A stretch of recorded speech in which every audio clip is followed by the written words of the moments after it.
Hello, what's up, Tiger? Eric, Grease, Chosen One, Shike, Trey, Fake, but wait for it all day. Let's go. Alpha Club. I did Sharglos. That's actually why I delayed this, because I watched the Wolf Worlds video and then went live after. Rank 83 Palkia. Let's go, GTB.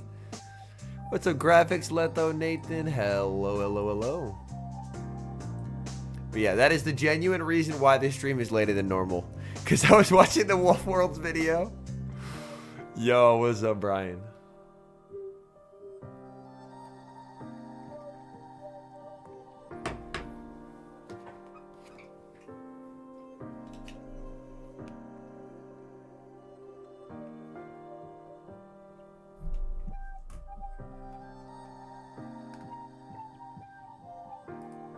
All right, hello, chat. Welcome to Birmingham. This is Birmingham in England, not Birmingham in Alabama. So this is a European regional, and it's a stacked regional too. We have over 180 signups for this event. So this is a massive regional championship. This, of course, comes after about a month-long break from regionals due to the holidays. So we did have a bit of a meta shakeup in December, nothing too drastic. Then they had a couple regionals and a big break for competitors to not only acquire certain Shadow Pokemon like Shadow Marowak finally being available, but also having the ability to think through and try and refine their strategies in practice tournaments.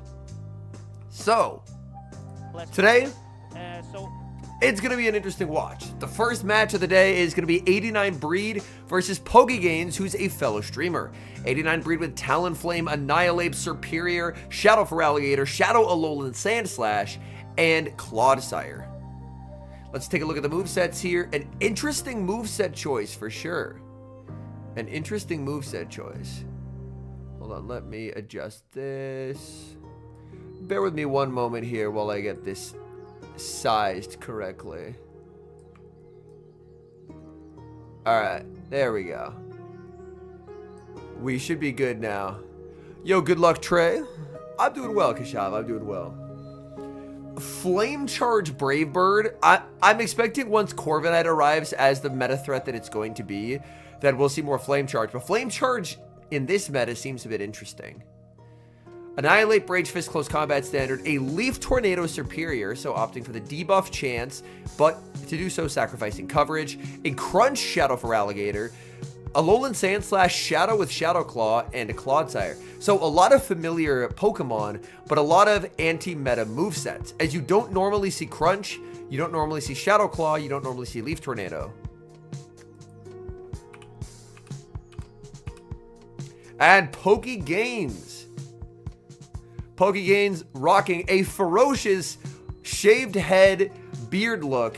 That's going to be me in one more month after I lose all of my hair due to one turn bring-in lag. Pokegains is running Shadow Drapion, Azumarill, Shadow Jumpluff, Annihilate, Diggersby, and Shadow Feraligatr. Azumarill, Drapion, standard moveset, Shadow Jumpluff, standard moveset, Annihilate, Diggersby, and Feraligatr, all standard movesets. So this will be an interesting battle for sure. Alright, Shadow Alolan Sandslash into Feraligatr, a devastating lead for 89. Gains in the driver's seat of this matchup, as Feraligatr can very cleanly outpace in this matchup. Feraligatr just got to throw on 6. No CMP tie attempt from 89. 89 is just going to commit the shield and look to farm up, but this is a pacing battle that Sandslash, even with baits, can never hope to win. Sandslash's only hope is to catch out of this matchup. So we will see the Ice Punch shielded up by the Feraligatr, but Hydro Cannon is reached when the Ice Punch is reached. There's a catch attempt onto the Feraligatr, but Gains does not have a switch into a Shadow Feraligatr. Both Shadow Drapion and Diggersby lose the ones there to a Feraligatr that's up a turn. So instead, he's just going to stay in. It's going to be a CMP tie, and Gains wins the CMP tie. This could cause 89 Breed to let this go. 89 Breed is going to let it go because if you shield it, your energy is not very efficient. So you may as well sacrifice it in exchange for trying to generate a later advantage. But the issue is, how do you farm this down? You kind of have to trust in the Shadow Claws.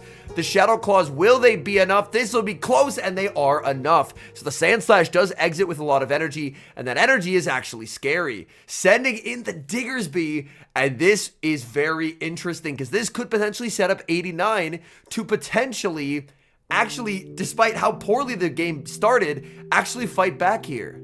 We're now going to see a pivot into Clodsire. You know what? I take it all back. I think this should be Gaines's game to win now, because all he had to do, Breed had an advantage there. He was in such a commanding position with the Sand Slash into the Diggersby, but by switching, you completely throw that advantage away, and you're just completely wasting the Clodsire. So, honestly, I really hate this play pattern from 89 Breed here. I don't think it's a very good one. For Gaines, he can just tank this and look to hard pivot into the Shadow Drapion to get an energy advantage. Earthquake is going to connect. Diggersby does not care. We actually do not see a pivot out, which is a bit of a surprise. Able to make the Sludge Bomb. Sludge Bomb is, of course, going to be double resisted here by the ground typing. Sludge Bomb will not KO, and there's the Fire Punch met with the Sand Slash. Sand Slash, of course, forced to commit the shield. Shadow Drapion will be hitting the field momentarily. In comes the Drapion, but Drapion's going to be hit with the Drill Run. You just have to hope that you survive a drill run. Shadow on shadow, a drill run should not one-shot here. So the Drapion should be okay. The Drapion should be fine in this moment, unless I am drastically mistaken. But I believe you need a couple fast moves for it to KO, and I am right.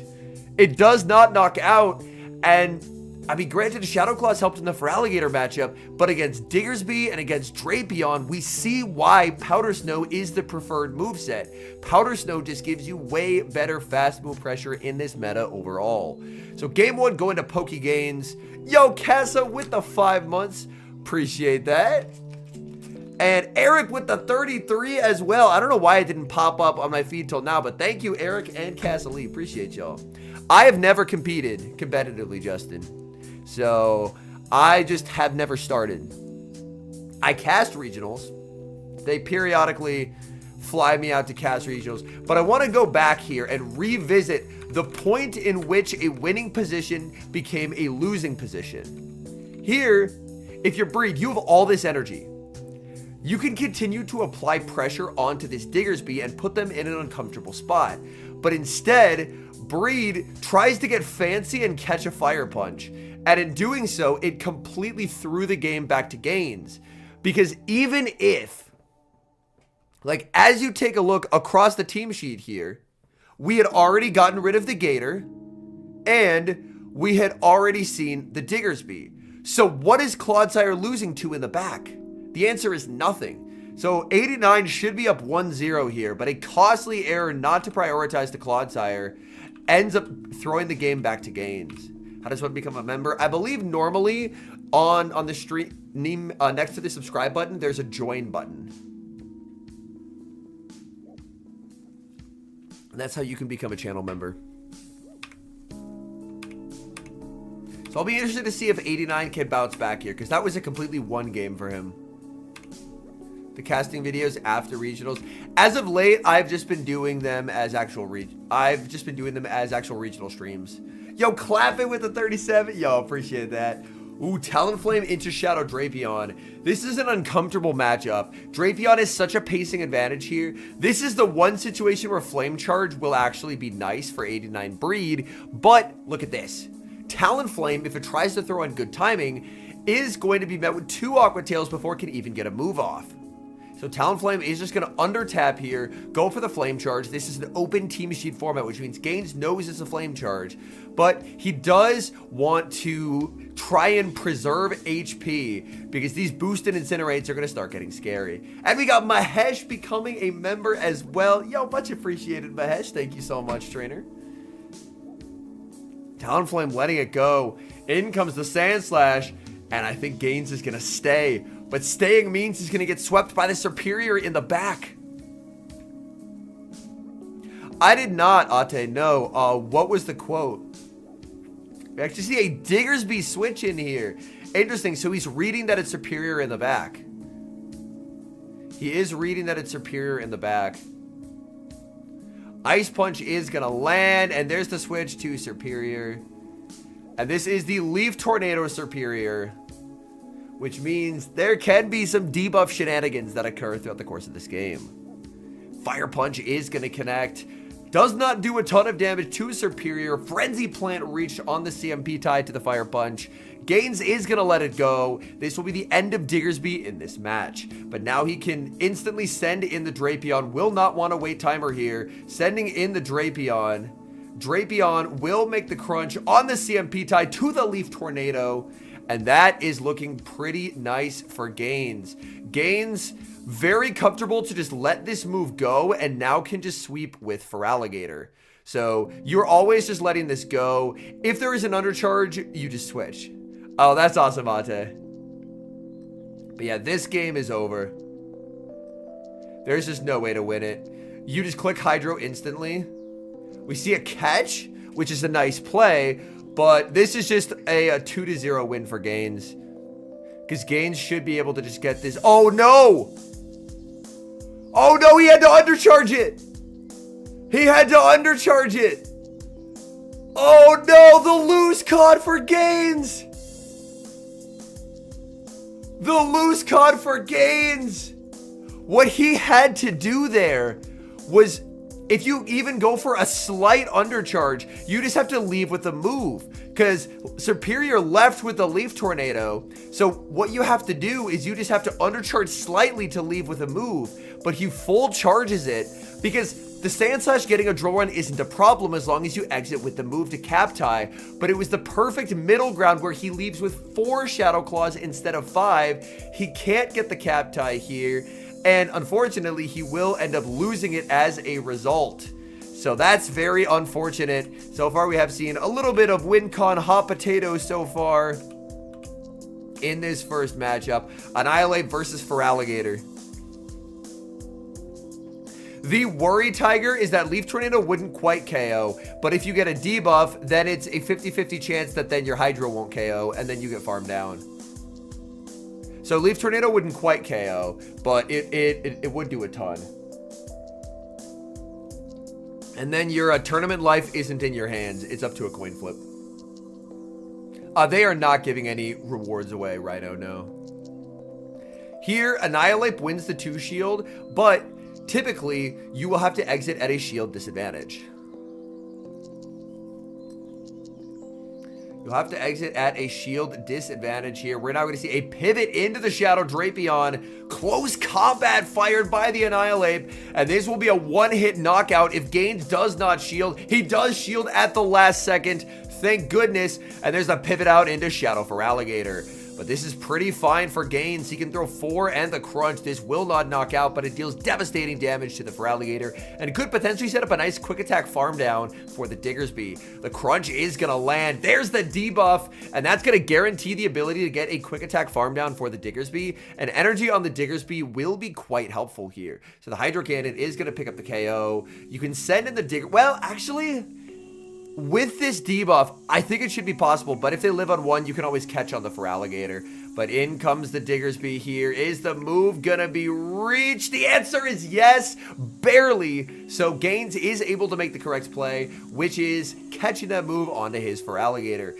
And now it's gonna be all up to Diggersby to try and close out this game. There is still Annihilate. In comes Superior. Superior farm it up. We will see Gaines wait the turn and fire off the Fire Punch, wanting to land some damage before a potential Leaf Tornado debuff. I mean, Frenzy's going to do so much here. I wouldn't be surprised. Oh, he actually goes straight Leaf Tornado. He actually goes straight Leaf Tornado. This is an interesting play. He is praying for the 50% chance that he gets the debuff. Does the debuff come through onto the Diggersby? It does not, and the play backfires in a massive way. He tried to go for the 50% win con, but he does not get it, and now this might actually be losable. Fire Punch is going to connect. Another Fire Punch is reached. There's a switch to the Annihilate. Annihilate farming up a ton. Gaines does not have the back-to-back fire punches here. I believe a Leaf Tornado is banked, which means Superior should be able to make the Frenzy Plant and win the game by virtue of winning the CMP tie. But this actually could be Leaf Tornado range. This is very close to Leaf Tornado range. He is not going to risk it. Goes for the Leaf Tornado. Wait, nope, no, it didn't. It didn't KO, but it gets the debuff. Now, does this KO? I think it still should. And it does. What a series, man. Win con hot potato back and forth in Birmingham. And Pogi Gains is able to take the 2-1 victory. My goodness. What a series there. Uh-oh. I don't know why my browser just refreshed. That was kind of fun. Right, next up we have Statistan. Rocking the Shadow for Alligator, Jumpluff, Diggersby, Shadow Drapion, Clodsire, and Annihilate. What's up, Doms? Hello, hello, hello. And who is Statistan going up against here? Ooh, I believe that's Jay the Underdog. Jay the Underdog, Charjabug, Shadow for Alligator, Corsola, Jumpluff, Shadow Marowak, and Shadow Drapion. We should see a lot more Shadow Marowak in this tournament as people finally have access to it at long last, which is very, very nice.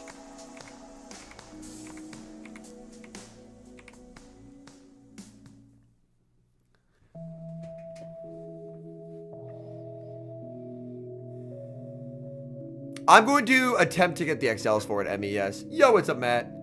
Yo, Matt, if you want a fun surprise, look at who's number 13 in the world today on today's boards, and look at how many battles they've played total. It's a fun little prank. It's not fixed, no, Mahesh. It is definitely not fixed. Had it a bunch earlier today. All right, here we go. Shadow for Alligator into Shadow Drapion. Unless Drapion baits, this is a good matchup for the Feraligatr because they have identical pacing, and the Shadow Claws do mean that a Hydro Cannon will eventually knock out. Hydro fired off by the Feraligatr. This will immediately put Statistan on the defensive as he's forced to concede the first shield of the match. Statistan is farming up a ton of energy. No bait here. Full sending the crunch. Jay is thinking about it. Does he elect to call the bait? And does. Crunch connects. Devastating damage. Feraligatr gets farmed down. Oh my goodness. In comes Marowak. Yo, Smudgy with the 5 months. Appreciate you, homie. Welcome in. Hope you are having a wonderful weekend. Aquatail is going to be shielded up by the Shadow Marowak. We see a pivot into Shadow Feraligatr. A great question, Art. I chose to win the games rather than lose the games. It is incredible what can happen when you're able to just run one team and learn that team instead of changing teams all the time for content. But yeah. Ranked 13 in the world, 270 total battles played. But yeah, Drapion just does way too much damage here to Corsola. We haven't seen one yet, Justin. With the amount of ground types that are out, I think it's a little awkward to bring at the moment. Ground types plus Annihilate. Makes it very uncomfortable. And that move is reached. And that's a pretty comfortable win here for Stan. Big ol' ship. Yo, have fun, Smudgy. You love to hear it. When she saw an undercharge there, realizing it was a cap tie. Yeah, Stan knows exactly what he's doing here. He's saying, you're not getting any kind of farm. Instead, I'll be the one doing the farming. Yeah, Corviknight. By the way, I'm going to be pulling something up here. Corviknight, I don't know if y'all have seen. PV Poke updated its rankings. Shadow Palkia, it is great in this cup, yes. Alright, so Stan comfortably takes game 1. Let's go over to PV Poke chat, shall we? Do we have any Ultra League enjoyers? For the love of the game, let's look at Ultra League. Who's that? Who is that? Corviknight, rank 1 in the Ultra League. Let's go over to Great League, rank 6. In the Great League. This thing's gonna be sick. Do you know why? Look at this. And look at this. Look at this. But wait, chat. Hold on. Wait. Pause. Chat. Hold on. Wait. I was told from upset people on Twitter that Corviknight without Drill Peck was ruined. I was told it was ruined, chat. And it is. Look how ruined it is. It's 0.1 above for Alligator and then nothing else for 2 more points. Clearly, this is a trash Pokemon now. And it will be no bueno. Yeah, the Miltank Golurk team is going to have to get adjusted, unfortunately.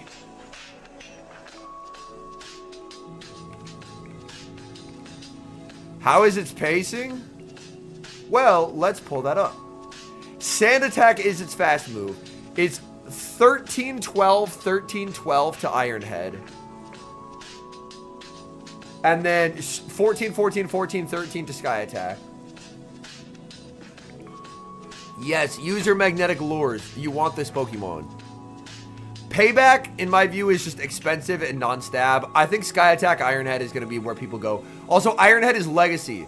It'll be Legacy. So, yeah. Pacing's pretty solid. With Drill Peck, it would have been straight 10 pacing. And it was so overpowered with potential Drill Peck. It was so overpowered with potential Drill Peck that up 1 turn, it was winning 2s versus Shadow Typhlosion. Which is atrocious.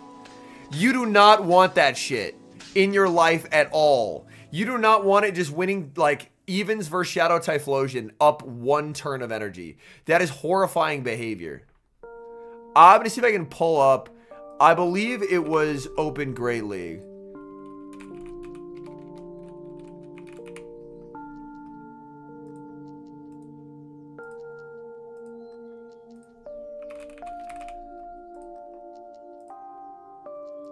Do I need to hit 1 turn switch for Typhlosion? Yeah. You know, light work. Just winning the 1s versus Shadow Typhlosion. And that's with like a default Corv. That isn't even like a good Corv. Like if you're up a shield, sure. But evens is terrifying. Yo, happy early birthday, Nilo. But yeah, the big thing is it breaks up Azudrapion Core. Genuinely, Justin, with the fact that they added Sand Attack, it makes up for all of that. It makes up for all of that. Because now it competes in a different way. It's not just Skarmory 2, which is good. Because Skarmory 2 would be boring. Like, it would have been good, but we've already seen Skarmory play out. Yeah, we have already seen Skarmory play out. But now we'll get to see a Steel Flying type that competes in a new way, and I think that's exciting. It also won't core as strongly with... It also won't core as strongly with the Mud Slappers. Because something like Amanda Buzz will beat the Mud Slappers, and it'll beat Corviknight, which is cool. So, yeah, like... I think it'll actually be very interesting because it's a flyer that beats electrics and fires, but it loses to other flyers, which is interesting. So you can't as easily just slap a Mud Boy on it and call it a good day. And I think that's good because it'll take the meta in an interesting direction. A deep dive IV on it for you. When is it releasing? I believe it's releasing on the 21st. Let me just go to Pogo Live News. When is this thing arriving? Corviknight! Tuesday! Talonflame absolutely crushes it. But yeah, having Pokemon that aren't just the same thing as an existing Pokemon is good. We should support this, always. Because we've already seen what a Skarmory meta played out. I'm excited to see what a Corviknight meta looks like now that it has interesting coverage. With most things, there is... Oh, God. What matchup was it? There was some matchup. I'm going to see if I can find it. Where there was an actually very useful... There was an actually very useful breakpoint. Corv. Great League meta. I always sim against rank 1s. I always assume my opponents have a Zaragoza rank 1s. So that way I'm not like surprised at a matchup.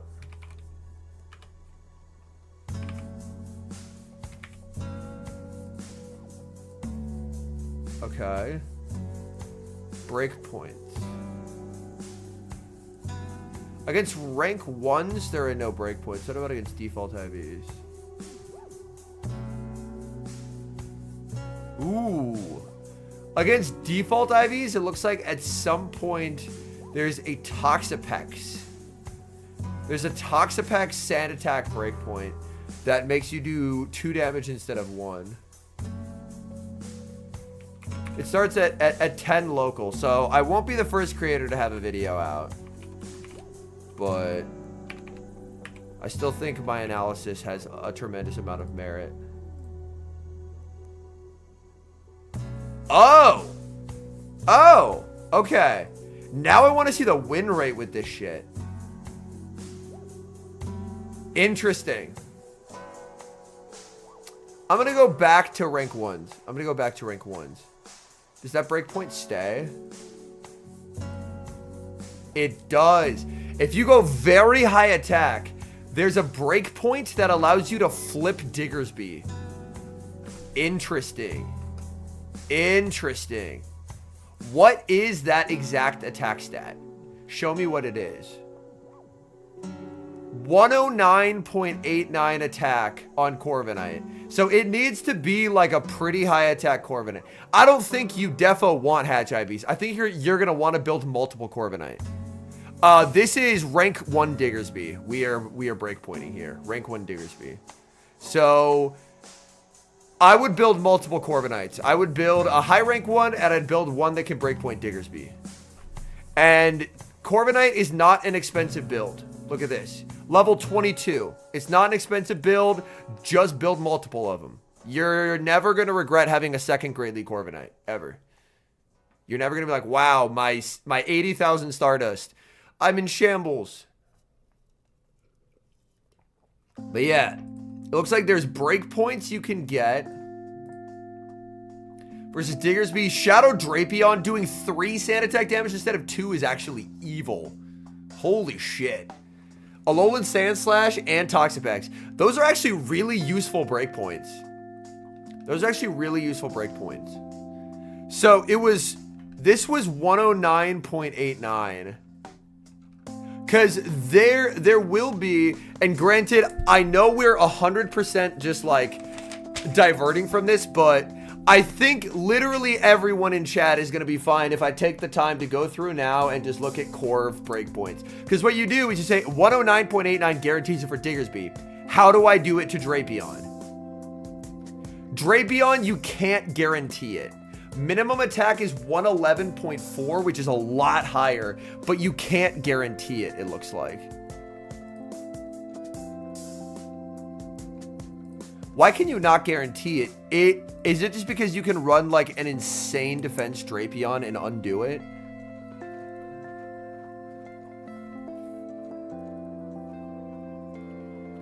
But this is with 3 sand attack damage per.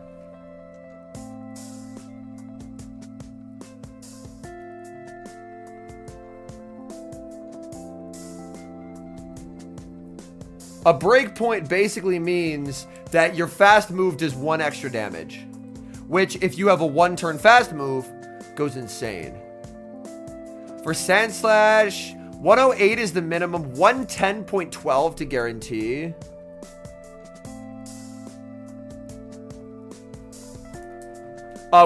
When it releases, for its release event, it will have, you'll be able to get the legacy move on it. And then after the release event is over, then it'll be legacy. And then PAX. Yeah, 1 to 2 is such a big difference. What is the PAX one? Oh, 112 to guarantee it. I think 110.12 is a really good starting point for attack. 110.52. Sorry, a 110.12. is a good starting point. It includes the breakpoint against some Toxapex. you guarantee Diggersby, and you guarantee A-Slash. Let's take a look at battle rating here for Corv. You're obviously going to sim a lot better with the high rank in the zeros. So the high rank performs way better in the zeros. Like 24 and 14 and 544 versus 19 and 20, 518. So in terms of matchups, and this is all against rank 1s, by the way. And then in the 1s, about even, the high attack one performs better in terms of win rate, but it is a lower average. So you're winning more, but overall you are losing harder in some matchups. Yo, what's up, Silver? And then in the 2s, high rank is still going to perform better. So I think build a high rank for sure. So just basically just build 2. Build a high rank, and then also keep an eye out for a tech one. That's like 110.12. I haven't looked at defense, but that's a good place to look for attack.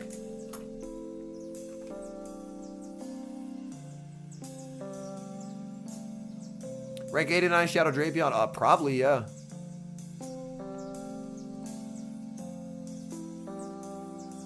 But I imagine for that you would, I mean, you'll have to look at the matchups to see what defense stats you want. UL IVs, honestly, I haven't looked at UL yet. But yeah, get a high rank and then get one that, and I'll be able to do more analysis at a different time. Yo, what's up, Drew? But for now, that's at least the starting point of things I care about. For breakpoints, you always want to look at rank 1. You don't care about something that breakpoints default and doesn't breakpoint rank 1. Because at high elo, you can assume people are trying to run the best. Yeah. My guess is, because, well, if we look at how Corv's stats are set up, it has a lot of HP. So my guess is you could probably jam a lot of defense in there and be fine. Like, my question would be, if you did something like, we're gonna need more attack than that.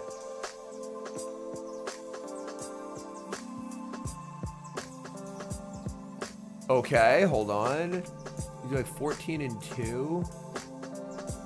14 and 3. 13.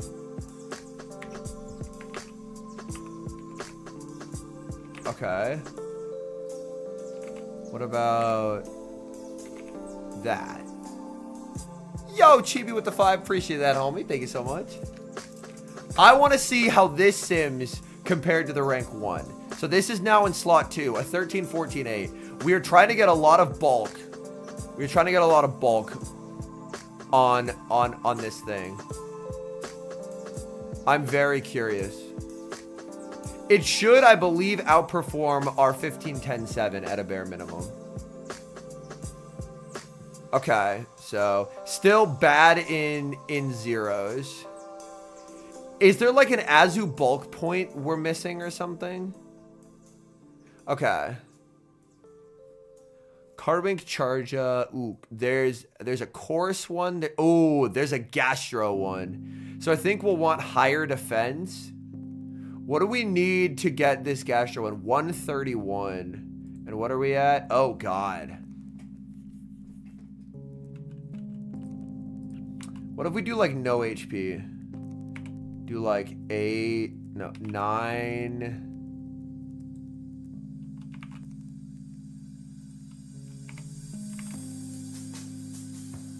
What do we need? Was it 131.52? Ah, but we just don't have enough attack.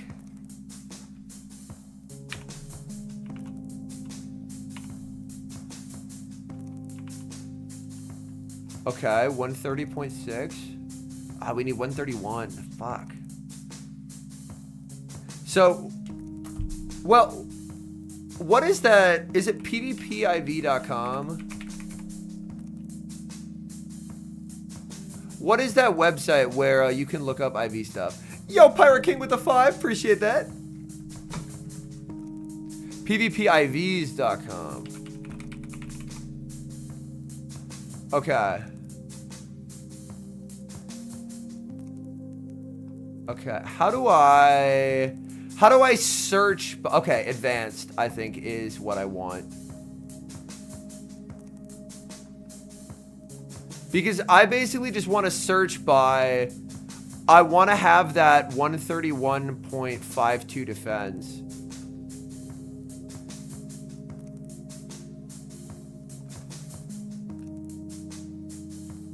Please enter a valid Pokemon to continue. Corviknight. Aha! Here's the shit I was looking for. Here's the shit I'm looking for. 110.12. We want our defense at, it was 131.52. And we don't care about HP.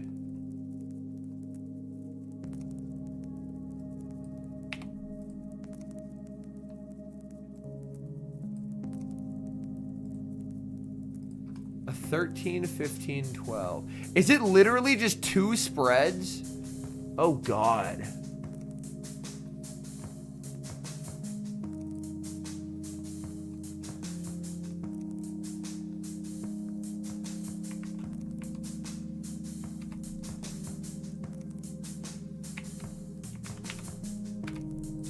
I think it's literally just 2 spreads.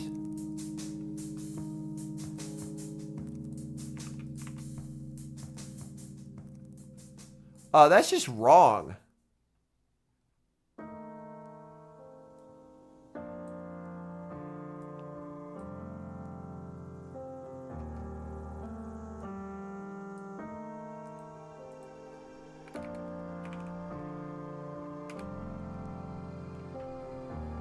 There is a Discord, yes.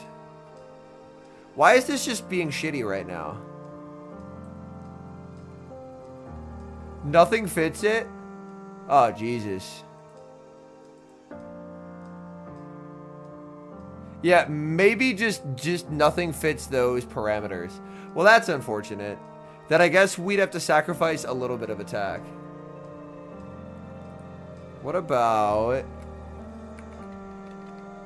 109.89?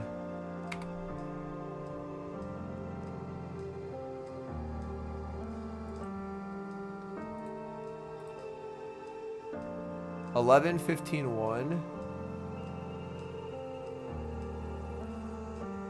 That's close to the defense we want, but it's not quite the defense we want. Yeah, maybe it's just not possible. Maybe it's just not possible. Which is fair. It happens. But anyways, I'm gonna go back to this. But I will keep looking at it. I will keep looking at it off stream. When I have more hours in the day.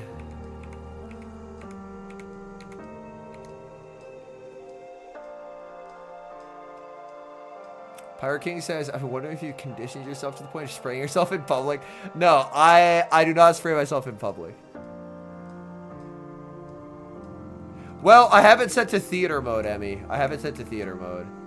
All right, Shadow Marowak into Jumpluff. That's not the lead he was hoping. He's running ABA weak. He's running ABA weak. Oh, man. Stand with a slow switch in, but flipping switch does not help Jay here. Flipping switch does not help Jay here.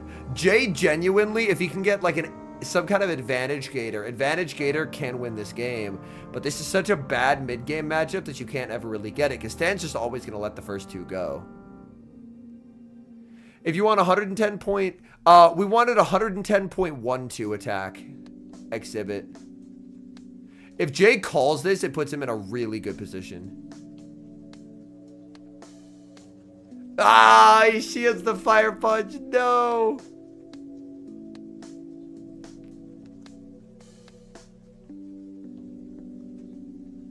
But the issue is you would love out of this mid game to be able to farm down, and you can't ever farm down with the Gator. So Jay knows he's just cooked. Yo, what's up, Cora? Welcome in.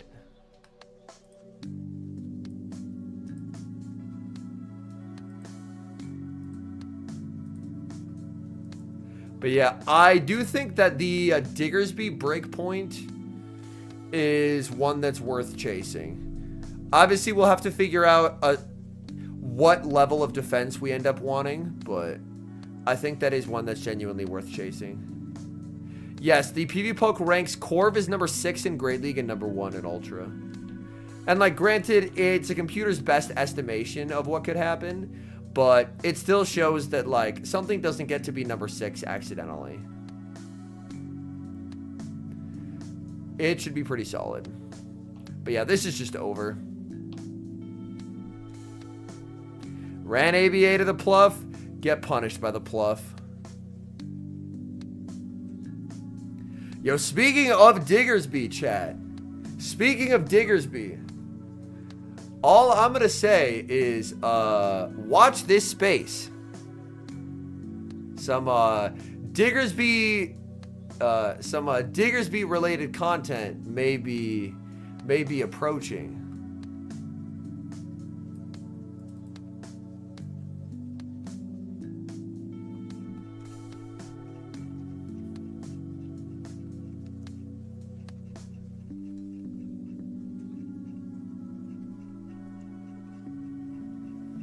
Yeah, running ABA week, it just puts you in such a bad spot.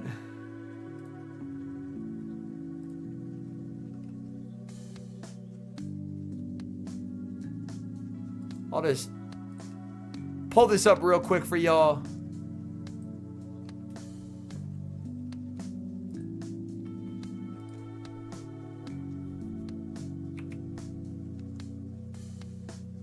I hope you were looking at that exact moment.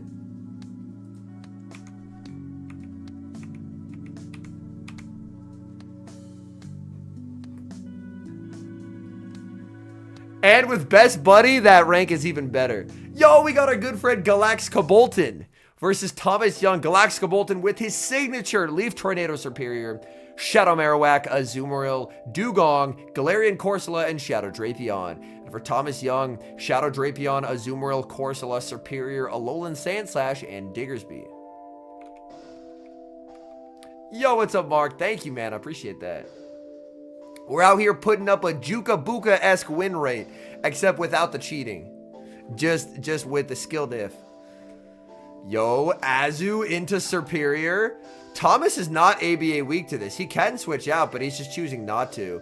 Galax going for the Leaf Tornado right off the bat. Shielding a Leaf Tornado feels terrible. Oh, he shields the Leaf Tornado. No! No debuff comes through, but that feels so painful, man. Welcome in, Chillis. Good to see you, homie. Oh no, 3 square feet. Honestly, I think Stadium Gaming is not a good place to check IVs. You can check them on PvPoke. It's very, very good. Or PokeGenie. I don't know, Tiger. I don't like the play pattern from the opponent here. I don't like... They had 2 better responses in the back. If he's counting, he knows it's just a tail, but he shields anyway. Just because on stage, you get worried about like, yeah, and that's him in his head being like, I knew it was just a tail, but I was worried because on stage, you're like, what if I miscounted? What if the pressure got to me?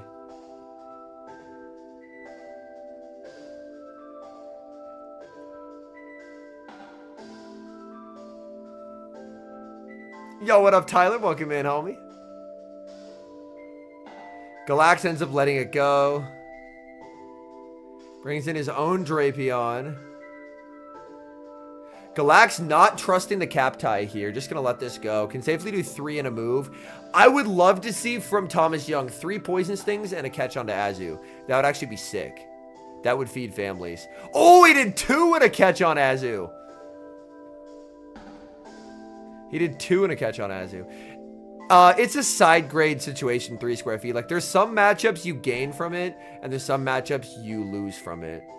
Oh, that's nice from Galax. The snipe. Return has high upside, but is less consistent. So it becomes less consistent overall, which is unfortunate, but that's just how it plays. Serp versus Serp. Does he leave Tornado? No, just going straight for the Frenzy. He wants damage here.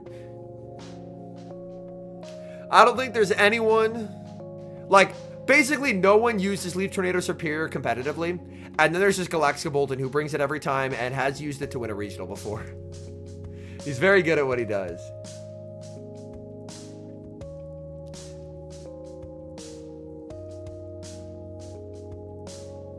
So he's going to shield here. The thing he has to keep in mind is Thomas Young is, I believe, 2 off a move on his Drapion. So he just always has to stay within 2 of a move. He crunches instantly. Crunch is going to do massive damage to the Superior. This will be the switch out by Thomas Young. He, of course, gets 1 turn. He knew he was within 2, so it was a safe time to throw. Yeah. If you already have a non-shadow build, then you're pretty good in that regard.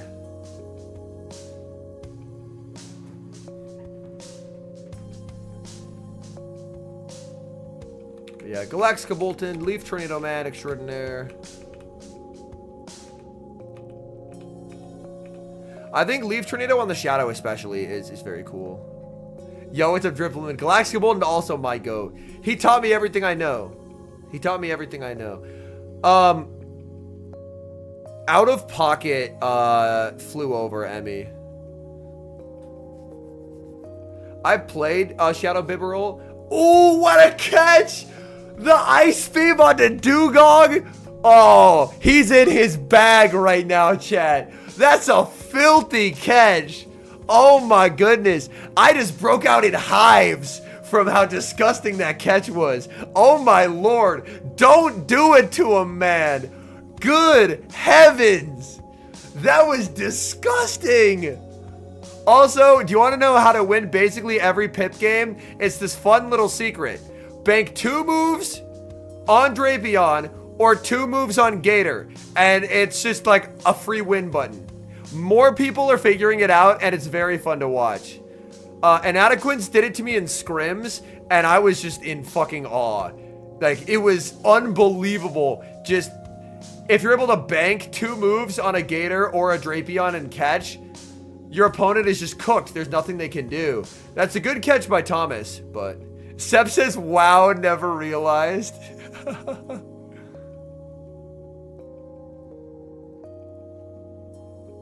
He just ices, and then... Yeah, this is... Oh, he shields? Hey, remember when he banked 2 moves and took no damage on his Drapion? That's about to happen. Look at this. Look at this farm. And the cap tie as well. No. No. This is why Drapion, you're like, okay, this is a good Pokemon. And then you see good players use it and you're like, oh, this is God. This is literal Pokemon Arceus. Like, it's very easy to play Drapion in an okay manner. This is good Drapion gameplay, and you're just fuming going up against it. It is the same thing, yes, a 3 square feet. It is just charge move priority versus charge attack priority. So people use the terms interchangeably. But yeah, it is referring to the exact same situation. Shadow Bibarel. I like its core breaking potential, but it's so frail. Now he knows the charge attack priority interaction between the Drapions, which is very valuable. So he will just... Oh, the Cybele switch. Oh, devious. Devious. Oh my goodness. This is just the complete annihilation of a game 2. This is just the complete annihilation of a game 2. Like... Oh no. That is devastating. When the game works, Heat Boy, it is an unbelievable game.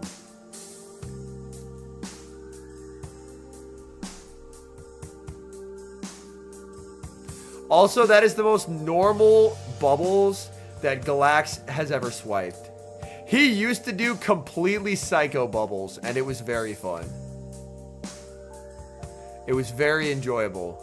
Because this was back when they didn't have like a true divider. Because they have the 2 competitors on each side, and they had a table, and they didn't really have a divider. So people could like peek and see like, are you doing rock slides on Stunfisk, or are you doing earthquakes on Stunfisk? So Galax did these weird double circle bubbles that could hit the bubbles for every single charge move. So that way no one could ever like peek and see what his arm motion was doing. Obviously now, like you can see, they have a pretty solid divider and people hold their phones down, so you don't have to do it as much. But he does completely psychotic bubbles, and it's incredible.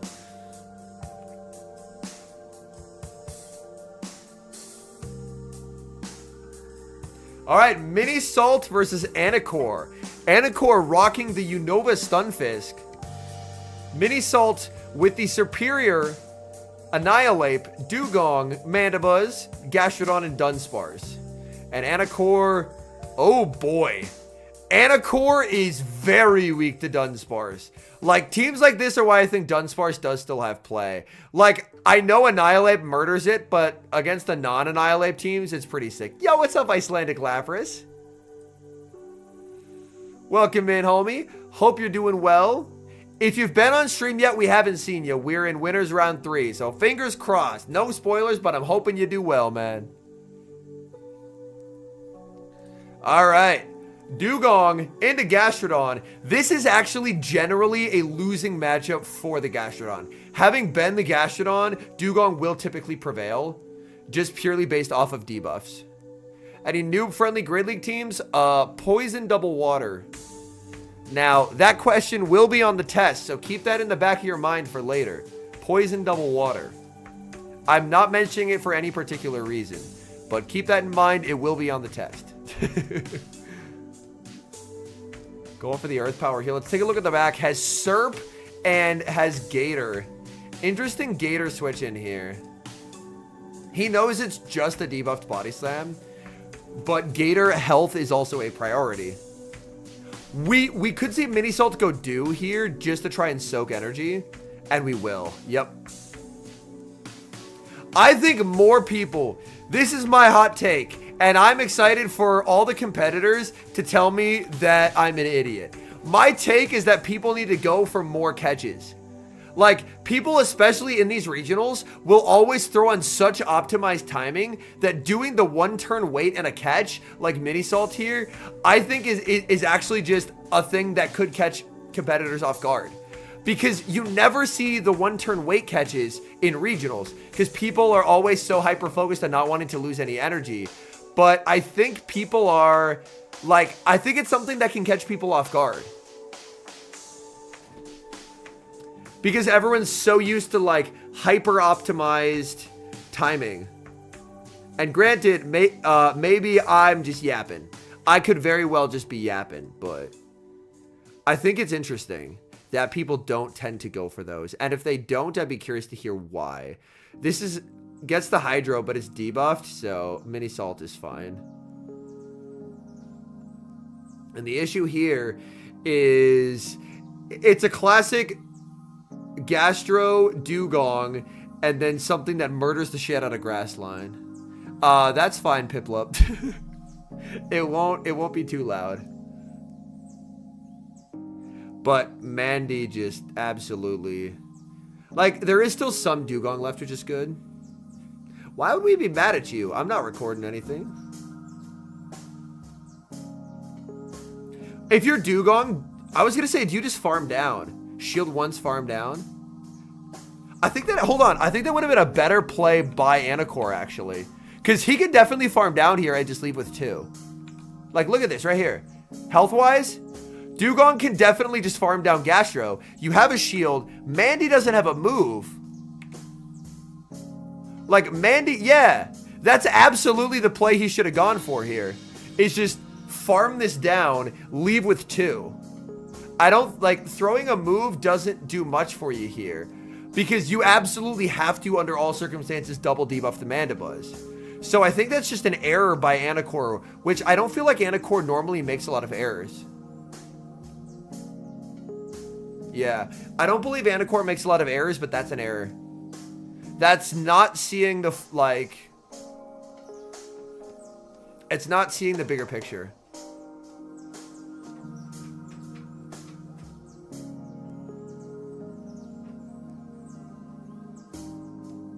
Because now it just gets KO'd and there's only one debuff applied instead of 2 debuffs applied. And 2 debuffs would have been so much more valuable because you can only shield one of them.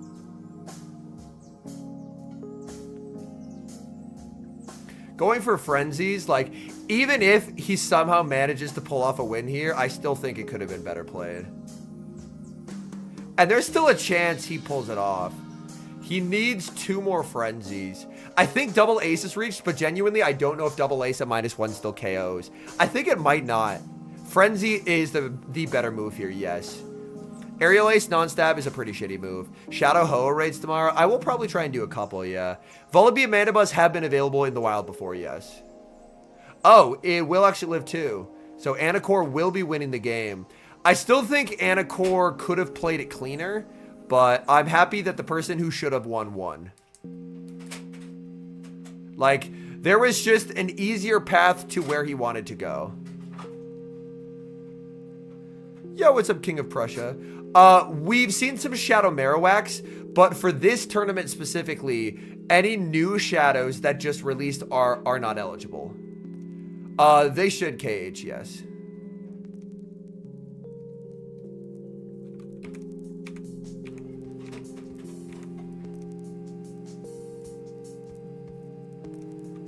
Agreed, Banana, yeah. Forcing the shield would have been in a better position.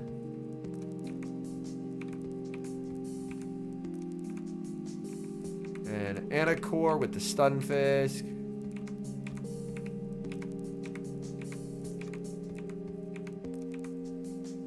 Ooh, Gator and a Dunsparce, okay. If you have a God Dunsparce, you can actually flip shielding scenarios that Dunsparce can normally not win. Because Dunsparce normally loses the 0s and the 1s. I believe you can win the 1s if you have, like, a God Sparse. I know there's one of the even shielding scenarios that flips, and this is not a God Sparse.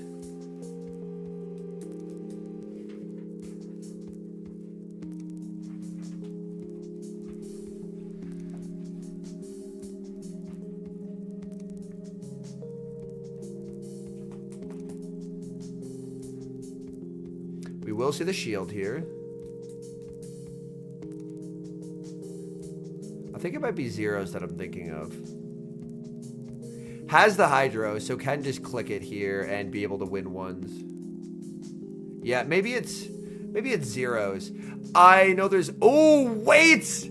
And now we got Dugong versus Dugong. Good patience there, saving the Hydro. Yeah, I can't remember. I don't know if it's an HP check or a defense check. It's something I was told at one point. I haven't looked it up myself.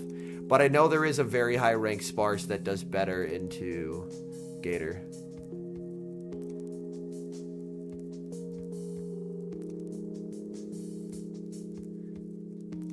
But at this point, barring any calamitous events, this should probably go to 1-1. It depends situationally, Paul. It depends situationally. Like, if I have something that can tank the Dugong energy, I'm less threatened by it. I'll probably just straight drill run. It's a bulk point and it's the 0s. Okay, thank you. So it's a high defense Dunsparce. But if you have stuff that tanks the energy, then you're less, like, if you have stuff that can't take the energy, then a debuff might be helpful. I specifically like debuffing Azu. Gets the catch onto Sparse. That's interesting. Yeah, but judging by how much damage it did, Ryan's right, where this is not a good Sparse. Interesting. Go is Mandy. This is an Air Slash Mandy. And now you just have to look at the team sheet and figure out, is it worth shielding? It was actually worth shielding. The question is Mini Salt's Mandibuzz also Air Slash? But yeah, thank you. I knew there was some kind of tech. It is not, it's Snarl. So better pacing, but doesn't have the fast move damage. Charge attack priority interaction triggered, and Mini actually has that advantage. But the thing is, every time Mini throws, because Mini obviously outpaces, Anacore gets the extra air slash. And those air slashes add up.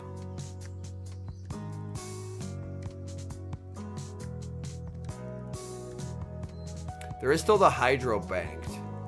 But the question is, where is the Hydro best used? There's still the Dugong. This is a complicated endgame, and on paper, I don't see an obvious. Like, there's a lot of games where it feels obvious who's winning. This one, it feels like there's still a lot of moving parts, and either player has play. I'd give a slight edge to Mini Salt, but I think there's still play for both trainers here.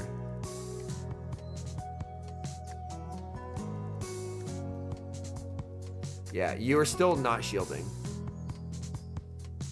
Really? That surprises me. That genuinely surprises me, that shield. Because you don't have to shield it. Yeah, Mini's gonna let it go. Mini's comfortable here. There's the Hydro being thrown. Yeah.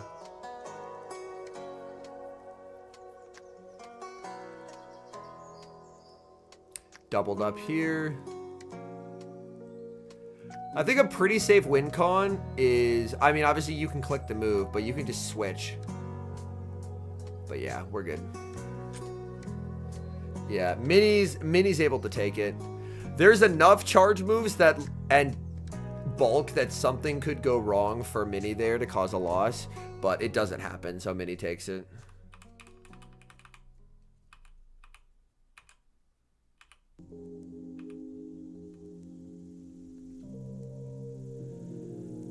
Dunsparce Dugong.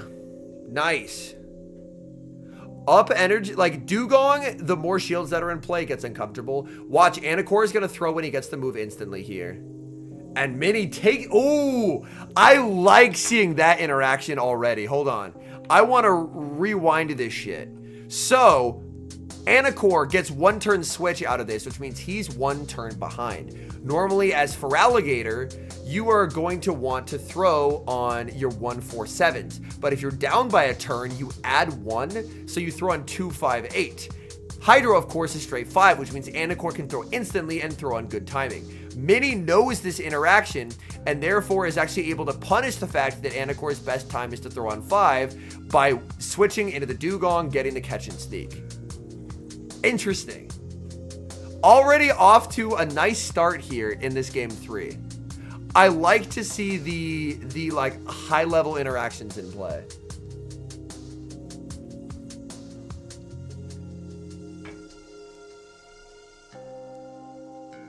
That's fair, Kaye. That's fair. I wasn't factoring in the clock. I wouldn't be surprised to see a no shield here, expecting an icy because a Dugong shielded. We do actually see a shield, so not afraid of the icy is quite interesting.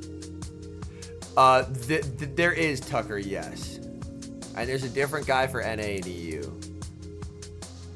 They have pressed it on accident, yes, many times.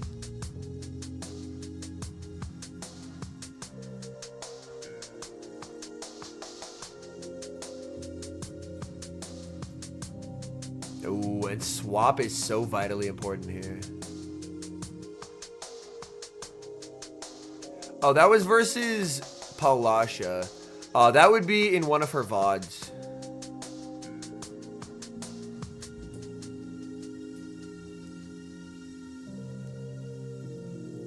Kyurem Black and White. We'll have to see what moveset they get released with. But losing swap is actually pretty devastating here. Catches onto the sparse, but I mean, losing swap, you're just cooked. So yeah, the catch, like, I liked the understanding of the play, like, of when Anacore was going to throw, but it ended up costing in a kind of large way.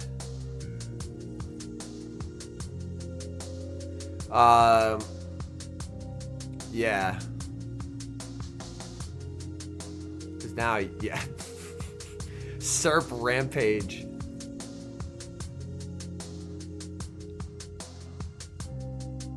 That's where, like, in theory, like, looking at the meta, so many teams are weak to sparse, but the fact that, like, Gator kind of beats you anyway is uncomfortable. Like, I really like sparse, and I've scrimmed with it a lot, but that's why we don't see more of it. Is because technically this was a line that was ABA weak to sparse, and it was just fine.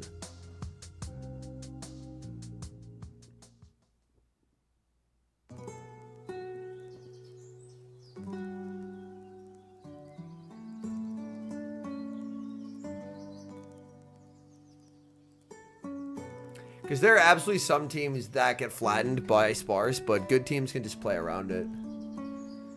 But yeah, it was one of Paulash's VODs. I can't remember what day it was though. I know I posted it in my Discord at some point, but that'd be a while back.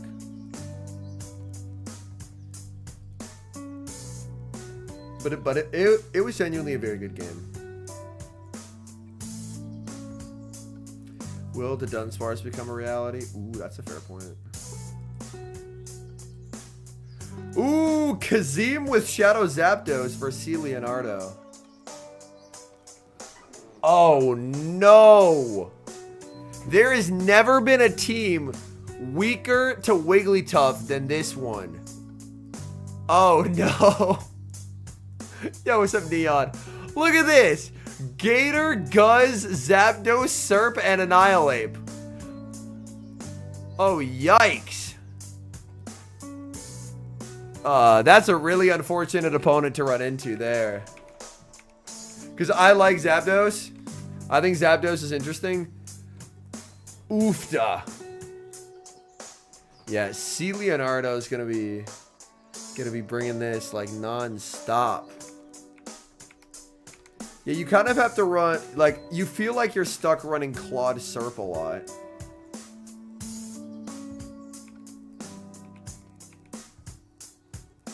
If Kazim manages to pull this off, he's the GOAT, man. I don't care. No Wigglytuff brought? Wow. No Wigglytuff brought is crazy for how strong it is. And Kazim did run ABA weak to it. Like, Zapdos and Gator both lose to it. But I guess he's making the prediction that you just absolutely have to bring Diggersby. So he's trying to run. Oh, he lets it go, calling it. Tries to pivot out and can't pivot out. And that should be a rematch, probably. Like, yeah, that'll probably end up being a rematch if we're being honest. Because he tried to pivot out and the game didn't let him.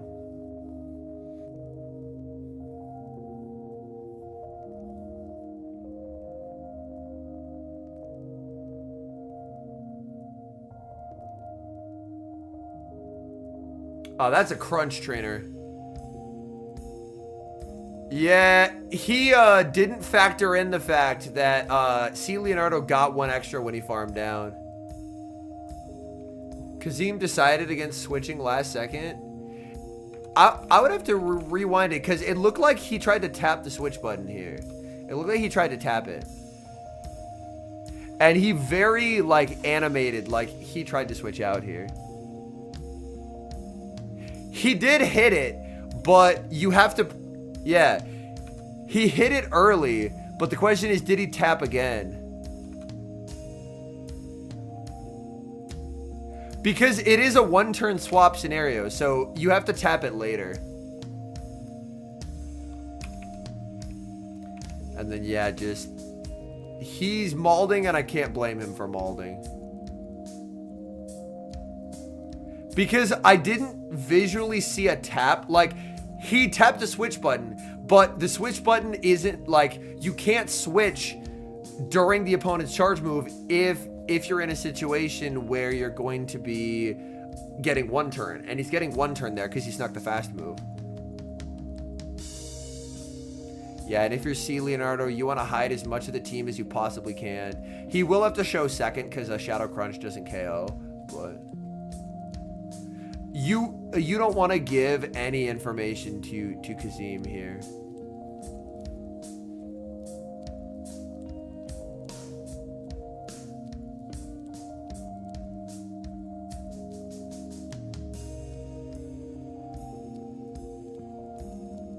And he brings in the Annihilate. Oh, it's an Ice Punch Annihilate. Interesting. From C. Leonardo.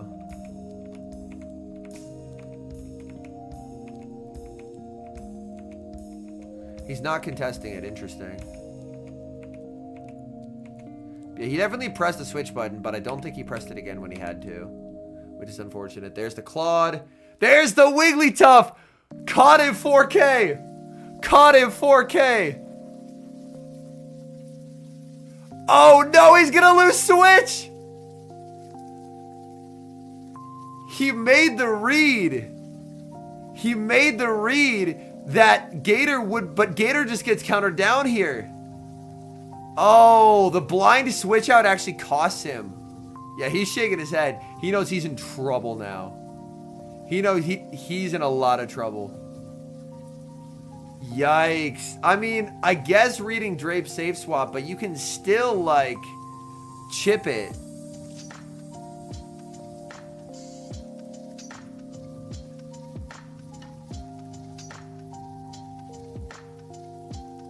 This meta... Yo, what's up, Yasser? Yo, Yasser, level with me, trainer. Level with me. Corviknight rank 1 and Ultra trainer. Still.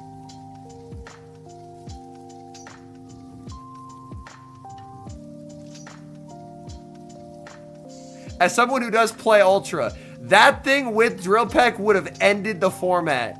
It would have ended the format. I just want a new toy. I also want a new toy, but I want to be able to play Ultra League, man.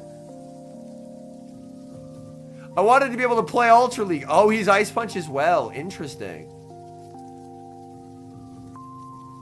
And he's just setting the phone down. Oh, that is turbo molding there. That is turbo molding.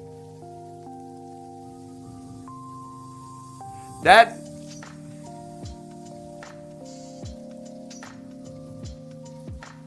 Yeah. He's shielding just out of pettiness. He's shielding just out of pettiness.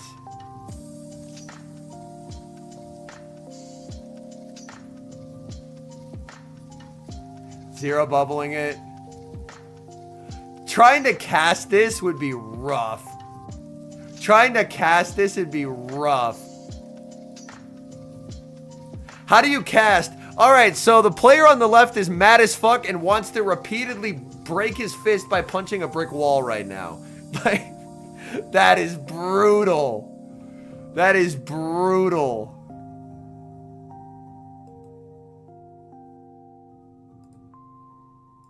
Yo, Arrow Bubble versus Elic. Oh, another Zapdos. Another Zapdos. I love the idea of Electric Flyer. Yasser, isn't C Leo like an OG self player? That's my recollection. Like, didn't C Leo do like mad like pre-COVID self cooking? Like an ancient self player. Yeah, OG self plus. All right. Great question, 3 square feet. The shadow is better because you're able to land moves and farm down. And the normal can't really do that. Yeah, the normal can't really do that. But like, if you don't have the shadow, the non-shadow can work. But as you're gonna see, every tournament player is basically running the shadow because it's just better. Like, its ability to land moves and farm down is very nice. The main selling point to the regular is that it's more comfortable into for alligator, but the shadow is so much better in so many other situations. Yo, what's up, man? Hope you're doing well, homie. But yeah, Arrow Bubble with the Shadow Zapdos. Obviously, having a better Drapion will help, but most any Shadow Drapion will work. Also, yeah, Shadow's better into Azu as well. Like, if you land a Crunch debuff, you can actually beat Azu. But yeah, having any Drapion, Shadow Drapion, is better than having none. Like right here, Drapion into Azu. If we see a Crunch debuff, like, for reference, square feet, I run 5, 8, 13, so I run very similar to you. Sludge Bomb Drapion's a thing, but 8-turn Aqua Tails are a thing. Hold on, I'm gonna rewind because I was reading chat. There was no crunch debuff. Okay. He said if you're a true player, you run Shadow on both, and Pocket knows ball. Pocket knows ball. Hot Pocket, aka Out of Pocket, he's a smart fella.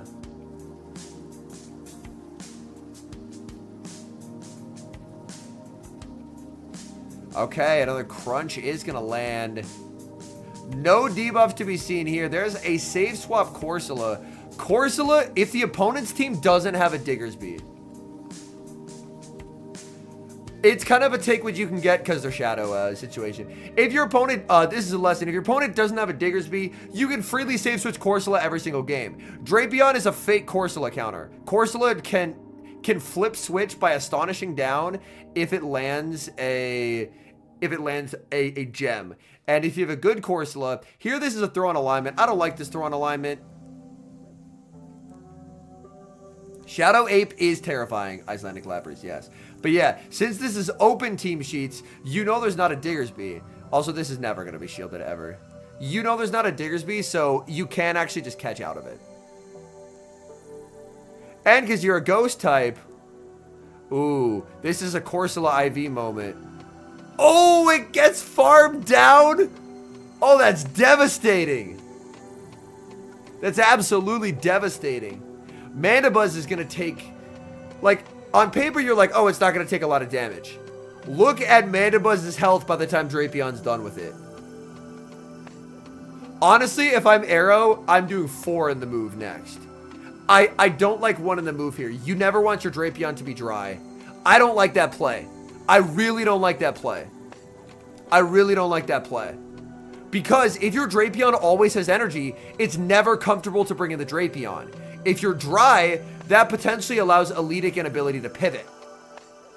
So like right here, this is a dry Drapion now. It's way less scary to switch into a dry Drapion than a Drapion with energy. So if Elic wants, Elic can switch. Elic doesn't switch. We actually see a switch into the Marowak here. I don't love this, if I'm being honest. Yo, Zane, please stop spamming.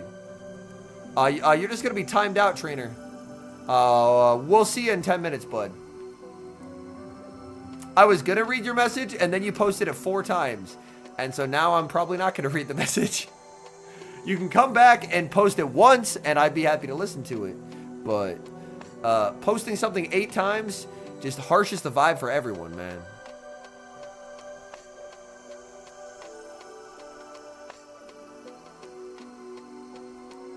And this is the easiest shield ever. Yeah. Just smack things with Marowak.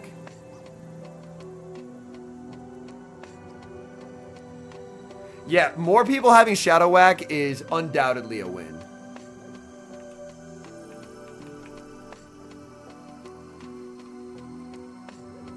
Like, Arrow is still able to win, but I think always having a bit of residual on your Drapion, especially in a matchup where you're not threatened by the charge move, is very good. Shadow Zapdos, Shadow Drapion. We saw this before. This matchup actually sucks as the Zapdos. Prioritize Drapion, but get both.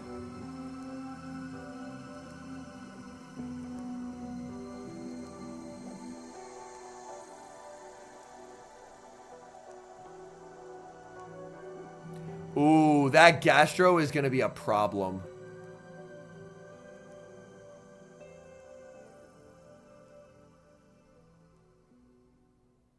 Azu catch? No Azu catch. Interesting. Arrow's saying that he lives it. Arrow's saying that he lives it. And he does live it. Nice matchup knowledge there by Arrow Bubble. Double shield from Elic. My guess is we'll see... Oh.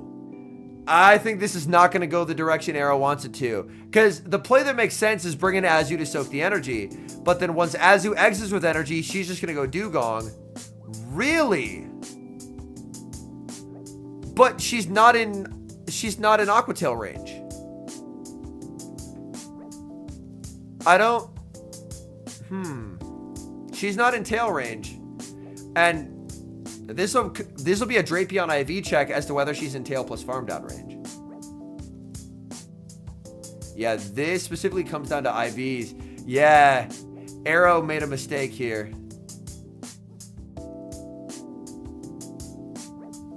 Letting it go, calling that it's Gastro in the back, and then you just have to switch and save the move. You have to preserve an ability to... If he throws the move, he loses instantly. Yeah, yep, this is over. 1-1. I mean, this endgame is going to take absolute ages. But yeah, you just icy. Make his life a living hell. Go Gastro. Game done.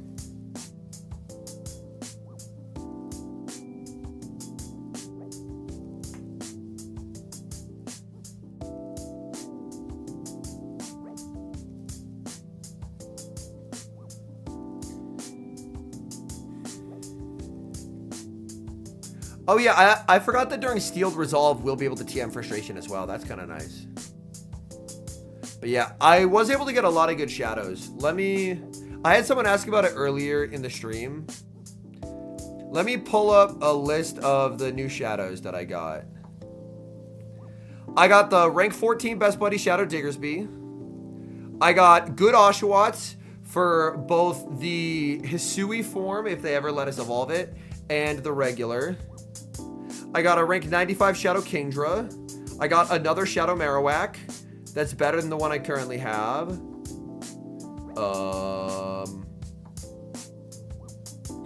I got a rank 6 Ultra League Shadow Granbull. I mean, Granbull's pretty shit, but hey, I have it. And then a bunch of bad mons. But hey, overall, a lot of good stuff.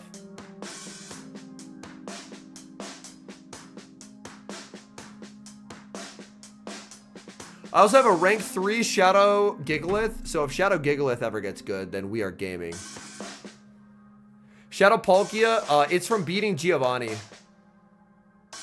Rank 8 UL Shadow Kingdra, nice. Yo, what's up, Tara? Well, Tara, if you battle Cliff right now, Cliff gives out Shadow Cubone, and Shadow Marowak is a great counter to Shadow Drapion.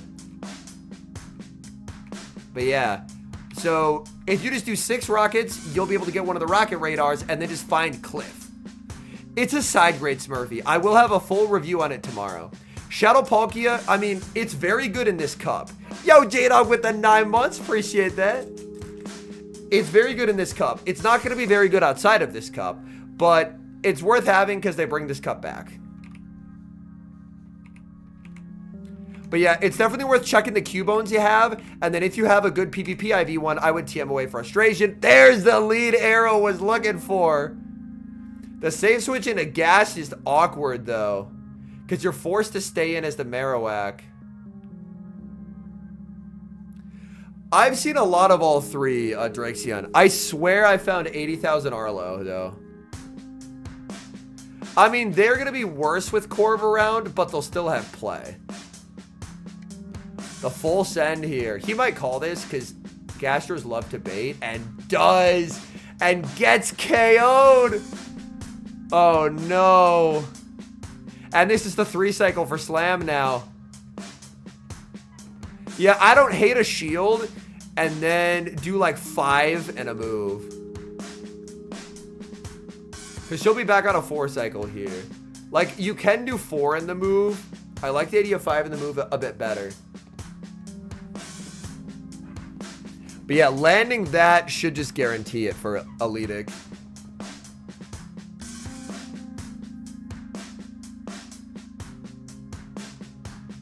I would have loved a Bolt here because I think she knows shields. Oh, she shields? I'm shocked. But now, I mean, Dugong's just going to beat Drapion.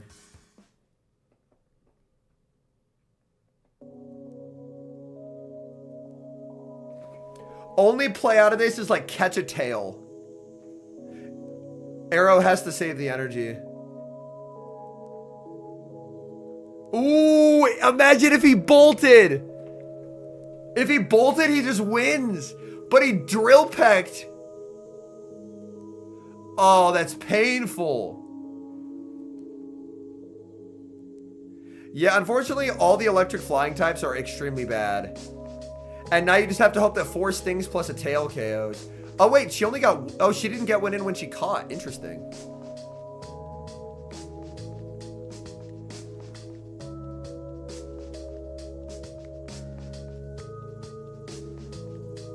This is still cooked. She's at back-to-back, yeah. This is still cooked. Even if he cap-tied the dugong, it wouldn't have mattered. Because this does not KO her.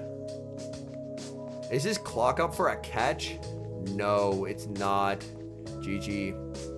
Alright, Elic takes it. Dang, we've seen back-to-back Zapdos getting cooked. Hey, good luck, Froggo. It can be a hell of a grind. What mine do you think needs the shadow? Well, there are quite a few that it could be fun. Yo, out of pocket. Oh, he's running Gudra versus Strange.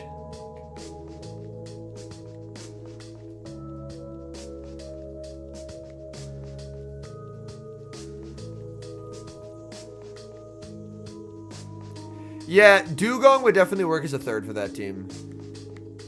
Like Marowak, Drapion, Dugong with Marowak lead is very solid. We're rooting for out of pocket. I hope he makes day 2. Gudra's sick in this meta. If you've noticed, I've been running a lot of Gudra, and that's intentionally. It's very good. The Gudra versus Strange. Corsola versus Azu. Great lead for pocket. Obviously, Corsola, if you have a really shit Corsola, this Zero Shield can be a tie, but if you have a good Corsola, you can actually tank 2 play roughs, and after landing a bunch of Nightshades, just farm down. Dugong and Walrein compare. Dugong has atrocious pacing, but it is debuffs. Walrein has a lot faster pacing, but no debuffs. I think Walrein is genuinely pretty nice in this meta. How on earth do you actually beat Corsola? Neutrally, you don't.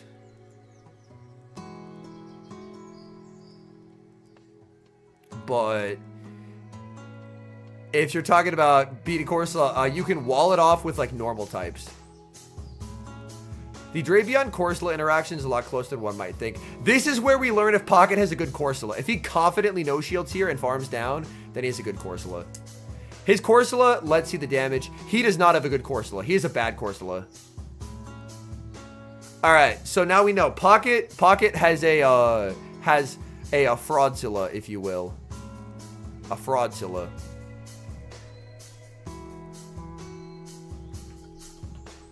A good Corsola. There's specific HP checks for a Corsola. There's specific HP checks.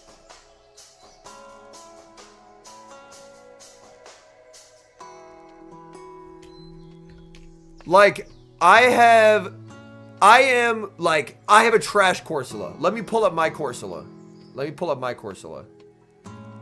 My Corsola, 134 HP. Complete shit. Terrible Corsola. You want into the 140s on HP. Yeah, I have a garbage, like, lucky Corsola, and it's 134. That's terrible. Ooh, the Simul Azu swap. He's only getting an Ice Beam here. Oh, he actually gets the Play Rough. Pocket didn't think he was getting the Play Rough either. Yeah, Pulk, Decidueye, Toxapex, or Pulk, Trev, Toxapex is very solid. And the goal is just win the lead.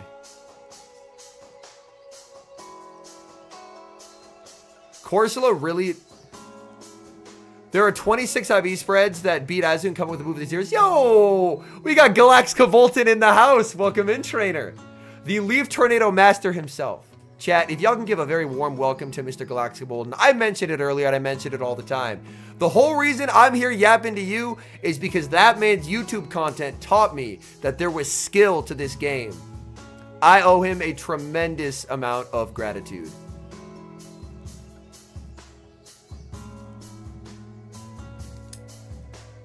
And I got to meet him at Worlds, and it was genuinely one of the highlights of the trip. Because he was absolutely lovely in person. Wonderful person. And here, Thunder Punch does do more damage this season, chat. Thunder Punch does do more damage. That's why Pocket Thunder Punch is here. They used to do identical damage, but this season, Thunder Punch does more. Icelandic Lapras? What are your Corsola IVs? Don't worry why I'm asking. So judging by that, I think both of them do well in this tournament. I legit don't know much of who makes day 2.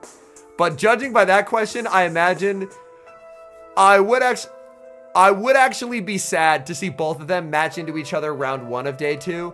I would hope that it would be like a grand finals, because it'd be a glorious grand finals. But yeah. Because I have a lot of people who I root for in these tournaments, and when they fight each other, then I'm sad, because I'm like, dang. Shadow Talonflame or Shadow Skeledirge? I'd rather see Shadow Talonflame, because Talonflame is a better moveset. Why no? Shadow Diggersby is not allowed in this tournament because it released too soon. Some people might try a Shadow or a Purified Diggersby in future tournaments, but for this tournament, it's actually not allowed.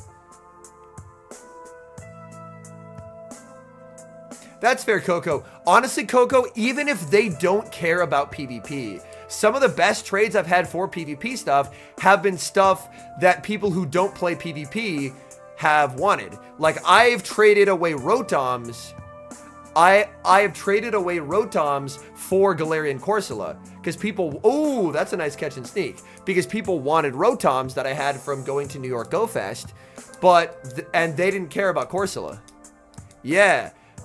They can actually be valuable people to trade with because, yeah, they don't value the same stuff that we value. So stuff that we don't care about, like costume mons, they're stoked about. They go crazy for costume mons, and I don't care at all. But yeah.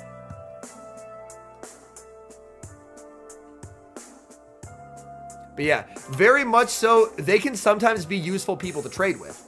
Like, a lot of the times when I ask for stuff, my locals will look at me funny, and they'll be like, I don't get why you want this, but I will trade it to you. Whereas for me, I'm like, yes, please, trade me the Great League Giratina. And they don't care, because they don't play PvP. So for them, if it's not a hundo, they're transferring it.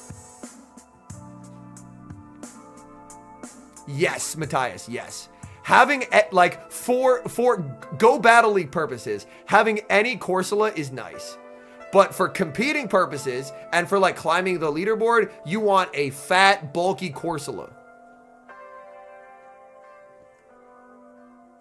Yeah. You want a very bulky Corsola. Because it can do very fun things. Like, absolutely cooking Azu. I have a student who has a very bulky Corsola.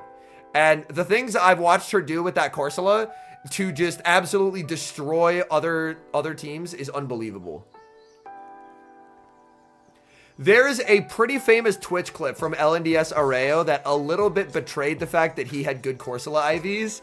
And it's one where the Corsola tanks a boosted Rage Fist from Primeape, and then tanks a normal Rage Fist from a Shadow Annihilate. And then still survives. I mean, a coaching student. I help people get better at PvP. Through Metafy. Scorching here? I think KWAC can actually hang on. Yeah.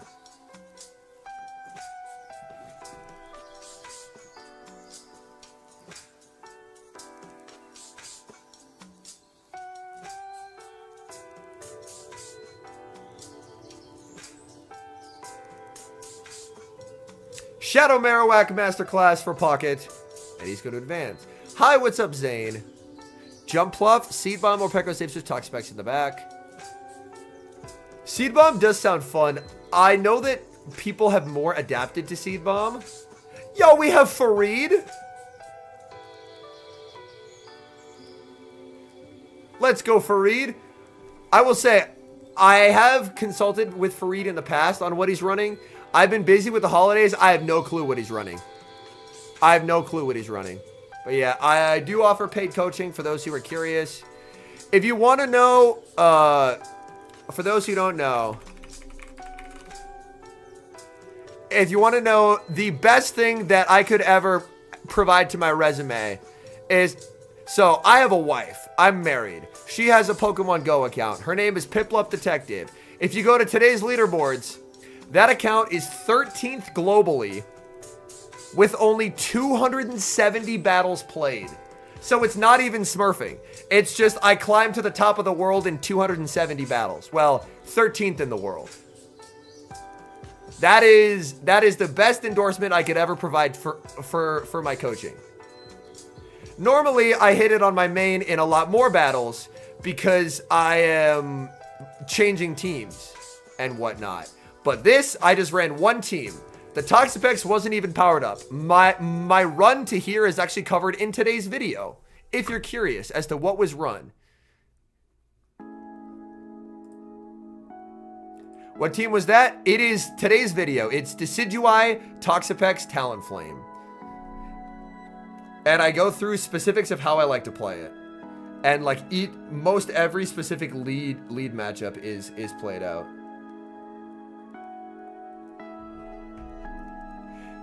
I don't know if that's the lowest battles for page 1 ever. It might be. But it is my flex. It is my flex. Great question, David. You can run the team with Spirit Shackle Brave Bird on Decidueye. That's also an option. The mirror team, Talon lead, I just do 1 Astonish and go Talon. I play 2s and then I catch the fly that would kill me onto Toxapex. The mirror team, if you win cap and they shield, you let it go. If you lose cap, then you let it go. And then you go with Talon. They didn't show Fareed's team here. Oh, this is Icelandic Lapras versus Fareed. Shadow Annihilate, Shadow Drapion, Corsola, Shadow Jumpluff, Diggersby, Azumarill. Yeah, the one unfortunate thing about posting a team like that and showcasing the run I had with it is some people will then be like, oh, people will try this. I'm going to try and build a team to RPS it. But it did have a truly glorious run. They still haven't showed Fareed's team yet. We've seen Lapras' team. Okay, what's Fareed running? Togetic! Oh my god!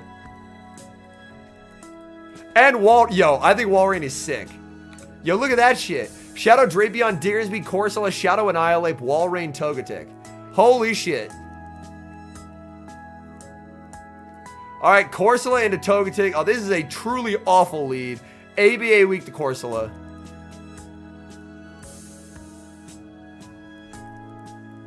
Talon is a god in this meta. That's correct. Goes Drapion here. Oh, that's a nice banking of energy and then just go Azu. That's very well played by Icelandic Lapras. And now Fareed is very much relying on a crunch debuff. Fareed likes to think outside the box when it comes to team building. Does get a crunch debuff, and I do admire that fact quite a bit. Like, he finds enjoyment out of trying to crack the meta in new and interesting ways.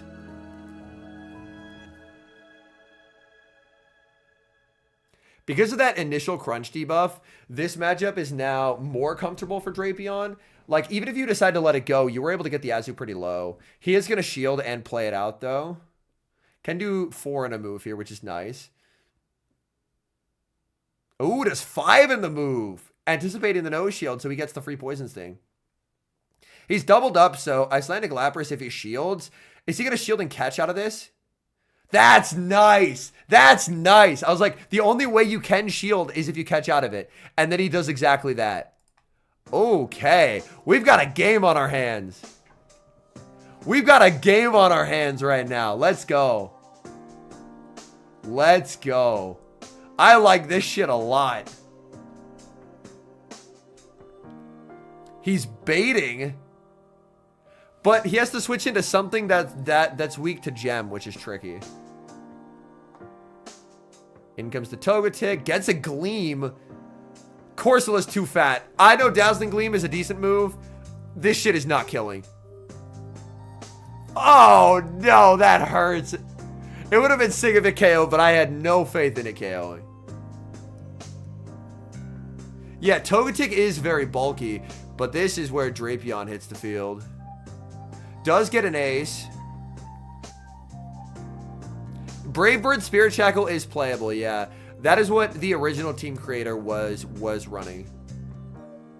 Normal non-Galarian core still worth it? No, unfortunately not.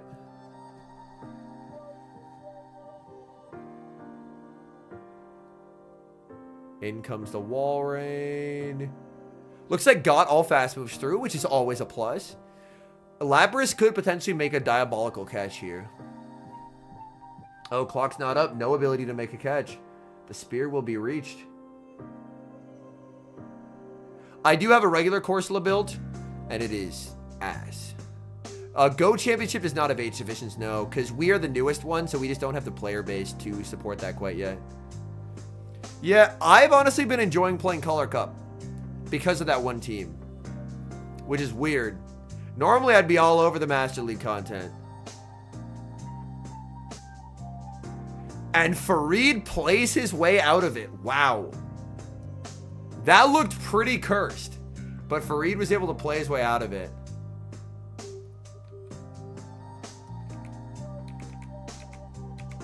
Well played, Fareed. That was a pretty nice game all around.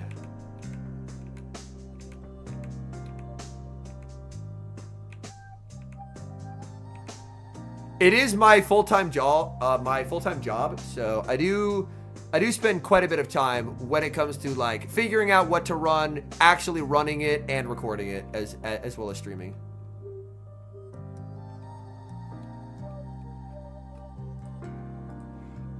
Three square feet. Does that mean you're not old enough to compete? Because we had that happen once where Kokshiak won Warsaw but was too young to compete in his home country, and when he qualified for Worlds, they figured out that his date of birth was wrong, and then he was disqualified from competing in Worlds. So I wouldn't recommend misputting your age, because they need your tax info to pay you out. It depends what country you're in. 3 square feet, but I have 17. You should be able to compete. 17, you should be able to compete. Exhibit, I believe they have an online qualifier. So unfortunately, they don't have an in-person tournament, but I believe they have an online qualifier. But yeah, depending on the country you're in, I mean, we have competitors who are under 18 who do compete. So 17 should be... It'll depend on your country's specific rules, but in most countries, 17 should be fine. Like, SS Thorn plays second, and he was, I think, 16. Oh, you're USA? You're fine. You're fine. You're good. Yeah, you are good to compete at 17. Yeah. All right, here we go. Diggersby, Shadow Annihilate. That's a devastating lead. And he's ABA weak. He goes Drapion. Look at these counters, by the way. This is where Shadow Annihilate cooks. This is where Shadow Annihilate cooks. Look at that thing. That thing is half health. That thing is half health. How do you always have the motivation? Oh, great question. It's the same way that I motivated myself to get out of bed every morning when I worked a full-time job in insurance. It was that A, I really like it, but B, if I don't do it, then like this is how I support myself financially. So it's like, there are days when I don't want to record and I'm like, man, I feel sick. I don't want to do it. And I make myself do it because it's my job. It's the same mindset that I had to use when I was working like in insurance. Yeah, Shadow Annihilate is a beast. Have I tried other Pokemon games? No, actually. My first Pokemon game was Go, and I have never played any other Pokemon game.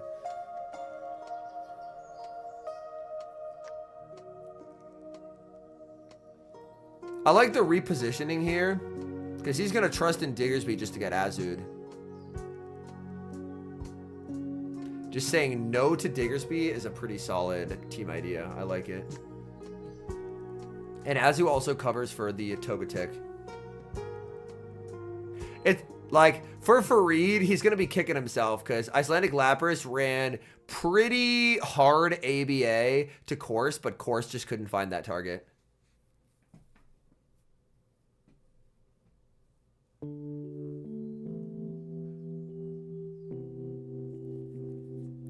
But one thing that I do very much enjoy about Go is there is like the biggest thing I think about content creation is you really got to get into it for the love of the game.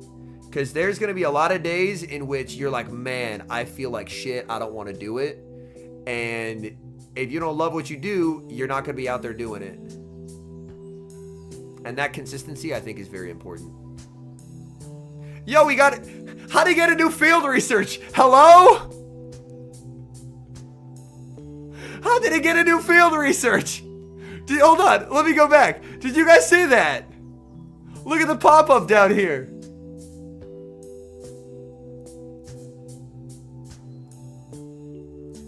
How did he get a new field research? Yeah, but he wouldn't be logged in, like the auto catcher wouldn't be connected to this device. Oh, gotcha was on in the background? Okay. Oh,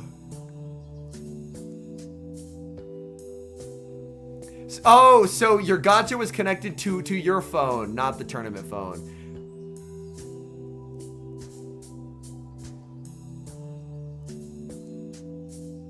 That shouldn't have been a cap tie, should it?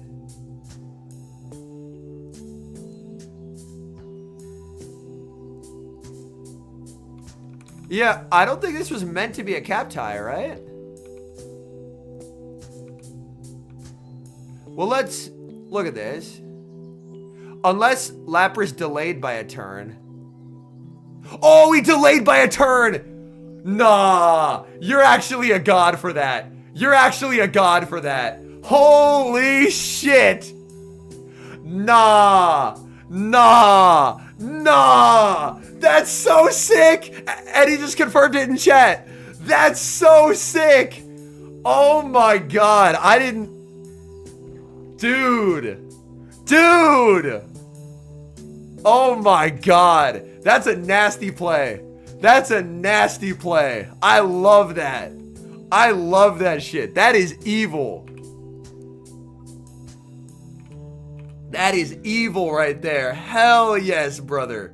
Hell yes. Nah.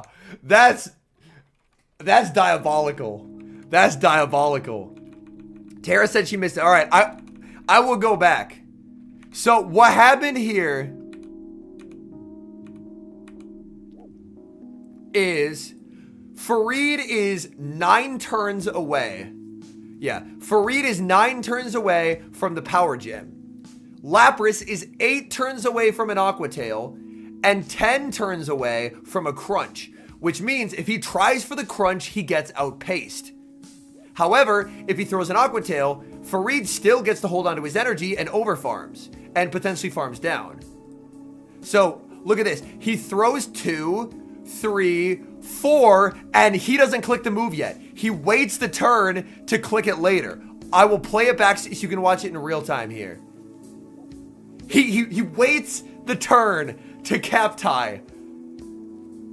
That is 100% ending up in the next best plays video that I do. Oh my god. That's so evil. That's so evil. Oh my god. Yo, FF with the dodo. Appreciate that, man. Oh my goodness. That is... Yeah, that's a savage play. That's a savage play.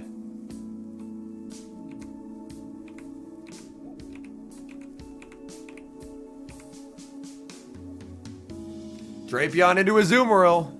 Fareed gotta pray for crunch debuffs. He brought back the Walrein. Switch matters so much here, but Walrein... Ooh. I would prefer to be Lapras instantly. Yeah, he waited 1 turn, 0.5 seconds after he got there to force the cap tie. Yeah, but that's the beauty of Pokemon Go PvP, is you can see those, like that win con identification involved an exact perfect wait of 0.5 seconds and then a switch. Oh no! He caught the Ice Beam on Walrein! Oh, that is devastating. But this is Shadow Annihilate time. Shadow Annihilate now gets to ramp up. Oh, I don't think he gets 2. I don't think he gets 2. I think Annihilate can just farm down here. Annihilate's low, though. Yeah, Annihilate gets the farm down. Exits with energy. Brings in the Corsola. He threw an Ice Punch. Does he call this?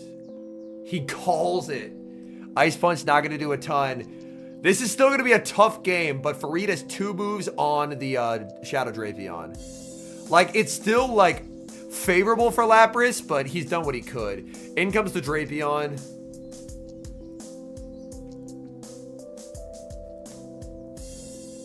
Yeah, he just switches Azu, though. That's what... I honestly don't love the instant switch in from Farid, because now this energy isn't particularly valuable. Like, you stored it all to not throw it on the Azu, but you just threw it on the Azu. And then you can see there the fist pump from Icelandic Lapras. What else can you do, though? Play it out with Corsola, get more shields down is an option. Like, it still favors Lapras, but I think it would have made it closer. Because the whole point of banking the energy is to not use it in an inefficient manner. But the energy was used in an inefficient manner.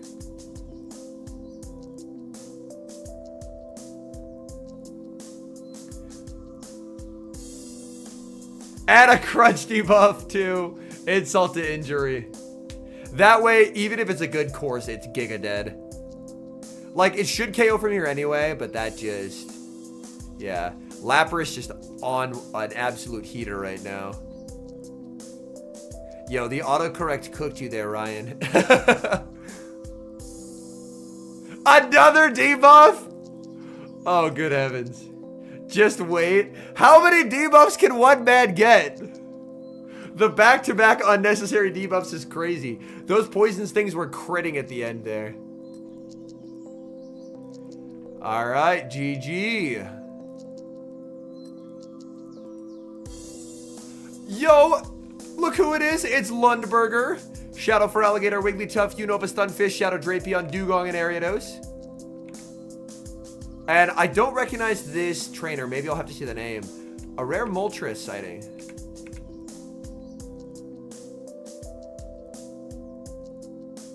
AG5213. A Gudra player.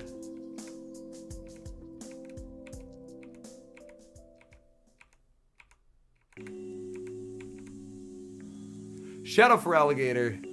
Into Superior.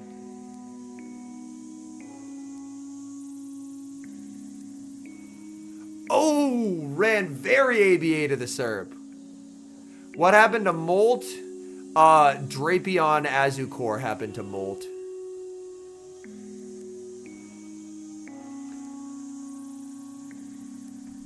Unless there was like a switch out or a debuff was applied, you are correct, Belita. 5x weak to ice is crazy. Yeah.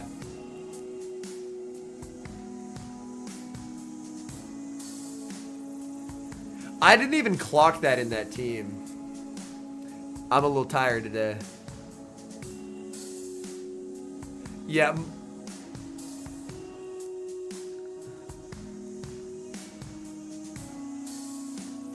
They are all that way. 3 square feet. They're all that way.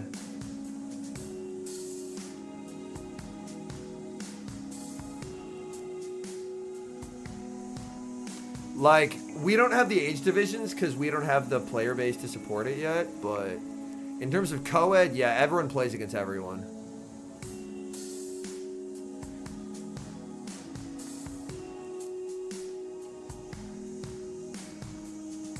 Yeah.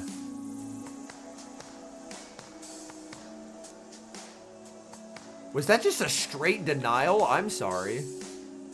It was just a straight denial. What the hell? What the hell? Just a straight up denial on stage is crazy.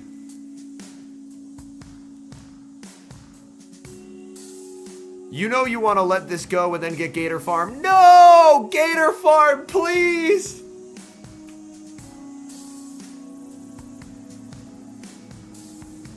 Okay. Still got Gator Farm. But now because you shielded, you're just dead. That's why no shielding for Gator Farm would have been more cool. Because now, bam, you're just gone and you lose. Yeah. You can't ever intentionally deny a fast move. It's just sometimes the game breaks and doesn't let a fast move through. But yeah, this was 100% Lundberger's game to win. If she just saved shields for Gator, which is the Mon that... Like, Gator's energy goes everywhere into this team, so you have to rely on Gator.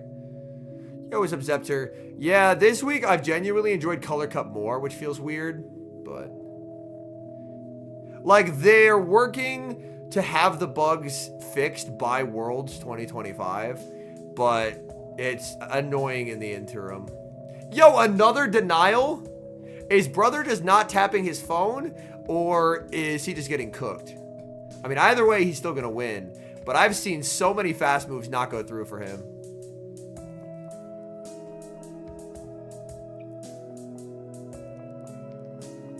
It is supposed to sneak, yeah.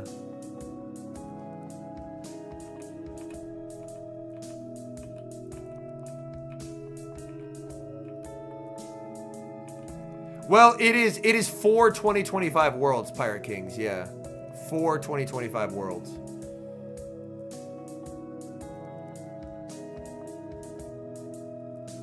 Okay, well, this is just over.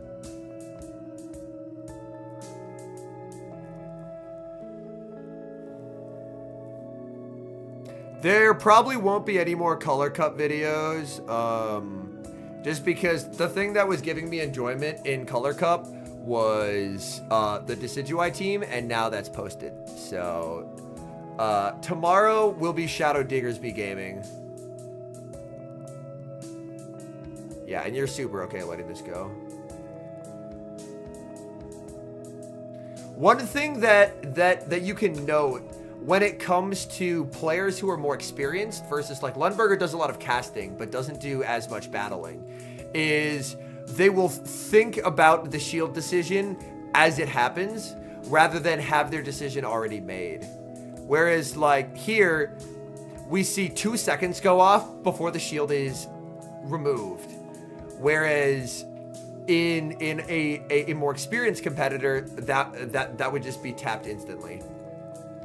So it is interesting to see the tendencies that people have when there's someone who battles a lot versus someone who doesn't as frequently. But yeah, you're always fine surrendering the farm down because you get the Icy Wind, and then you just put... I mean, 2 aces already don't KO Ariados, and with the debuff now, you're just in such an unlosable position. I'm also a caster. Yeah, I'm a caster, but I don't compete because I find way more enjoyment out of casting. But yeah, casting is unbelievable. Competing seems stressful because you're like battling, you're trying to earn money, trying to earn glory. Casting is stress-free. And I get to wear a suit. Sometimes I record multiple videos in a day. Other times it's just one. Like, I feel at this point I have the chops to compete, but I just don't think I'd find enjoyment out of it.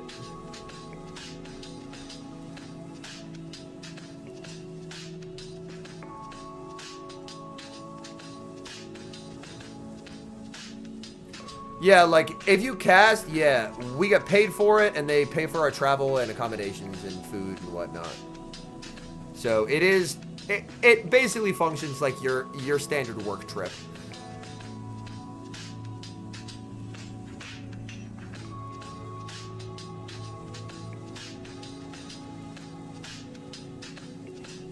But yeah, this is 1-1 here.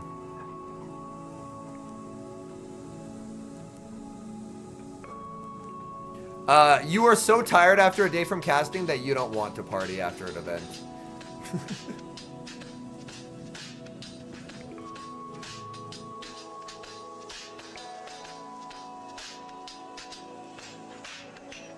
Like, I think if I put the time in to, like, practice show 6, I think I could... I would be... I think I could do well. But it's just... It's not a priority for me right now. I have heard about my next casting job, yes.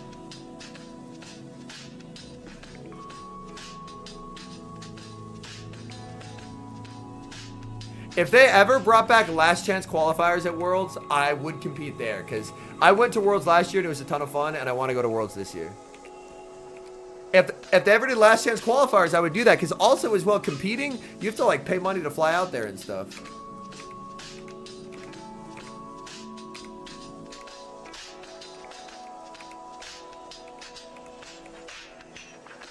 Ooh, Dugong into Gudra, good lead. Maybe Master League on Monday. Depends what I end up recording. I haven't recorded the A video for Monday yet. This is a nice bait. Because Dugong's always going to shield here on lead. If there was a special event that I could drive to inexpensively, I would consider it. But there aren't. I did move from where I used to live. I no longer live there anymore, but I still don't live close to any events. There are not Twitch drops for this, no.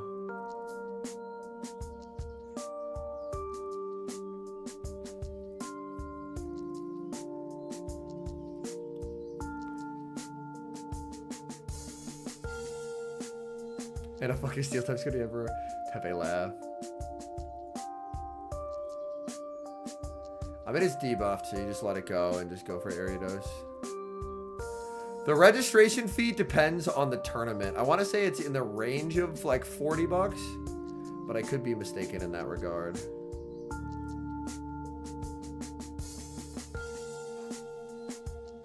Yeah. Oh, no, I'm sorry, C-Shaka. Learn to stream on Twitch? No. I don't want to have to cross-promote. Having all my stuff in one place, way easier.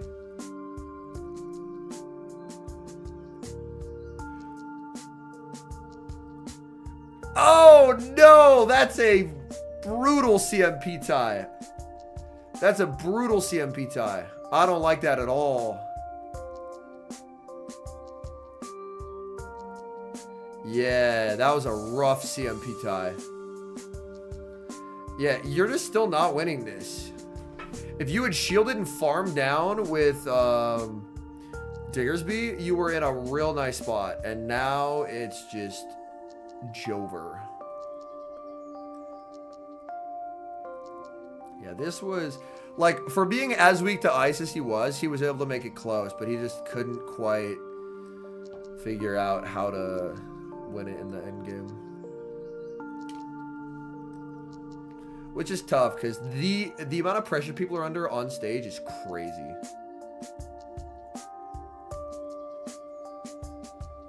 All right, Lundberg takes it.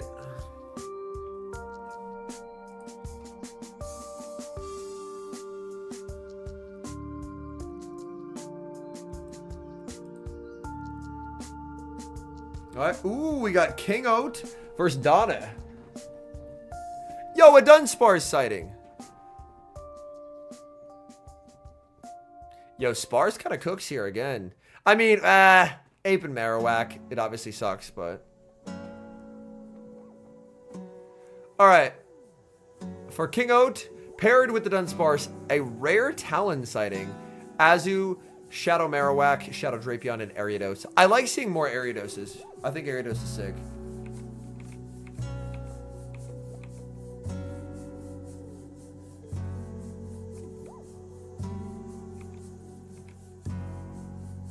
Oh, that's the plan, Michelle, yes. Ooh. Ariados into Azu. Drapion save switch. Interesting. Answered with the Dunsparce. Yeah. That's why he has thrown Azu Drape, because that's his only checks into the Talon.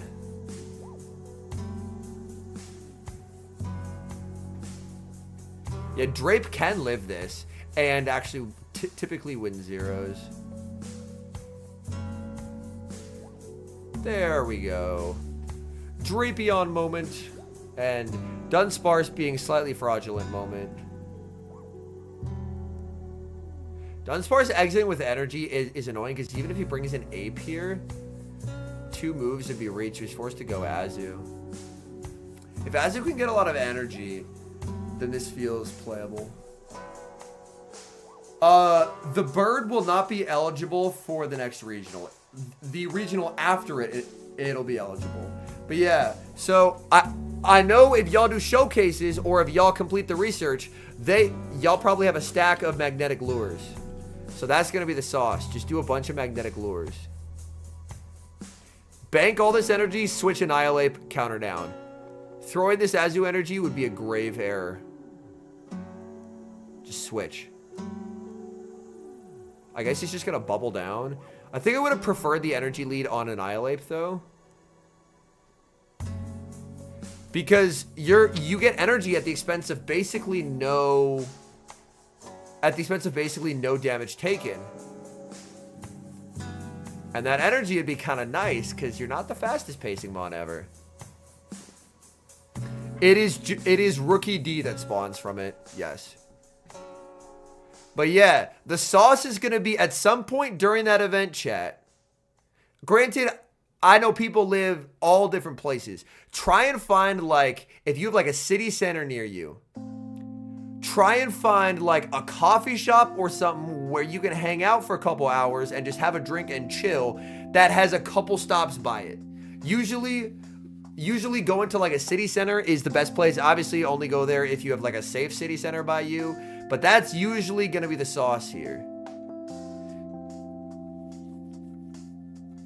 Is try and find like a place where you can hang out for a couple hours without getting in trouble. And like a coffee shop, if you go there and just order a coffee, they'll let you sit there for hours. And then make sure yo, Ape is actually sweeping this. Let's go. I wish he would have sniped the Sparse with the Ape, but Ape was still able to cook. Oh no, he gets the no! Oh man! Kingo predicting the switch out means he wins because he lives a counter. Oh my goodness. Oh my goodness. Oh man. Kingo predicted the snipe attempt perfectly. I thought Donna had that. That was a crazy prediction there. That was a crazy prediction. Yeah, Donna looked to be in the driver's seat, but Kingo literally got it perfect. If that bubble registers, it's over. Wow. Okay, Kingo.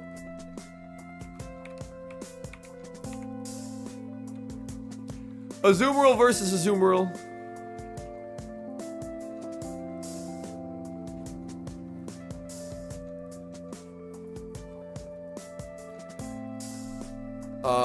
I have a couple Shadow Annihilate. I have a high rank one, and then I have one that wins cap ties. The one I have built, yeah, so I have a high rank one that's unbuilt, and then I have a built one that is a murderer of cap ties.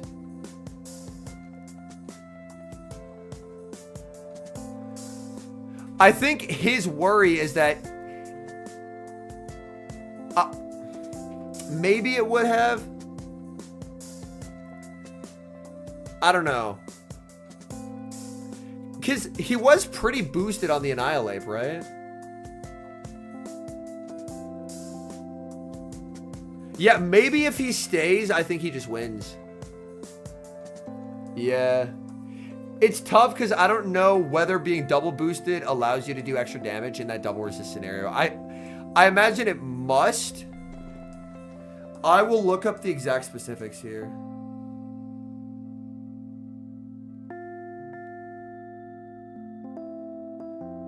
Normally counted as 3 damage.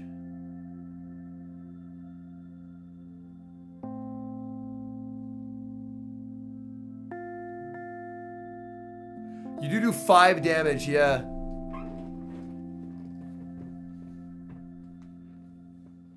Yeah, so I think if he just stays, it's a guaranteed win condition for him, as it turns out. Because 2 extra damage, the Ariados should have been knocked out there, or it comes down to DRE, which Kingo's unlikely to get. So I think Donna might have thrown that, actually. That's unfortunate.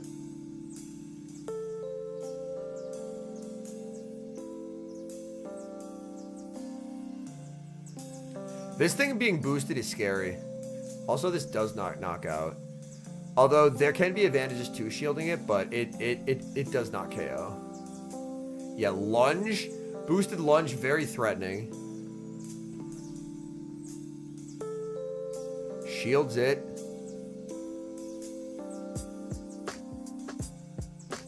He gets farm. Oh, he didn't commit. He would have got that farm down.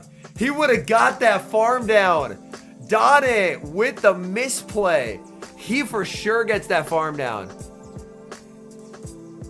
Let's look at this. Yeah, he gets that farm down guaranteed. That's unfortunate. That's unfortunate. He guaranteed gets that farm down, but since he throws, he shields because he now has a lunge. And now this thing is going to be -2, and it's a boosted lunge as well. That's tragic. That's way too much damage. And now this is -2, so Kingo doesn't care.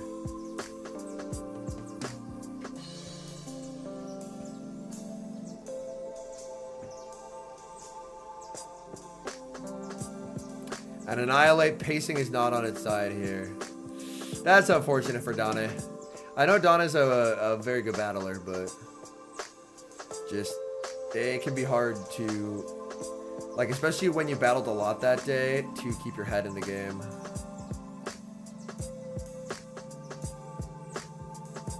Has the back-to-back, and he'll just let it go. Yeah, GG. All right, so Kingo today, too. That means an Ariados team today, too, which is very cool. We like Ariados. Ariados is a cool Pokemon. All right, before we do winners finals, which is Pocket versus Galax Kabolton, I'm going to refill my water. It's been 2 hours, so if y'all need to refill your waters as well, I'll be back in like a minute or two. I'm getting water. I need it.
Yo, I'm back.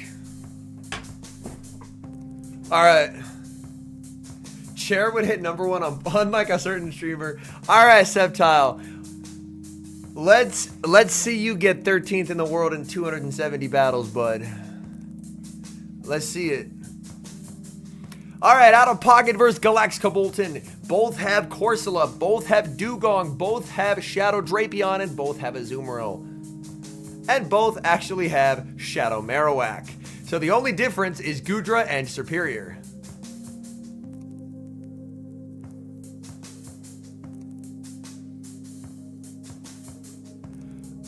I don't know what that is, no. Okay, good lead for Pocket. Although Pocket, I believe we saw earlier, he is kind of a bad Corsola.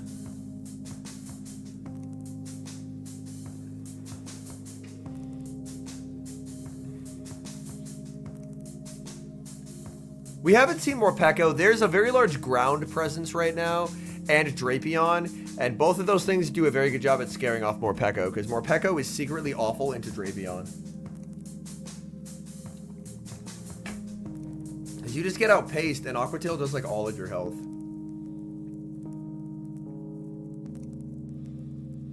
But already from the damage that's been taken, we know this is not a good Corsola. This is like an okay Corsola, but a better Corsola would be like here. Like here-ish.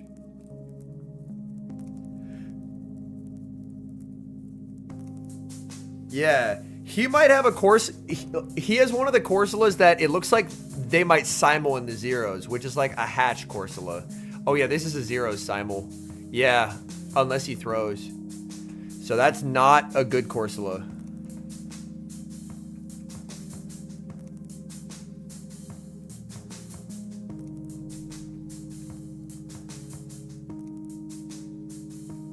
Dugong.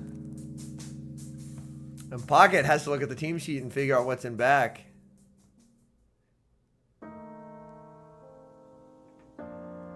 Oh, he makes the read that the Dugong will be more valuable in back, but that's actually better for Galax. Ice Punch Annihilate? I definitely think it's interesting. Interesting. Crunch debuff. Icy Wind catch.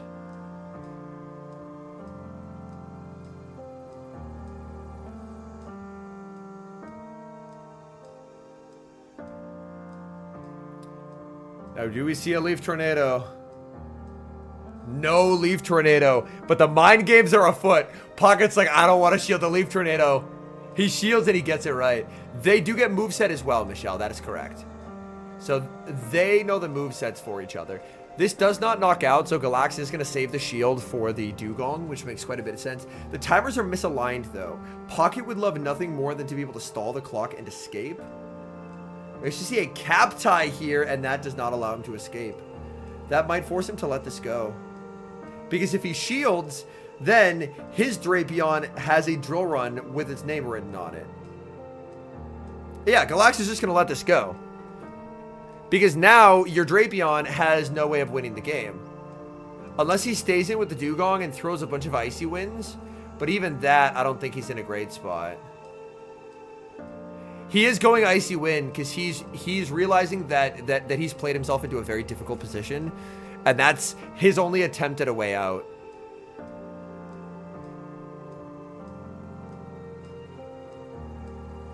Galax just always needs to try and exit with a ton of energy. If he can exit with a ton of energy, he should be in a decent spot. Or potentially just, can you ever drill run an Ice Shard down? I think that's actually the play. Yeah, just from here, just commit to an Ice Shard down and say that however debuffed I am, 2 drill runs are still going to KO this Pokemon. I think that's what he's going to do. Okay, he is just going to throw.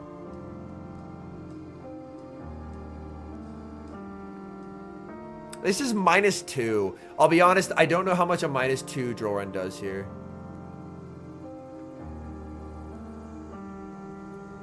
He is going to bait. I wouldn't be surprised to see an Icy Wind into a drill run. Based on the Aqua Tail there. Okay, he is just going to go for the drill run. Why do you hate Azumarill so much? Great question. When I first started playing PvP, it was the best Pokemon. Okay. He does win it. Icy Wind in a drill run would have been safer, but I imagine knowing how much a -2 drill run does into a Drapion is... Like, I have no idea. But he was able to figure his way out. That cap tie there, it seemed like Pocket was attempting to play for timeout, but it just didn't work.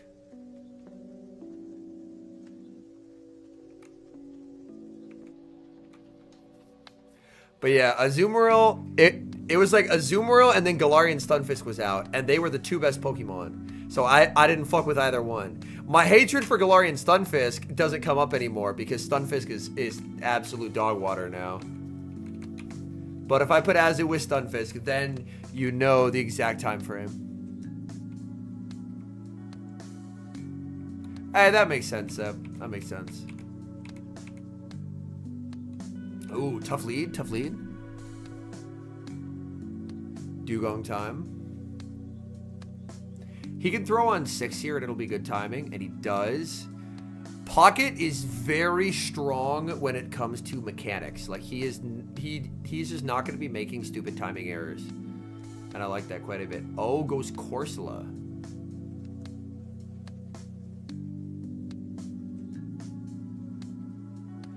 Yeah, high rank Corsola does very well.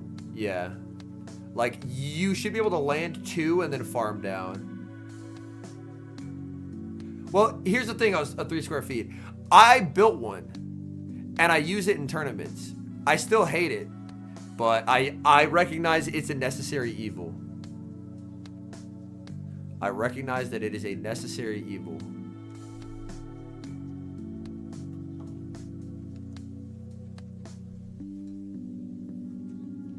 It's not evil, though. It's pretty evil. It has been good since the start of PvP, and it's still good. That's a lot of years of Azumarill being strong.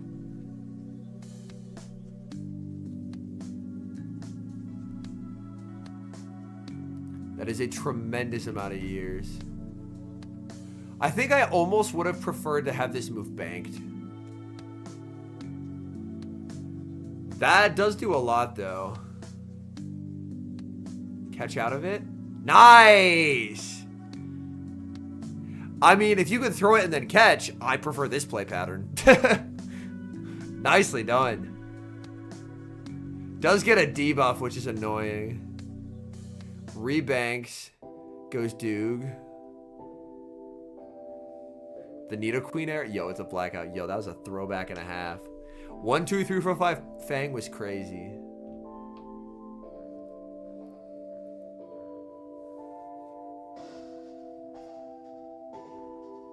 He calls it,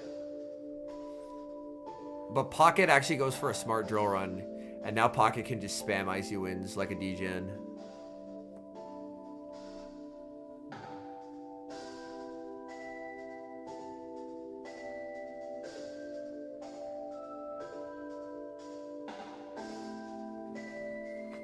Oh, we see a switch out, but it's obviously gets Icied. I haven't had a counter up this stream. So I want to do a brief midstream check to see how close we are to our goal. Because I know we are very close.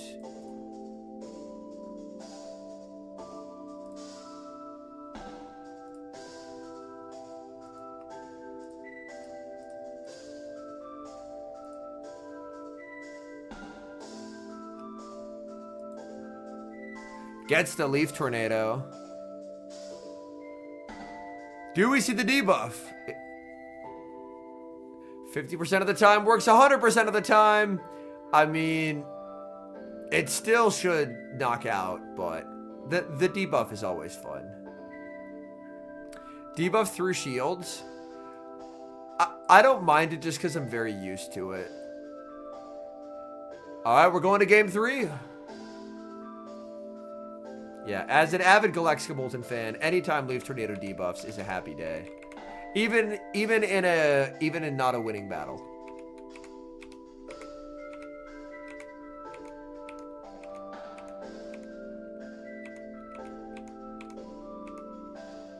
Here we go, game 3.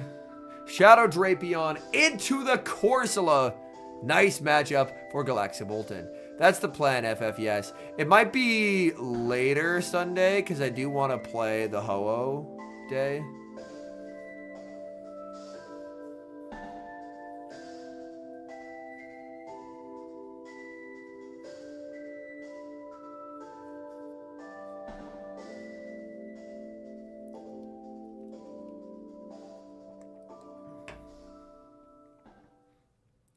Pocket pivots out. Aqua Tail on 3 and then just go Azu. That play pattern just makes too much sense not to occur. Oh, he stays. Interesting. Does a lot. Gets the shield. Now Azu. Interesting. assuming that Pocket would just go for Overfarm there. Because Drapion has all this energy, but the energy goes nowhere. And again, so much of this game is about making your opponents use energy in an inefficient manner and being able to punish a Shadow Drapion save switch by grabbing a shield, having them get all that energy, and then just throwing an Azu in to wall the energy is so nice. He's able to pivot out into the Dugong, but there was so much energy. It was 2 crunches lost thrown on the Azumarill, and Azumarill's still half HP.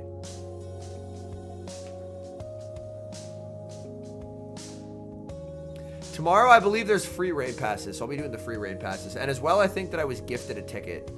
So because I was gifted the ticket, I do want to actually play. Basically, no, Night Owl. Some people tried Zapdos, but it did not have the results they were hoping for. I actually don't know who gifted me the ticket. I don't know if there's a way to see who gifted me the ticket, but... when it popped up, it said someone gifted me the ticket. So maybe I'll just ask in the Discord and see if I can find out.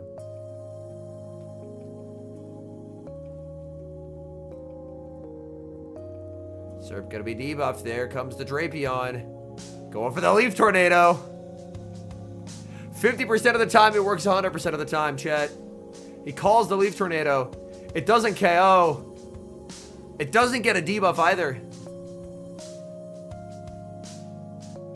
It should say it when you click in your inventory. Ooh, okay.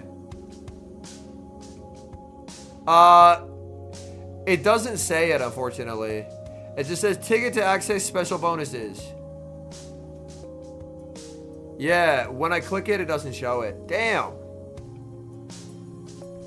I wish I knew who sent it to me, because I would say thank you. Go for... I don't think Nightshade KOs here. This should be a survive for Corsola. Sorry, a survive for Superior. Gets the switch out. Tried for the snipe, but that's a 1 HP Superior. 1 HP Superior there. Gets the Frenzy Plant. Holy. That's crazy. Everything is so low for Galax Bolton. Even the Drapion could get Astonished down. Bringing in the Azumarill. Will we see a switch and a catch? They're both over farming here, and he just gets it. Pocket was too worried about the catch. The catch never happened, and Galax Bolton advances to day number 2. Let's go. Yes, RTG, I am. If I'm awake tomorrow when you stream, I'll gift a sub every time Galax is Leap Tornado debuff. Sounds good, FF. Yo, FF, what time zone are you in? I'll probably be... Wait, when is the Ho-Oh raid day? I'll probably be streaming it, like, later afternoon. You can, Pirate King. Yes, during this event. You can remote raid shadows. Ooh, we get a usage chart. Drapion on top where it belongs. Wow. Hey, chat. That was, well, winners finals of the group. So, yeah, group finals. Remember when I said Poison Double Water would be on the test? What's the top 3 usage, chat? Poison Double Water. It's 2 to 5. Okay, so I'll probably stream, like, later afternoon / early evening US time. I should go on Campfire, because I was probably invited to the... Yo, I was invited to it. Join Meetup. You have successfully RSVP'd to this meetup. Hooray! I'm going. All right, cool. Shout out to not living in Hickville, USA anymore and living in a city. I think living in a city is pretty cool because there are campfire meetups here. There are actually players near me. It's pretty great. I no longer live near a cornfield.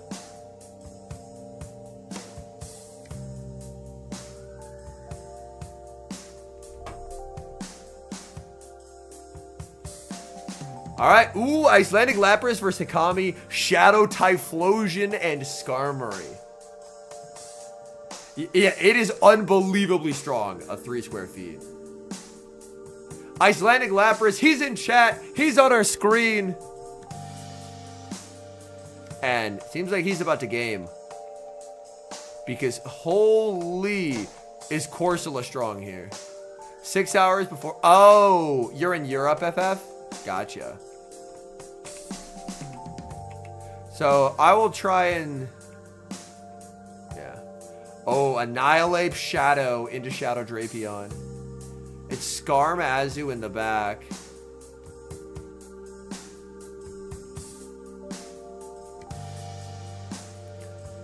Emmy out here posting brain rot memes. No, not the KSI.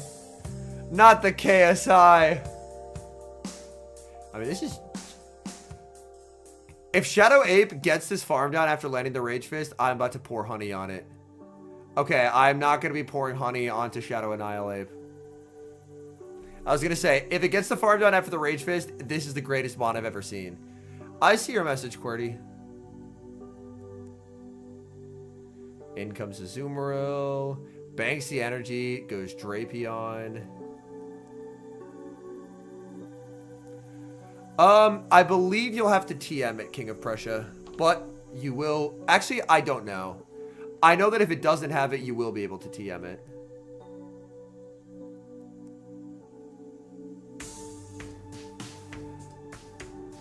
I mean, Rage Fisting when he did allowed there to be boosted counters, so I don't think it would have KO'd on a Captai. In comes Skarm.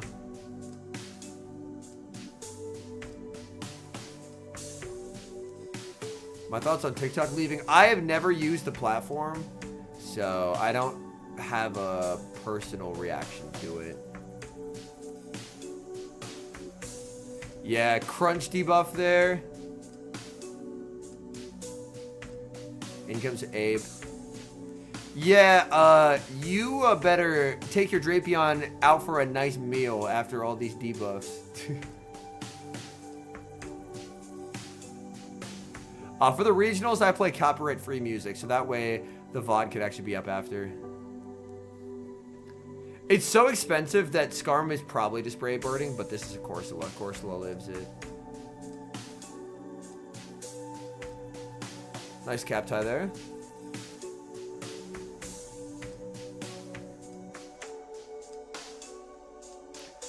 Most competitors don't choose to reveal their IVs of 3 square feet, just because knowing their IVs can offer their competitors a competitive advantage.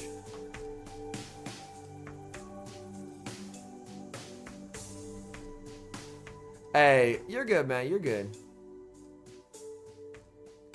Let me look through my journal and see if it's in my journal. My issue is I did battles earlier after the notification came through.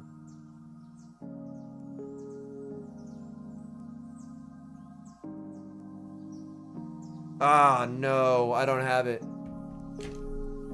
I don't have it. And Corsola gets to the move versus the Skarmory. I will happily reveal my IVs. I am open and honest about my IVs. Unless I accidentally mistype them. But that's never intentional. Alright, Azu Drape. Good lead for Lapras. Skarm in the back again.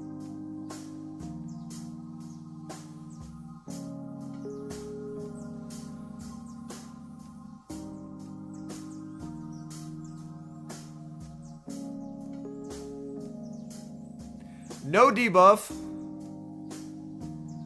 It can depend on the mon. A lot of people for Annihilate run very high attack defense and low HP to try and like optimize that mirror matchup. But not everyone does. People have different philosophies about things. For Azumarill, it's always high rank. Because the goal of Azumarill is to be as bulky as possible. Rank 1 preferred. He could go for a Steel Wing down. If he does, I wouldn't be surprised to see an aggro pivot. Yeah. You just can't concede a Steel Wing down. Skarmory's pacing is slow, so why would you let it... Why would you let it, like, fix that problem by giving it a bunch of Steel Wings? Why high defense? Because you want to avoid getting bulk pointed. Like, well, sorry, you want the bulk points to avoid an opponent breakpointing you. If I was born 6 years ago, how old would I be? I would be 6. Why is that the question we're asking? I was not born 6 years ago. I am rapidly approaching 30 years of age. That's a well-timed switch up by Hikami here to waste the Drapion energy.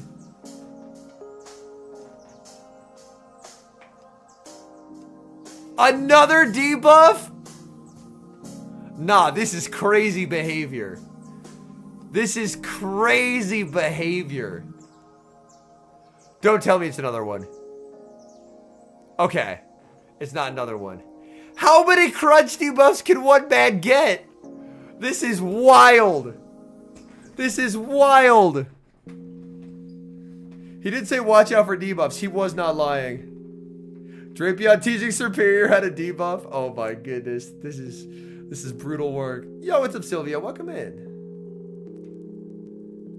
Is this? Nah, it's too healthy. It's not a shield poke. Be really funny if it was, though.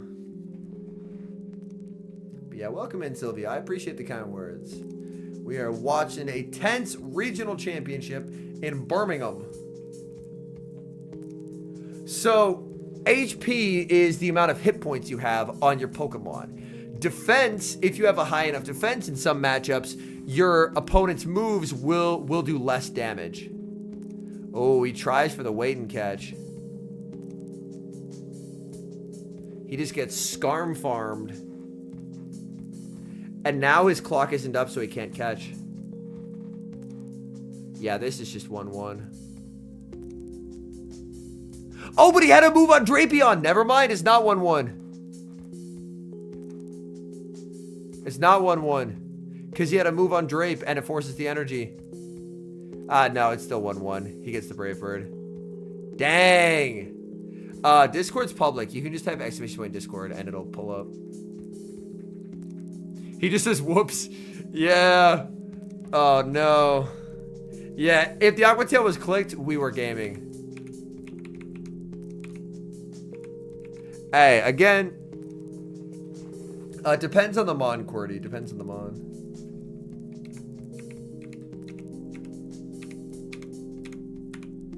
Yo, Corsola Marowak, this matchup right here, incredibly IV dependent on both sides.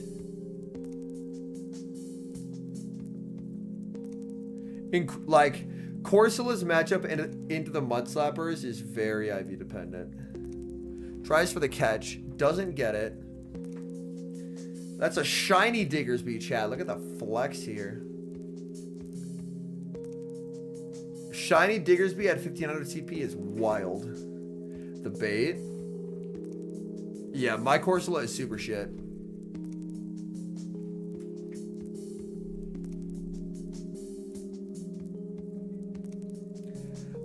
You see, when I go to these meetups, I definitely should just ask someone, like, hey, who has a Corsola they can trade me?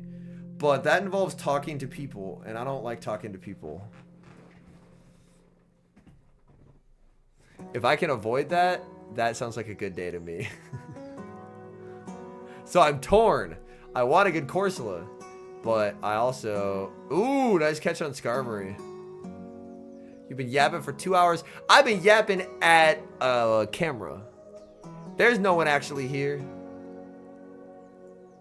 It seems like it, because I've been doing this for 4 years, so I am tremendously well experienced at yapping to myself for now 2 hours and 40 minutes.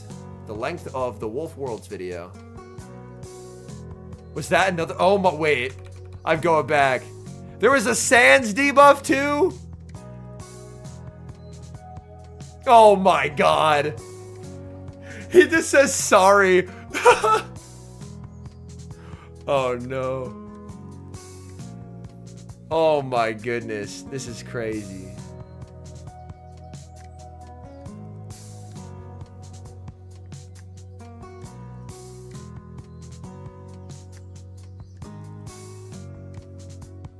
And that KOs, which it normally never would.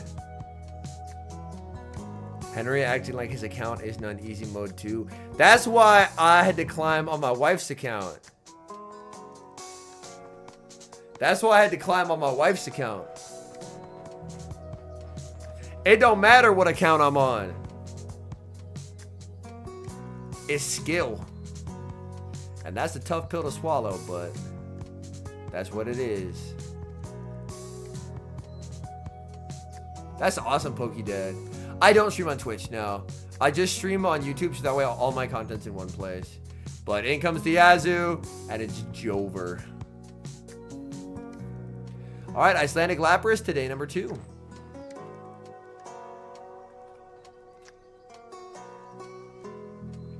And we are getting there. We're getting there. Oh, got you, Lapras. Hikami told you that he had Azu in, that you had Azu in back at the last charge move.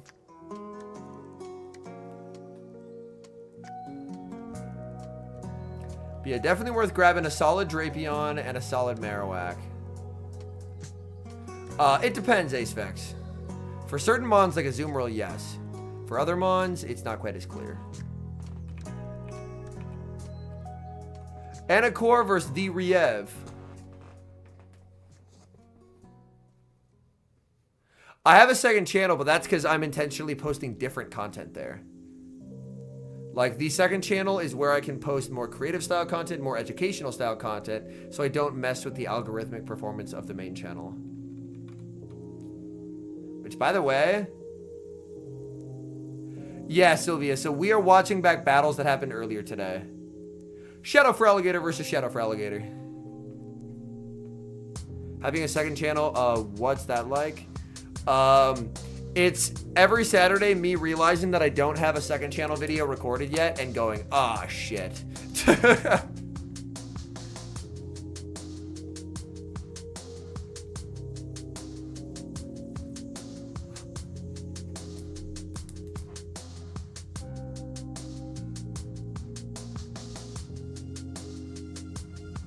So I just wrote that down.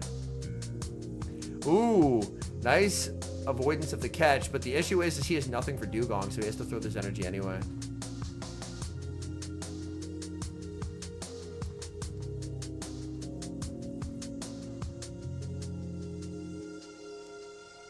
What is Mandy in the back? Yo, this is looking good for Anacore. Yo, thank you, Emmy, with the gifting. Appreciate that. Getting us closer to our pirate stream.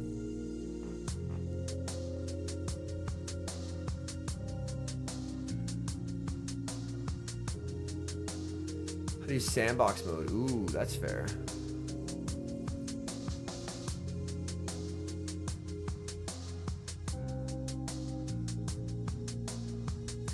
It can very much depend on the mon, Justin. Like, I'm a lot more lenient on shadows, because obviously they're a lot harder to obtain. Yeah, this is just over.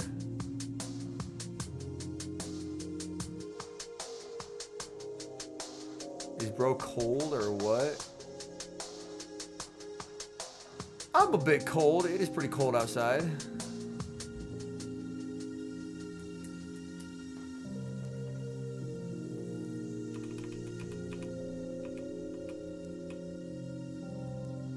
Ooh, Mandy into Fisk. Sorry, a Mandy into Ape. I was thinking about the Ufisk and how he has not brought it once.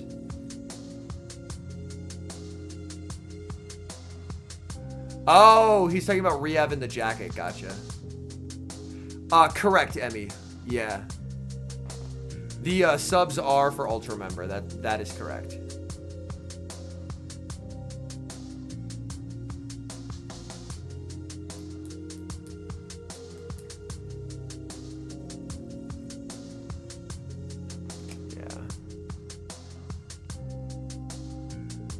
I can tell that it's been a while since I've done one of these streams. I am fading. Oh my goodness. Gotta lock back in real quick. Alright, Icy Wind KOs. In comes the Annihilate. And you could just cap tie a Rage Fist to the move. Yeah, that's perfect.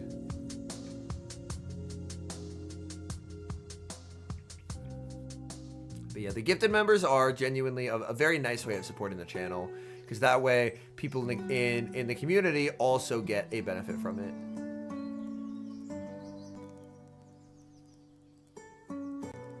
This is a boosted Ice Punch.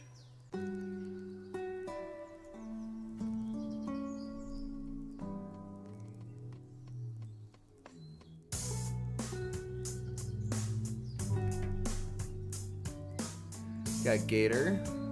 And Anacore does have the ability to bring in his own Gator as well. Grabbing the shield is very nice. Blindfold games again.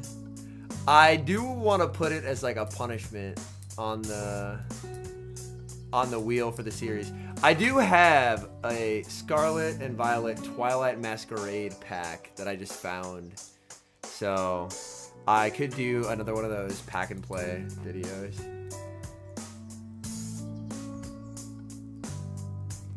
Because those are always very enjoyable. Riev winning cap is really nice there for him. Puts Anacore in a tough spot. Oh, Anacore's dry. Yep, GG. Yeah, because he just banks the Hydro, and he will make the Ice Punch, and Hydro plus Ice Punch KOs. Barring one turn bring-in, this game's over. And the game has seemed to function very well. And he thought it died. He thought it died. He thought it died. Yo, Matthew with the 10 bomb. I appreciate that, homie. Thank you so much for supporting the content. Very kind of you. I'll get those sprays going. Yeah, all right, we're going 1-1. Can a Unova Stunfisk make day 2? I'd be pretty happy if it did. He hasn't brought it. Because, like, if it's against the Diggersby, it would be terrible. But I would like to see Ufisk in day 2. I mean, he would have lost cap anyway, so. Ooh, Mandibuzz into Gator. Let's take a peek at. Oh, the Ufisk is back there. If he ever pivots Drapion. God, Air Slash is so slow. He is going to bait. Anacore. Decision time. Calls it. That's a beautiful call. That's a beautiful call. He goes Drapion. Ufisk time, baby. Let's go. This is the greatest day ever. This is the greatest day ever. Oh my goodness. Anacore can grant a def win in that instance. He doesn't have to, but he can. Actual Ufisk moment. This is terrific. Hey, that's awesome, Mark. I am thrilled. He brought the Ufisk. He just said, enough. Chill with the Drapion, man.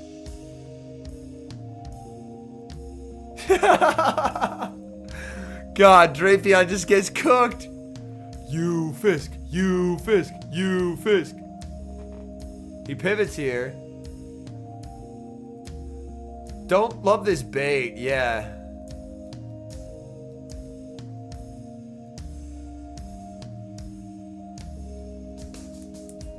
You just always let this go as Mandy. Yep.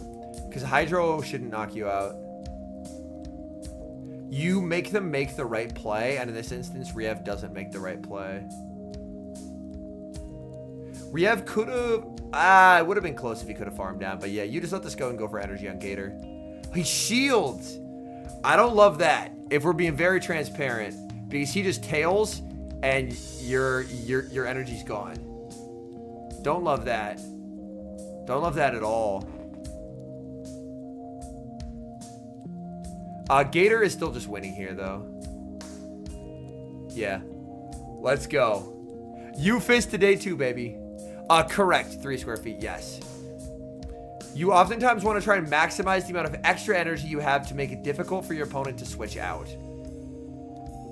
Because, like, let's take, for example, a Gator Mirror. If a Feraligatr has 100 energy, I can't switch into Superior because I'm just going to get Ice Beamed. But if the Gator has 0 energy, then it's a lot more playable. But yeah, that's a Unova Stunfisk in day 2, chat. Today's a beautiful day. A Ufisk in day 2, it warms the heart. It really does. It really does. Day 2 winner's side, a Unova Stunfisk. Let's go, Anacore.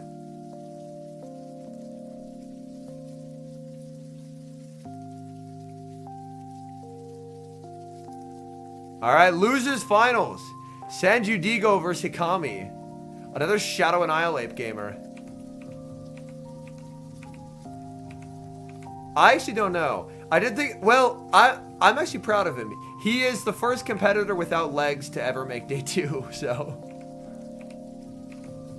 And Sanjudigo, Shadow Annihilate, Corsola, Diggersby, Azumarill, Jumpluff, Shadow Drapion. Great question, Emmy, because those are casted by a different company. They are run through Copag, and they use what Copag does, whereas these are officially casted through TPCI. Corsola versus Skarmory. Ooh, alignment matters a lot in back.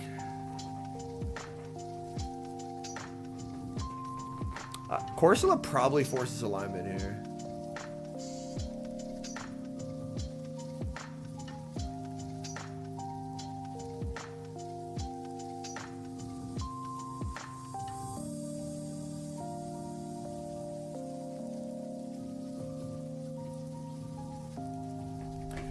Why is there a Skarmory on your screen? The future is now, old man. It's Skarmory o'clock.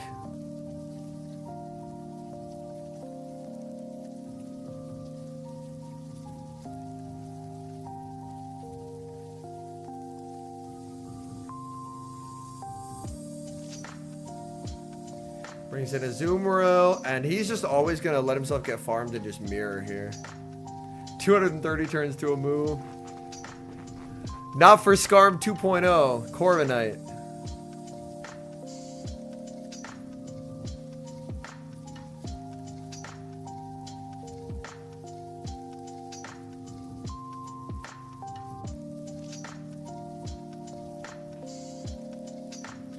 Yeah, and the moment you go Drape here,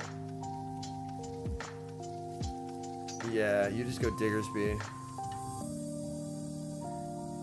And this is just pretty safe across the board. Really don't get the Skarmory. Skarmory, its moves suck. But the reason why you bring it is for its insane defensive resistances. And that's why they have to be so careful with Corviknight, as it shares the same typing. Steel Flying is one of the best defensive typings in the game. They very nearly almost did. I'm happy they switched it up. Like, it was originally Steel Wing, Drill Peck, Brave Bird, and that just would have been Skarm 2.0 with better pacing. But now it's Sand Attack, Iron Head, and Sky Attack. So it's going to play a lot differently, which is sick. We should want things to be their own Pokemon and not just the exact same thing again and again and again.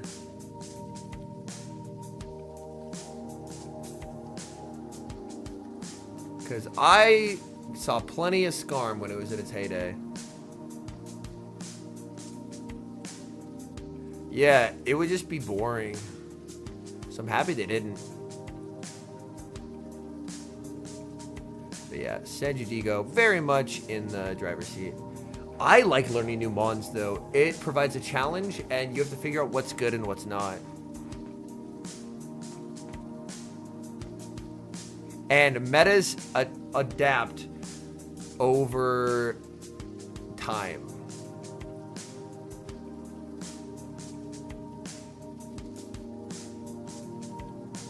Are you hosting another tournament? I don't have one planned currently, but I do want to host another one at some point.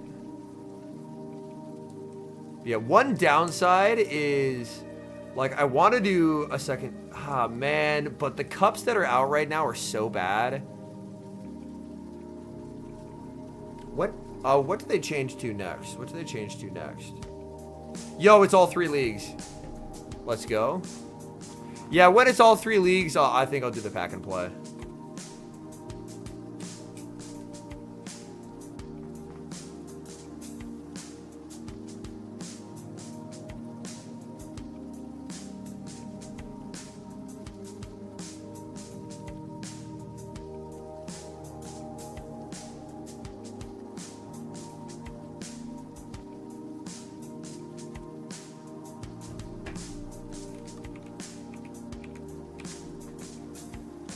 What moves do you want to see nerfed or buffed?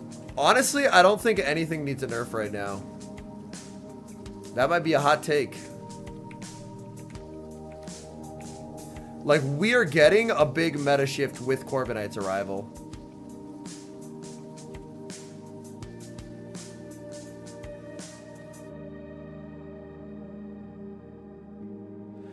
You can always buff new and interesting things. If I competed, I could do pretty well. Of that, I am pretty confident. I don't think that's excessively disputable. But I have way more enjoyment out of casting them than I do competing.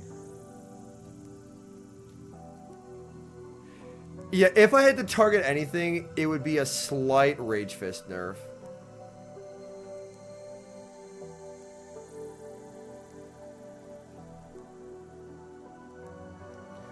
But first, I want to see how a month of the Corv meta plays out. I want to see how a month of the Corv meta plays out.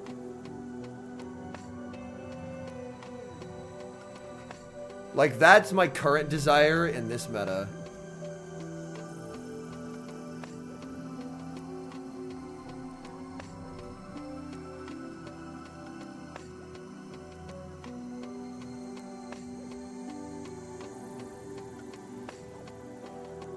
Corv, it has very similar stats and typing to Skarmory. Steel Flying type.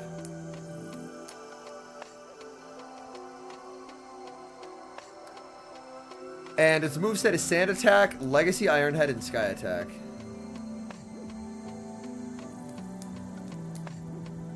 And like, the move can be good. I just tend to find Annihilate a less than welcome presence in a meta.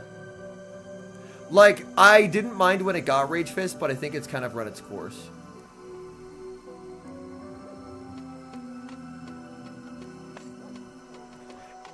I don't think you can ever get rid of Iron Head, and Sky Attack is kind of needed to be a flyer, so I don't know if Payback will see a ton of play. Maybe I'm wrong in that regard, but obviously we'll have to see how it goes. Annihilate doesn't learn Karate Chop in the main series, so we are safe.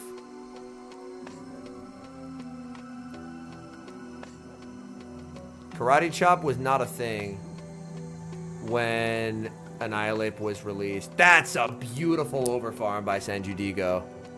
Sanjudigo in his bag right now. Let's go, Sanjudigo. Very nice. Very nice. Now, what I do think, if they want to nerf something, I think they'll make Crunch more expensive.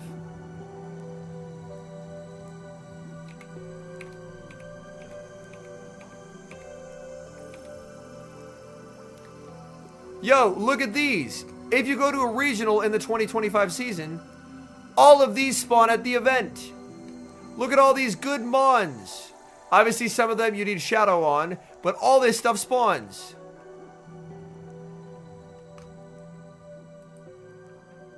Just at regionals. Finally, they're making a graphic about it. Because they've always spawned at regionals. Oh, here we go. Out of Pocket versus RGR. These are both members of our Discord. These are both members of the Discord. So this is going to be an interesting fight.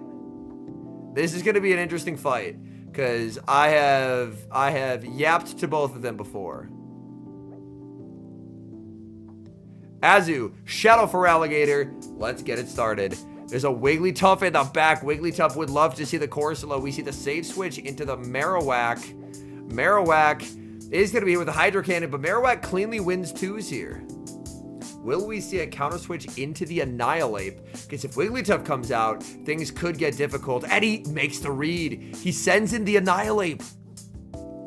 He's saving Wigglytuff, and that's going to pay off with a Corsola as the final mon.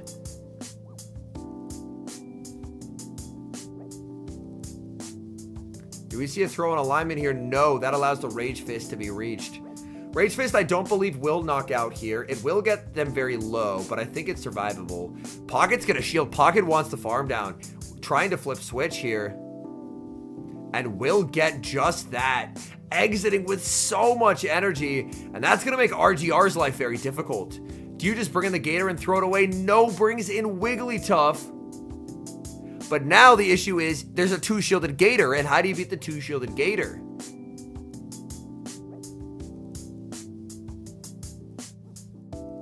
Honestly, do you just commit to... Oh, 1 shield comes up on the Wigglytuff. So now it's only a 1 shield Gator. That's more manageable. In comes Corsola. Look at these Astonishes, though, deleting Feraligatr. Feraligator's in trouble. Feraligator's in serious trouble. Oh my goodness. Hydro is going to connect. Another Astonish will get to land here. And this Feraligatr is just getting bubbled down.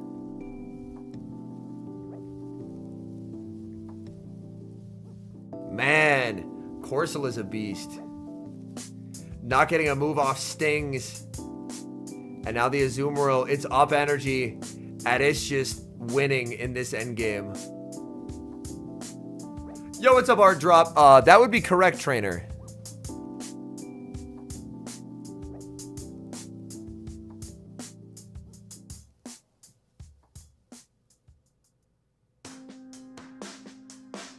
Out of curiosity, which ones, Ryan?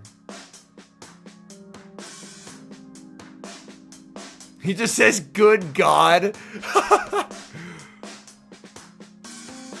Fun things can happen when I'm not switching up my teams every 2 seconds for content.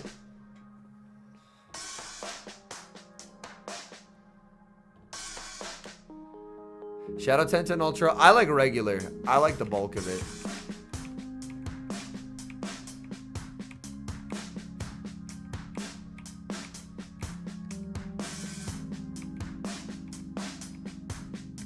Goodra lead into the Talonflame. No, that's not what you're hoping to see. He ran ABA weak. Oh, this is disastrous. Staying in with the Talonflame for now. Talonflame met with the Aqua Tail, and RGR just gonna let it go.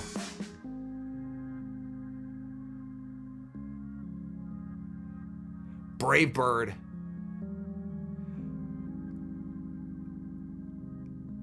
He shields the Goodra. Now do we see a pivot into Annihilate? Staying. This will be crucial. If he saves Gator in the back, Gator can actually sweep this endgame for him. Does he just save 2 shields for Gator?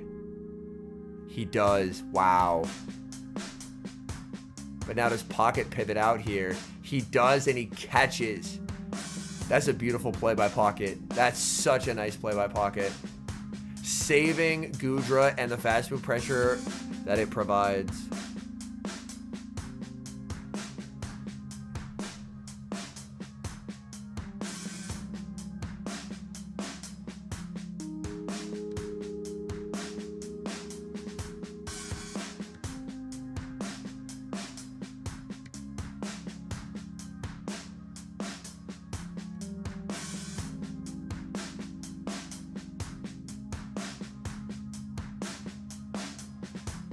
Oh, I just figured out who sent me the ticket.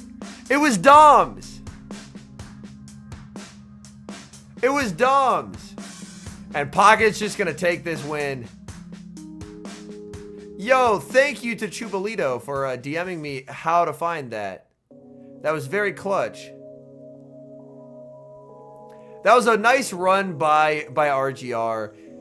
His team was very soft into Shadow Marowak. And Pocket was able to exploit that.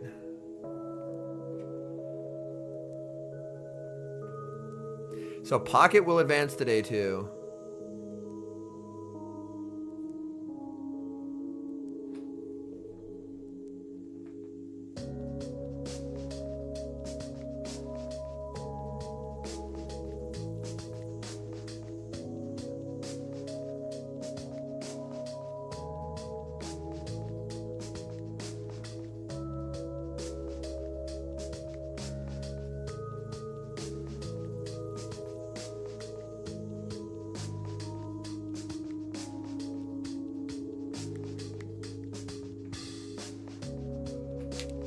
Yo, what's up, Mikhail? All right, so Pocket making day 2. Nicely done, Pocket.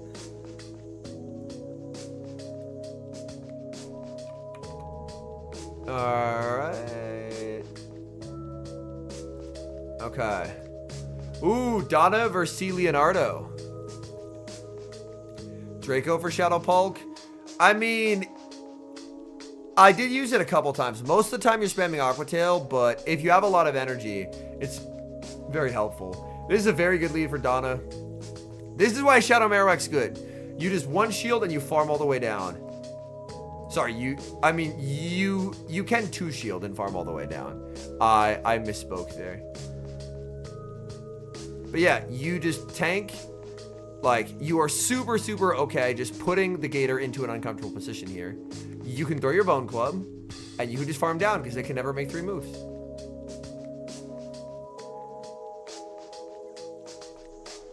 Yeah. Easy money.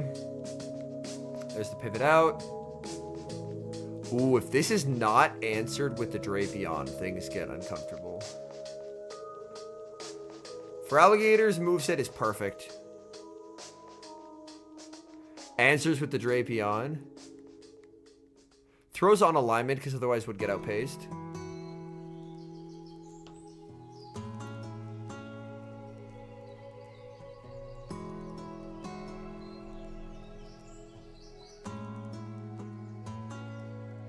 Ooh, barely gets that farm down. And then looking at the team sheet, you just spam crunch into anything.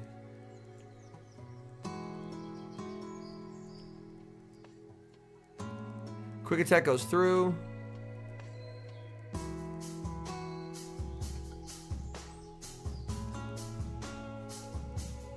And now you just Azu him. Azu him good. But the thing you have to be mindful of is the switch. Oh, clock's not up. That's actually bad. Oh, man.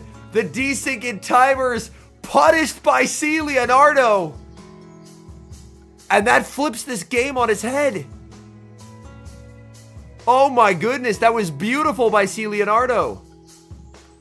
Donna wanted to switch instantly, but his clock was still stuck because he had misaligned the timers. So now he just loses all of that HP on his Azu. That was actually incredibly well played by C. Leonardo.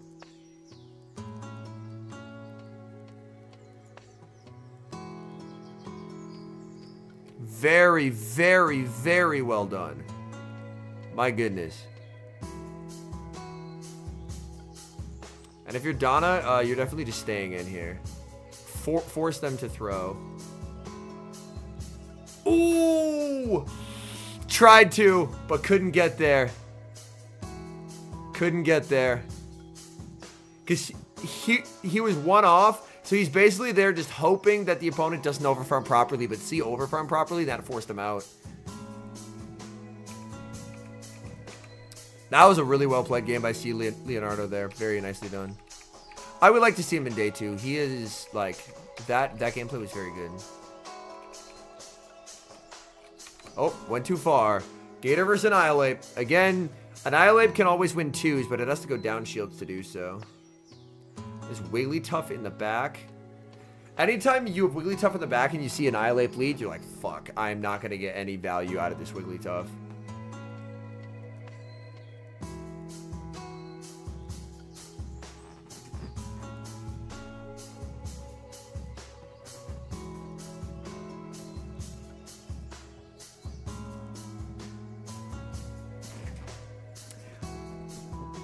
Like, you could aggro pivot in the Wigglytuff and just say he's never bringing the Sand Slash. That's what he tries. That's what he tries. I have not watched these battles, I swear. But that's what I would try. And just say that surely there's no way, with the amount of A-slash counters, he's keeping that RPS nonsense on the bench.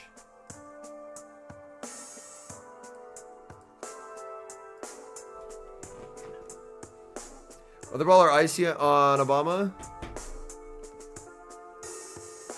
It is better, like, if you want pacing, you go Weather Ball. If you want debuffs over time, and you want to expend shields in your Obama, then Icy Wind.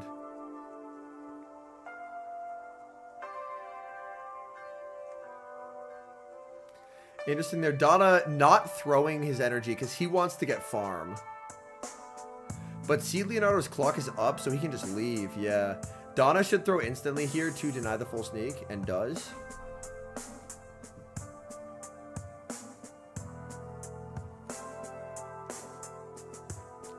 See, Leo lets it go.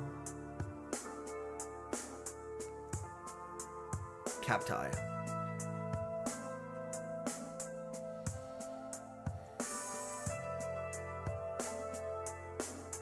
The fact that C Leo still has all 3 mons available is very nice.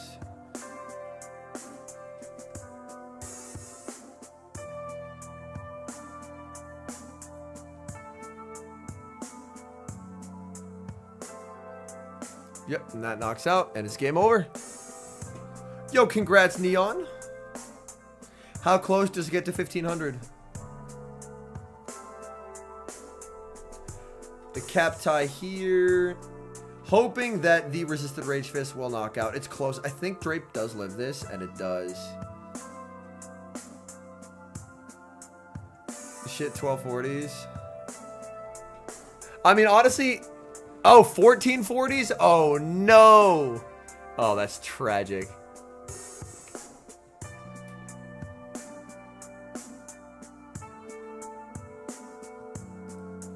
All right. The Riev versus Tauntaun Batus. Feel bad for Callum. Why is that, Grammy? What's Callum up to?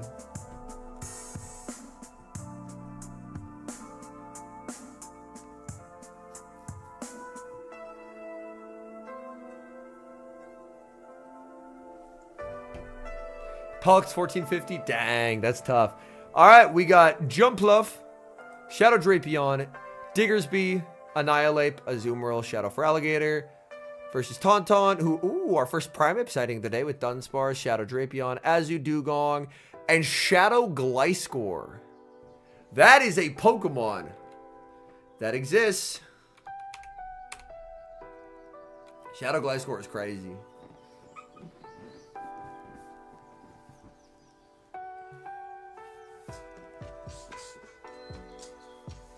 Shadow Drapion into Azu. Good lead for Tauntaun.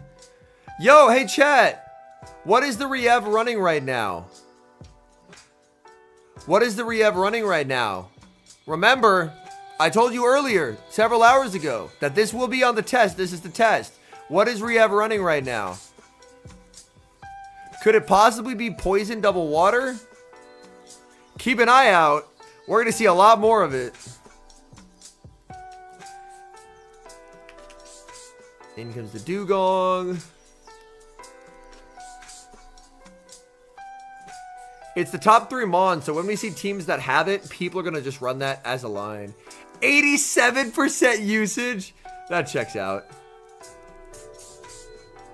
I simply would not attend a regional if I did not have Shadow Drapion on a team.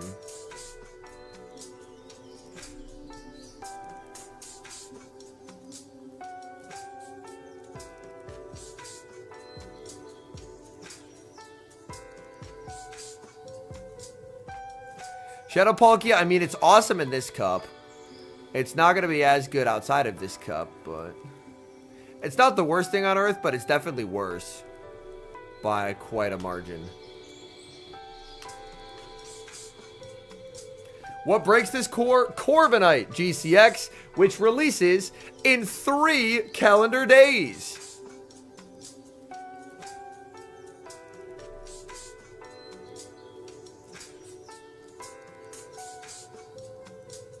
Oh, he gets the drill run, though. Oh, Ices. Kind of rate it, if we're being honest.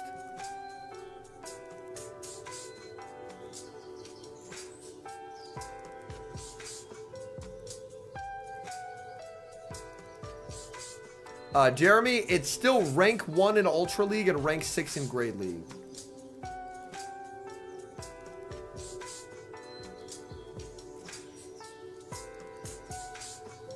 Nerfed. Yeah. So, for reference, the people who were like, it should have kept Drill Peck. Really? Sky Attack, which sucks compared to Drill Peck, still has it rank 1 in Ultra, and people wanted it to have Drill Peck. Please be serious. I beg. I beg. But yeah, I would get one for Great League and for Ultra League. I mentioned it earlier, the best way to do it This event has... Ooh, nice catch. Yeah. Sand Attack, Sky Attack, Iron Head. Yeah. It is Sand Attack, Sky Attack, Iron Head. And it's going to absolutely cook. It...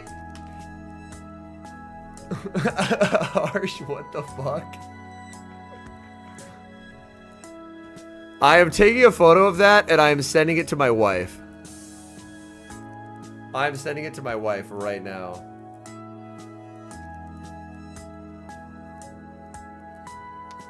Alright. We will see what she responds. We'll see what she does. We'll see what she says.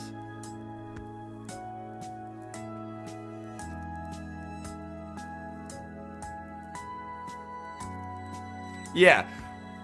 Like, with Drill Peck, Corv had an 80% meta win rate in the Ultra League. That was never going to happen. Yeah. It was dead ass like 28-7, and it wasn't even baiting. It wasn't even baiting. It was just consistently insane. The reason why you have to be so careful with Corviknight is it has arguably the best or second best defensive typing in the game. Steel Flying offers an ungodly amount of resistances. It's double-digit type resistances, and it's only weak to 2 things. And with Sand Attack, it hits those 2 things that it's weak to for super effective damage. So, you have to lower the power level a little bit. You have to lower the power level a little bit. Otherwise, it'll be too good. It's either... The best defensive typings are probably... I mean, it's probably just Steel Flying. I know someone earlier said Fairy Steel is also a really good one. The bottom line is Steel is a really good defensive typing. Yeah, Dragon Steel is also very, very good.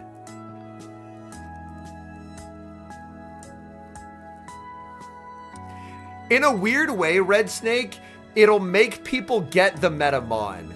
So I don't hate it. But yeah, the best bet, chat, I mentioned this earlier and I'm mentioning it again. The best bet.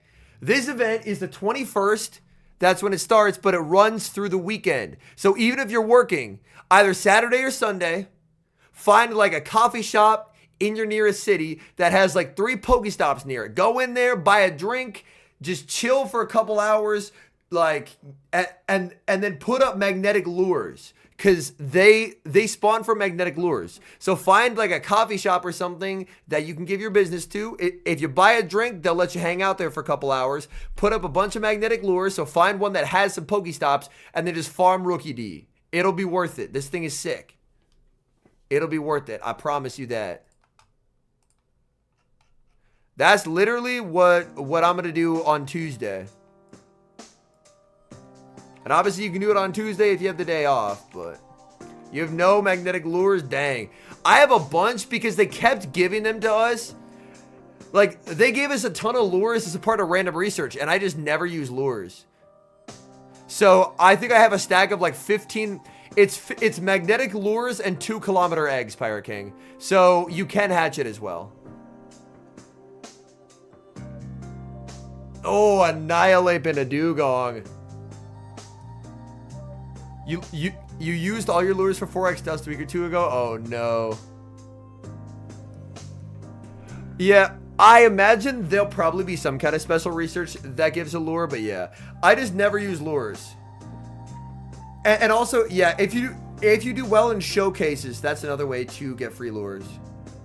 Sam Darnold stole all your magnetic lures. Unfortunately, Sam Darnold tried to throw the lures back to you, but those throws, those passes were so inaccurate that unfortunately you weren't able to get them.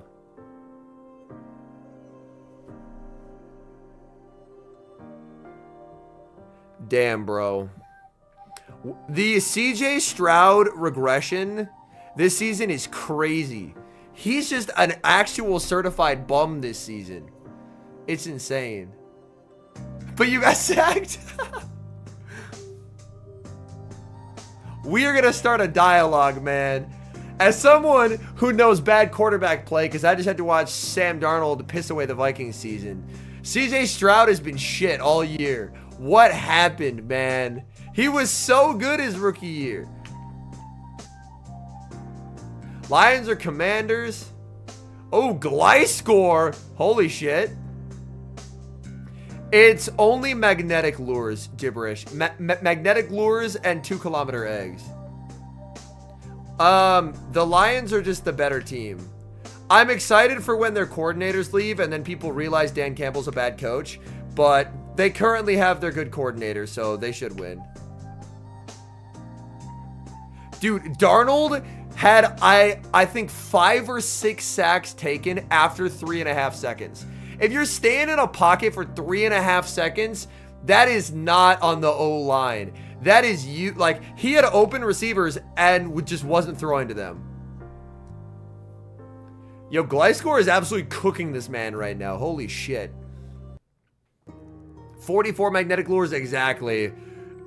5-4 D Swartz, exactly. Catching an ice punch there would have been legendary, but I mean, he's still gonna win. Gliscor just took a life.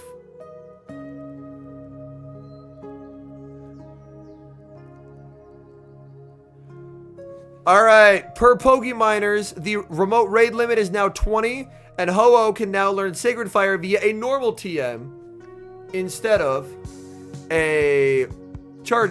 like an elite charge TM.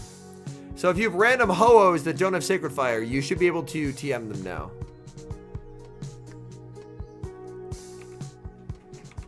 Ooh, I got a balloon. What'd I get? These waters are treacherous. Yeah. It's a Barboach. I don't need that shit. I'm still doing it.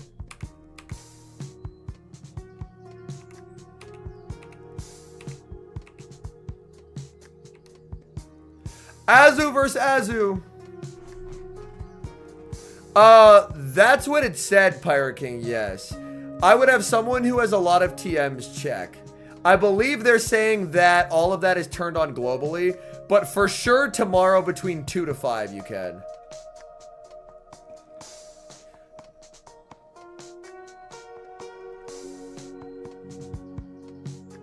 I have 3 Shadow Hundos, and they're all good.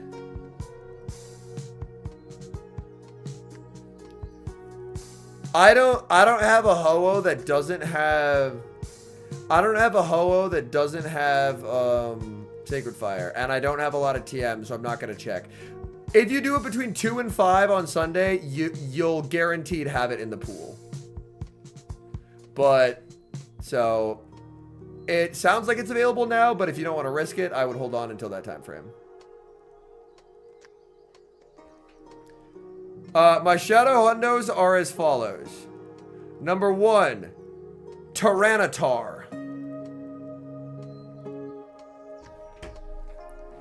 Number 2, Salamence. Number 3, Ursaluna. So all playable pseudos in Master Premier. Ooh, banking all that energy is devious. Oh my goodness. Banking all that energy. Oh, I love that play. That is just going to win the game for Riev straight up.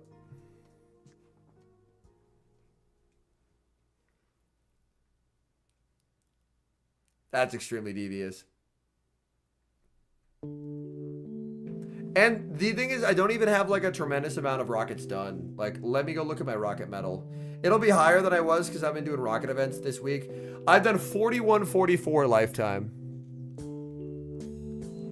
And no Sacred Fire. Damn, why is Pokeminers out here lying to people?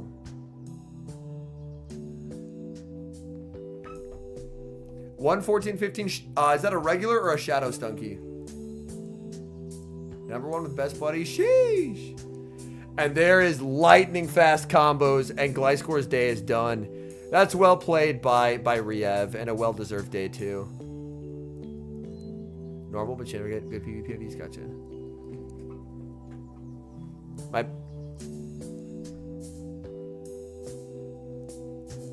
So it sounds like Pokeminers might just be yapping, and I'd wait for between 2 and 5 tomorrow.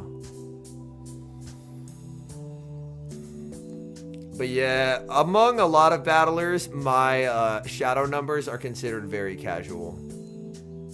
Because I only have 4K shadows done.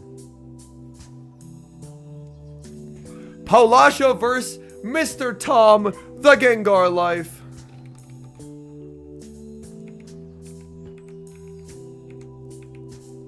Shadow for Alligator, Corsola, Jumpluff, Marowak, Azumarill, Drapion. I tried to build some pod teams for Tom, but pod was bad, so he ran good mons instead of pod.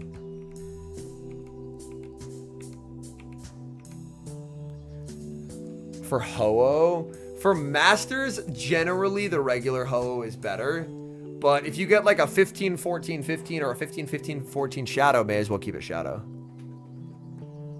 How do you have more Shadow Hundos? Kurt, it is the easy mode account difference. It is the easy mode account difference. There's a special setting I turn on to turn on easy mode.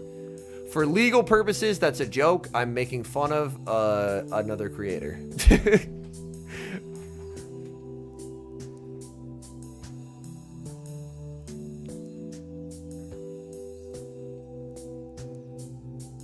But he gets one turn out of this, so she just Aqua Tails instantly. But yeah. Like, what is Pod's target into this team? I guess, like, Corsola, Marowak, but... all this energy just gets invalidated, which sucks. Bill? Yo, Pirate King, we need you back climbing in these Go Battle League trenches, so that way you will be able to make fun of Bill and be like, yo, Bill, I retired, I came back, and I'm still a higher elo than you. That would hurt. That would hurt. That would cause psychological damage.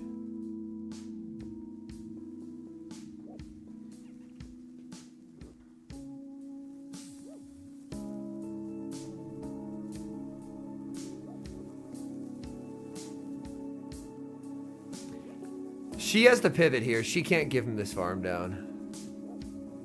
2650. Low key, that might be higher than Bill. That might be higher than Bill.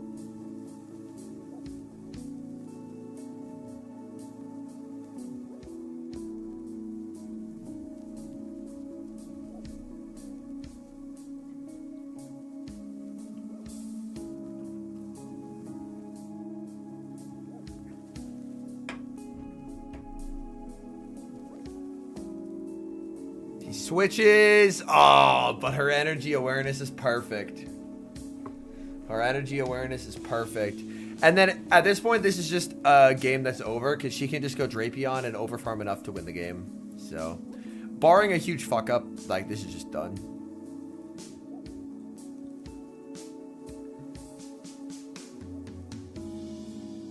In comes the Drapion. Yeah. And she just overfarms enough to where there's not a way to win this game. Yeah. I mean, he was at a really tough spot from the outset and did what he could, but yeah, this was just cooked. It was just cooked.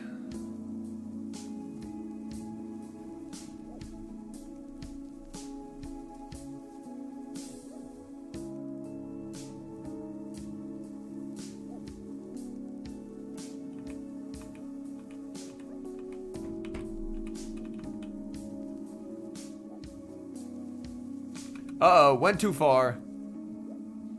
Okay, Jumpluff versus Gator. This matchup sucks for both Pokemon. I love baiting here. It's my favorite thing to do is for Alligator. Because Jumpluffs are scared. Ooh, Tom's gonna full send here. He's hoping she tries to call a bait. She's thinking about it. She gonna call this? No, she doesn't. She shields at the last second. She's going for the energy ball. Now Tom's thinking about it. Does he call it? Oh, no, he does! Oh, no, disaster! And that's going to be Paula to day 2. That's going to be Paula to day 2. Oh, my goodness, that is devastating. Yeah, and that's why it's such a safe bait, Sceptile. I love that bait. Oh my goodness, that was... man.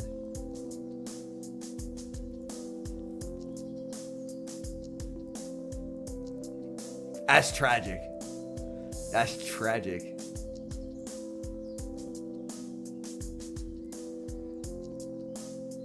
Switches in Pluff. So he's trying to like make something happen. He has a lot of energy stored.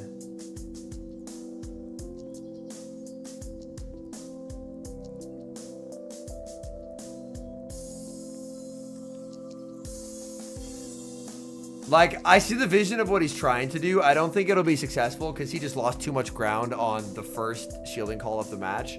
But he is really trying here, and I respect it. But this should just be cooked, basically.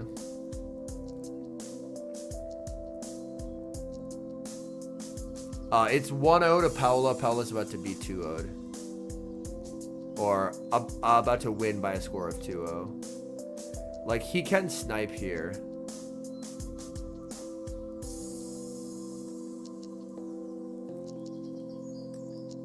She just lets it go. Wait! Her letting it go, I think, just put it back in this game. Hold on. Wait. Is he good here? He just has to not let her catch. This crunch is going to come very close to KOing. Gator's going to live, but not by much. Switch to Pluff. It's a simul tie. Oh, does she live the fairy wind? Does she live the fairy wind? It's going to be real close. It's going to be like 1 HP if she does. And she does live the fairy wind. He almost brought that back. Mad respect to Mr. the Gengar Life. He almost brought that back after getting completely nuked on turn 1. Wow. He almost brought that back. That was unbelievable. Alright, we have Goklas versus Pato Man. Jump Pluff, Annihilate, Azumarill, Shadow Marowak, Shadow Drapion, and Dunsparce versus Ariados, Talonflame, Annihilate, Azumarill, Shadow Drapion, Shadow Feraligatr. I just hope that we get to see some Poison Double Water from Pato.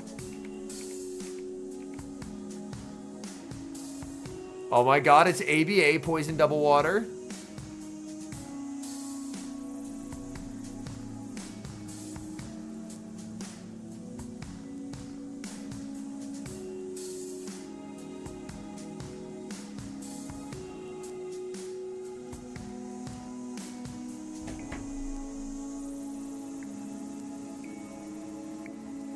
Ariados in the back is going to be scary, but so is Drapion in the back.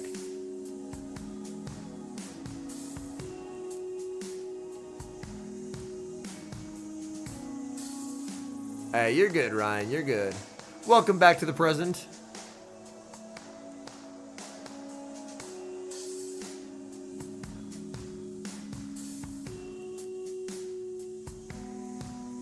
Go on for another drill run. And again, Azu completely unbothered by this damage.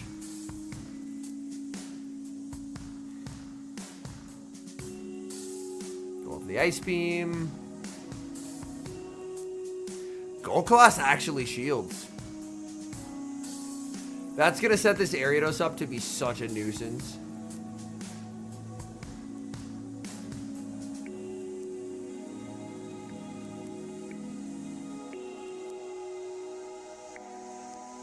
I think there will be play for, like, one mon that I'm excited to try in this meta is actually Decidueye. Like, it's probably not going to cook, but if people try and Corv with Mud Boys, something like that would be an interesting breaker. Like, it's going to be bad, but I'll have fun. I'll have fun. I think a search for a flexible grass will be on, but there's often a search for a flexible grass.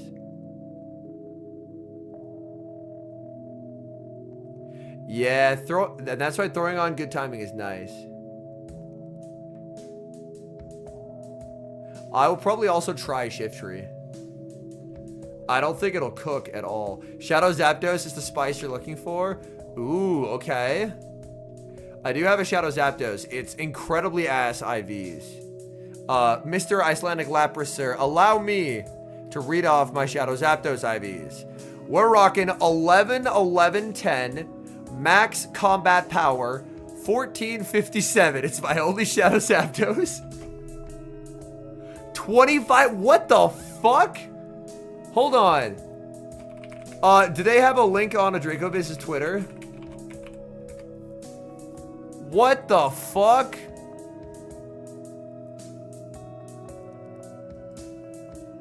Oh my god.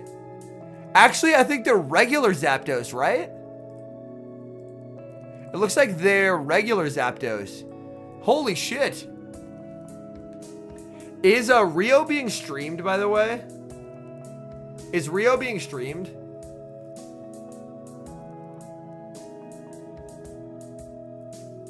No? Oh, fuck my life.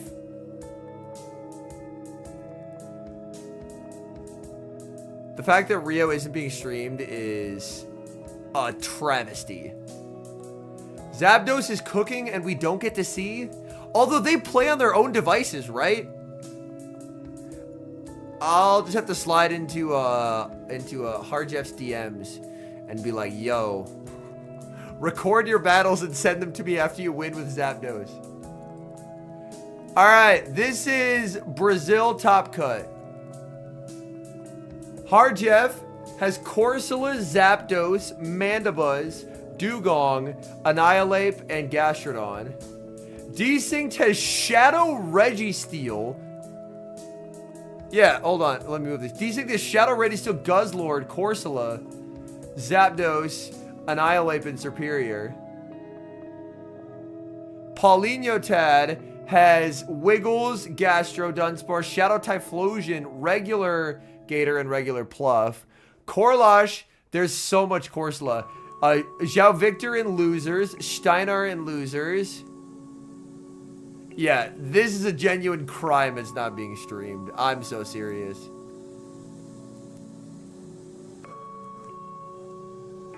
Those top Brazilians are trolling. They're having fun with it, and that's what matters.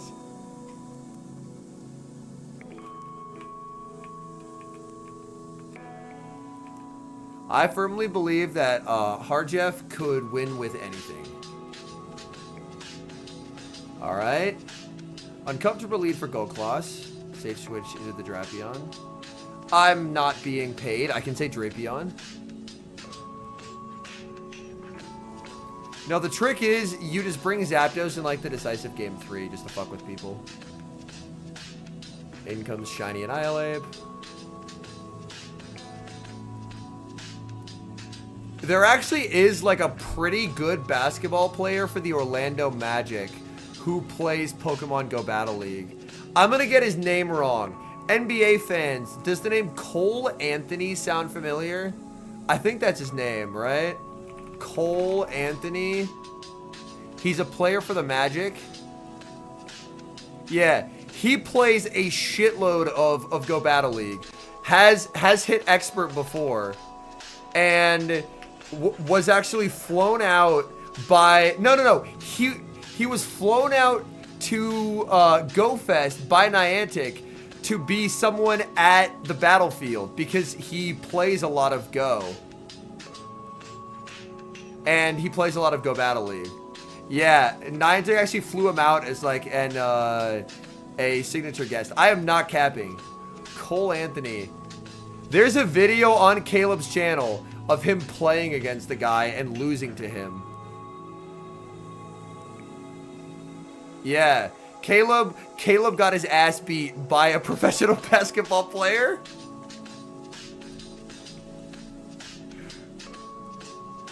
Very funny scenes. Very funny scenes.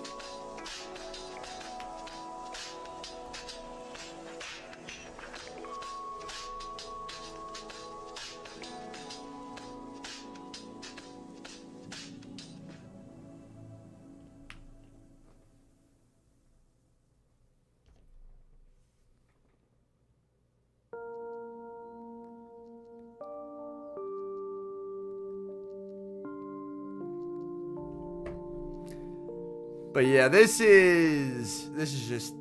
feels very good for Pato here. Because Drowan gets him low, but not low enough. Used it in Gdansk regional, no one was prepared for it. Yo, that's cool. Yeah, you just don't get rollouted down.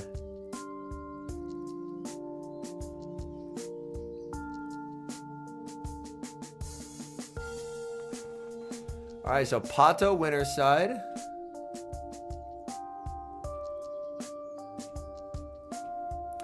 He takes it.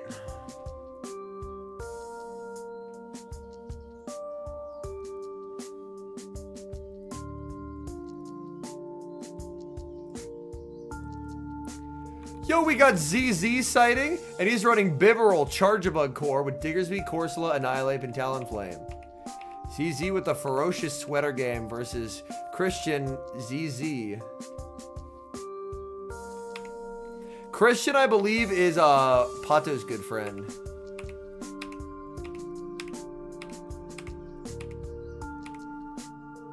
Yo, Bibarel is actually sick here. What the fuck? Look at this team. If Bibarel avoids Annihilate, it has insane play. Holy shit.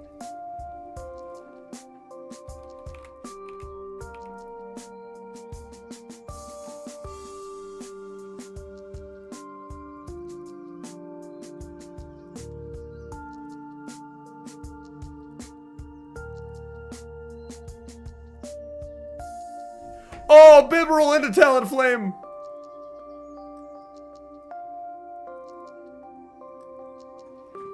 Yeah. Bibarel into Talonflame lead goes crazy. It's a shiny Bibarel too. Crunch is gonna land. That did so much damage. Holy, Bibarel is frail.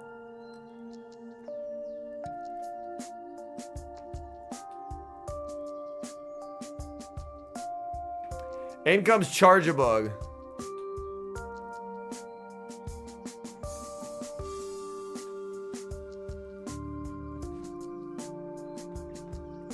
Charger taking quite a lot of damage. Going for the X's. They're looking to pick up the knockout. I actually think this doesn't KO because Charjabug is low-key a little stinky. Oh my god, it doesn't. He gets the tail. He banks the tail. Goes Talon. Oh my god, what a play. He banks the tail, snipes it down with Incinerates. He doesn't get the move. That is evil by Christian. Holy. That was such a good play. Goes for the fly, picks up the KO. In comes the Corsola. That play was diabolical.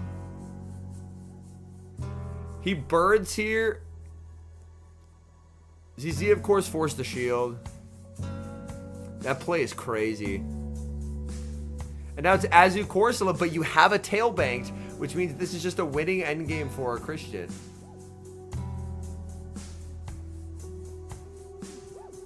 No one-turn Brigand lag. That's nice.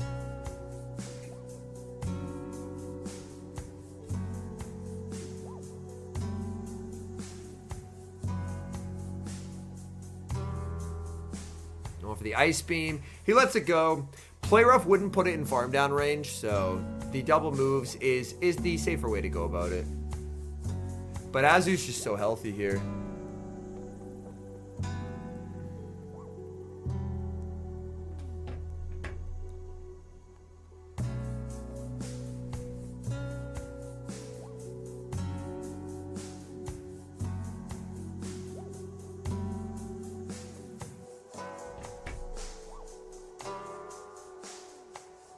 Yeah, this just, it just doesn't do enough ever. Easy live for the Azu. And you can just stay, and it's just a free win. Because you have the tail loaded. Yep. So well played by Christian there. Switching plays into the slight loose con of... like, ZZ somehow magically predicts you switch there and throws the move. So just by staying in, it's a guaranteed win. Led Talon into Bibarel and won. Crazy. Drapion, Annihilate. Tricky. Chat, look at this team. Poison double water. In comes Charjabug into the Gator. Didn't bring Bibarel, which is interesting. Could have brought Bibarel there, but did not. And now, this is kind of like Gator up energy can actually put pressure here. Yeah, Gator's going to get 2 Hydros. ZZ lets it go. The Decidueye Talon packs are on the 2300s. Nice. That's a really nice cap tie there. It forces ZZ to let it go. It's a very strong team. The way to win the mirror, by the way, is throw your move instantly. Your Spirit Shackle. And just never shield. And just play for energy advantage on your Talon Flame. That's the whole crux of the team, is that energy advantage Talon goes insane.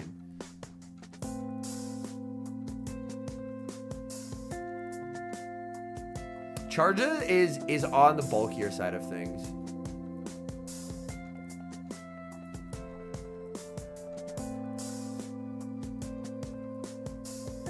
Yo, RTG, welcome in. 16 months. Appreciate that, homie. It's very kind of you.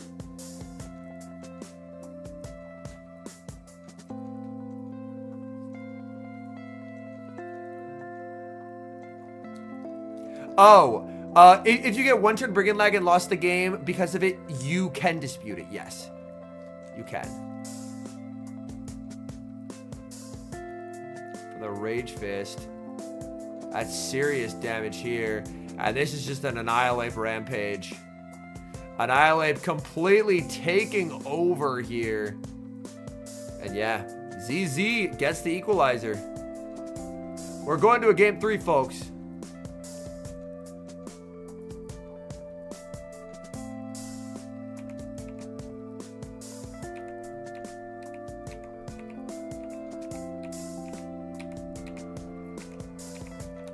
Uh-oh. Oh, it's Bib and a Talon again.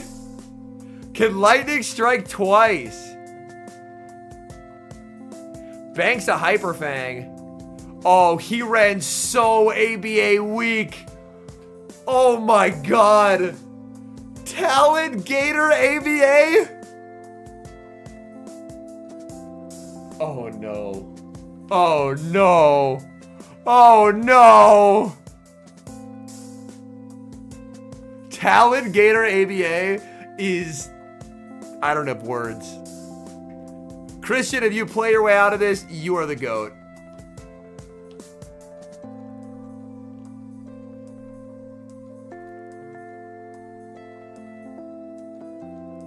He's going to shield and farm down.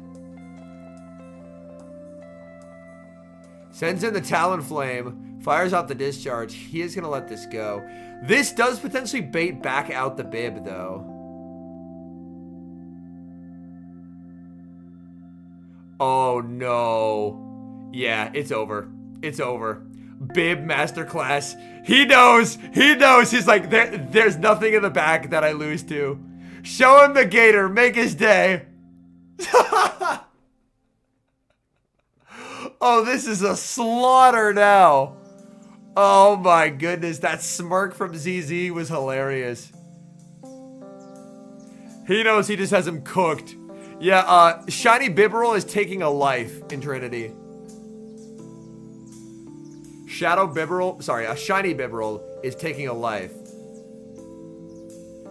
There's still a whole Annihilate in the back that hasn't even seen the field of play. Shadow Hydro, unbothered. Bibarel. Look at that, bang. He just throws that on alignment, knowing Christian would never switch there. Regular Ape over Shadow. Regular Ape has better bulk. Shadow Bibberless Elmo's thing, yes. Goes for an undercharge here. She just knows, yeah, it's over. ZZ today too. Yeah, Shadow Bibarel would have died from that Hydro, correct.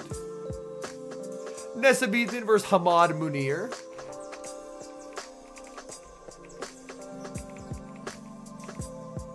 I think this match, I woke up and then I watched this match.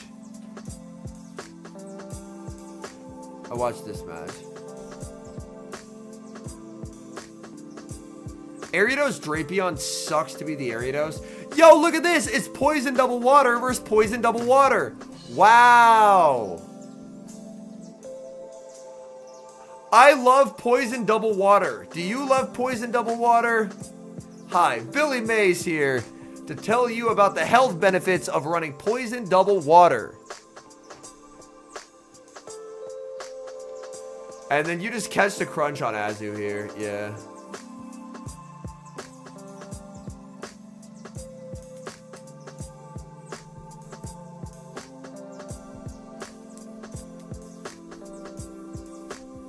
There will eventually be a regional in which people just run Steelix, but that regional has not yet arrived. Yeah, these battles are from this morning, Alamo, yes. But they were played at an extremely NA unfriendly time.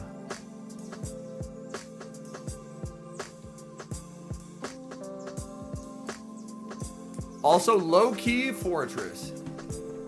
Low-key. Just buff the shit out of Sandtomb and don't tell anyone. And then let Fortress cook.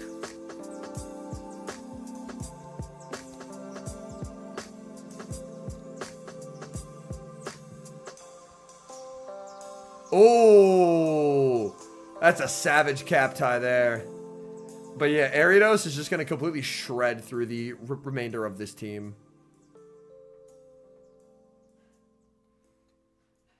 Huh?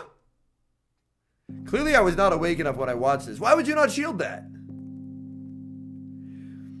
I get the idea is just Gator versus the world, but I guess this is him predicting A-Slash in back. He gets one turn. He's shaking his head, yeah, because he got one turn. That's super annoying for him.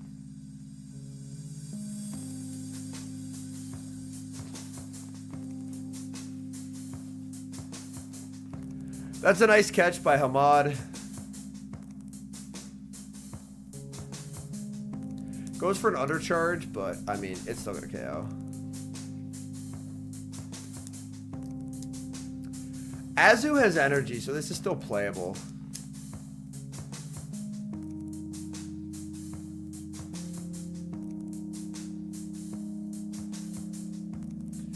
This is the most annoying situation to be in as Azu. You're like, I'm so close to getting rid of this Gator, but Gator cannot be bubbled down, and you need 2 moves.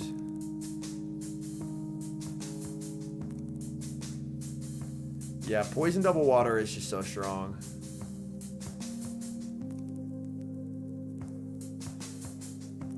So for those who need OGL ideas, brings in the Gator, tries to get the Hydro, but it's not going to happen. That's not a catch. That was an attempt at a snipe, but it didn't go well. The eye roll there from Hammad was legendary.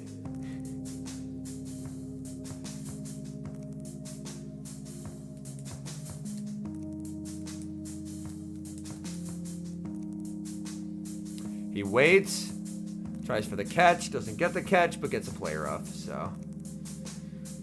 Hammad was in a position where he had to farm down, but he just never could. So, GG, Nessa Beaton takes game 1. I just hope in game 2 we see more Poison Double Water.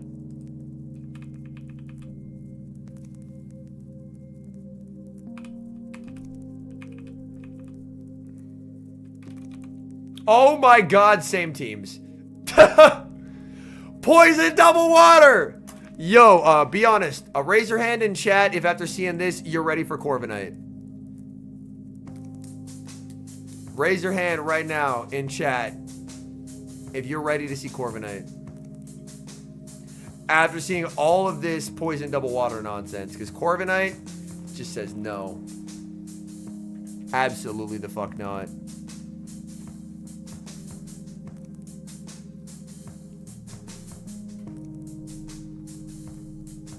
You just gotta run Serp with a bunch of stuff that beats Corv then.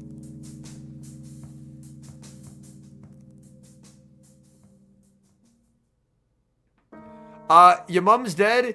Yo, the Simul swap to Gator. It's still rank 1 in Ultra League and rank 6 in Great. I think it's gonna be okay. I think it's gonna be okay.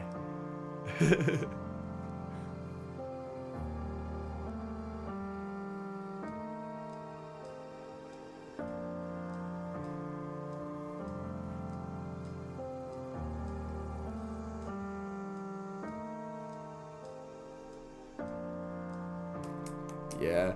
Now Hammad knows that he loses cap in the mirror, which makes life uncomfortable. He should farm back up to 2 and then throw the Hydro, and then it just becomes a guessing game of does Hammad catch out of it. Nessa knows he has to catch out. Steelix isn't great into Drapion. You definitely need to have Swipe. Oh, an attempt at a catch from both. But for Nessa, honestly, it was just him repositioning. And just saying, even if I don't get a catch here, it's still fine.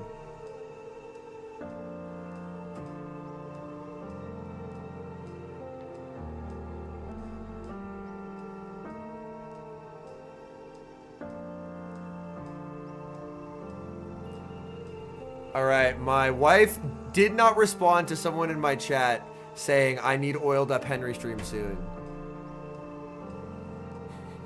Which is fair, because seeing that did not merit a response. It did not merit a response.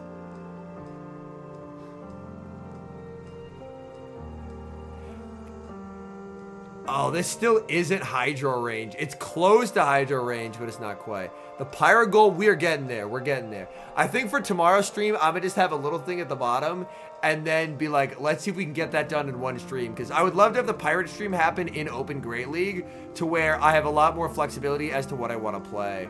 He tries for a catch, doesn't get the catch. I mean, he has a Hydro. He can just win cap here. That's what he has to do. I ate dinner and we're still on oiled up Henry. Yes. I will not be oiled up.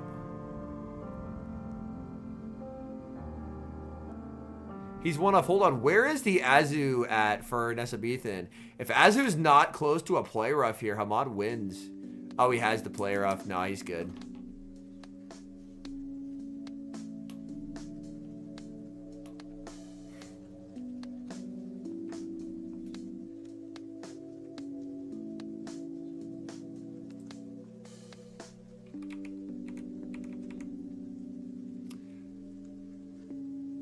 All right, losers finals. Christian versus Slow King. A rare Moltres appearance. Poison double water time. Poison double water time. It is inadequate commentating. Well, what I would have done as a caster, I don't think I could have handled it as well as he did. That caster handled it brilliantly. In terms of you just try and move the broadcast forward. The Azumarill Drapion core made it a lot harder to run, Justin, because both of those mons are so favorable into it. But with that core getting a new breaker in Corviknight, Moltres actually is a very good matchup into Corviknight, so we could see Moltres return.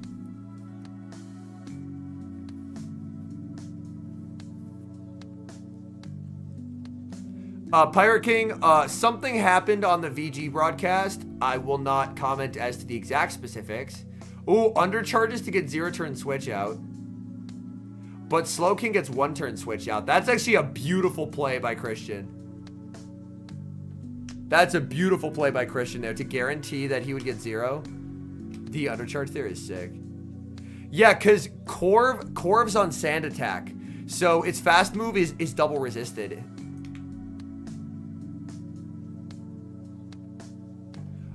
There is not a link I can send.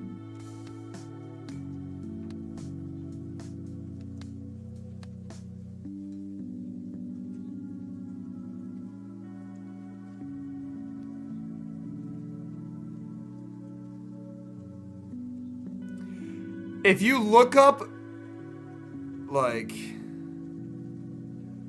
you can find it if you want to find it.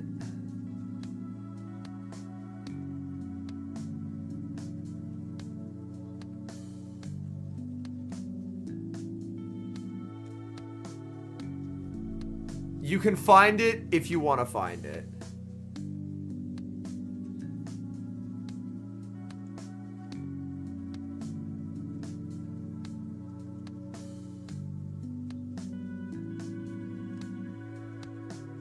But yeah, Christian has this. Christian's very, very good. Like, he lost because he was just a level of weak to Bibarel that no man should be. But in neutral matchups, he's able to play out of it brilliantly.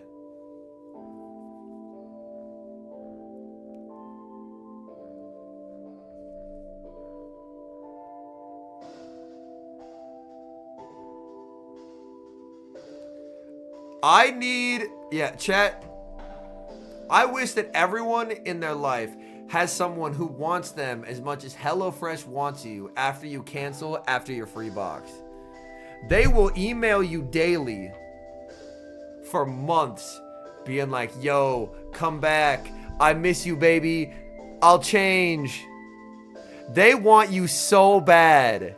I want that for everyone in this chat. I want everyone to have someone in their life who wants them as much as HelloFresh wants you after you quit after the free box. Because they are thirsty. Oh my lord. Give Blood in Canada's that level of relentless, but at least they're trying to save lives. That's fair. HelloFresh ain't trying to save lives. They are trying to get you to buy their food. And to be fair, loved HelloFresh. I'm not sponsored by them. I intentionally don't take sponsorships on this channel, which is different from a lot of people. You will never see me playing Raid Shadow Legends and trying to tell you how good of a game it is when it's dog shit. Now, out of an Ariados mirror, you never want to play it fully out. You always want to, after a couple, yo, Ruffian, you handsome devil, how the hell are you? You never want to fully play this out. As Christian, who loses cap, after this next interaction, he's going to want to overfarm as much as possible until Slowking throws and then pivot out. Because his energy is very inefficient here. He wants to use his energy more efficiently. Special shit going on this weekend. There's a Shadow Ho-Oh raid day tomorrow, your mom's dead, where you get 7 free passes. And the Shadow raids are remotable. And that's exactly what Christian's going to do.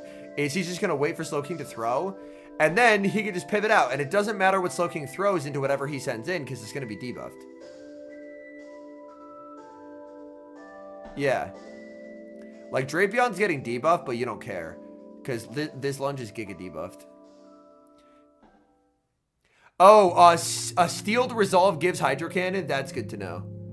Yeah, so your mom's dead. Yeah, save it for the event in 3 days. Yeah, save it. So TM off Frustration and then keep it little. There's an event on the 21st where you can get Hydro Cannon. Thank you, Justin. Sorry, I read your second message. I didn't read your first one. But yeah, Honey Sponsor When is so funny. That's so funny. He can honestly just hard pivot back into the Ariados here. Oh, clock just isn't quite up. That's unfortunate. Oh, Slowking through. Slowking could have farmed down there.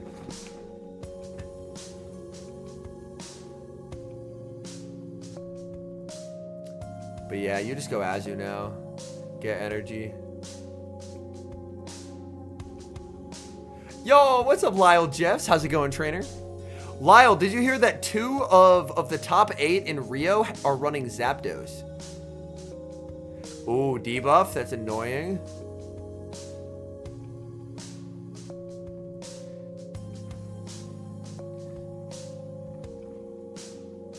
Let's the player of go. Lyle likes Zapdos. Let's go. Yo, what's up, Art Drop? Oh, that would be correct, actually. I did, in fact, hit rank 13 in the world on my wife's account and only 270 battles played. That's accurate. Did I also mention that the Toxapex used was only 1459 and was missing 4 power-ups? I mean, it's only missing 1 HP, but it sounds way cooler if you say it was... It sounds way cooler if you say it was missing 4 power-ups. There's the switch in. Going for the Trailblaze here.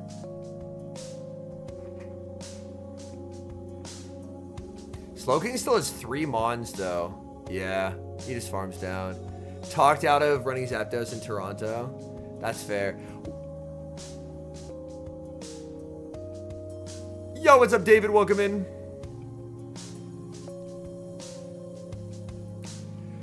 Were you looking at the regular or the shadow out of curiosity?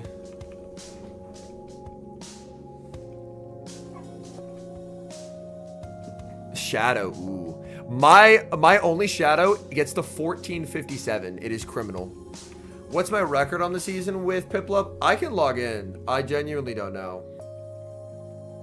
Last I checked, it was like probably around a 73% win rate.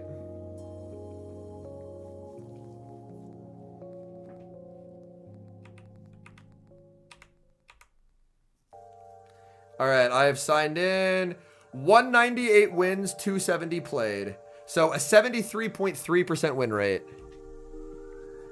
We're out here posting Juka Buka stats, but we actually play the games. We actually play the fucking games.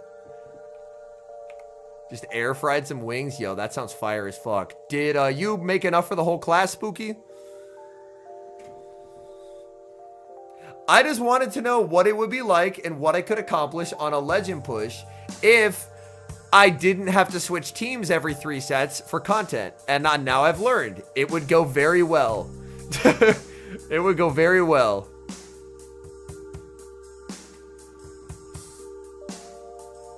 Yeah, air fried wings, I think, would actually heal me as a person. Emotionally. Oh, the turn weight! Let's go! We're off to the races now, boys. And now, chat, instead of poison double water, we're now on the spicy water double poison train. Yo, Lyle, you are a very smart man. You have won many regional championships, including one that I casted. Are you excited for Mr. Corviknight to make his presence felt?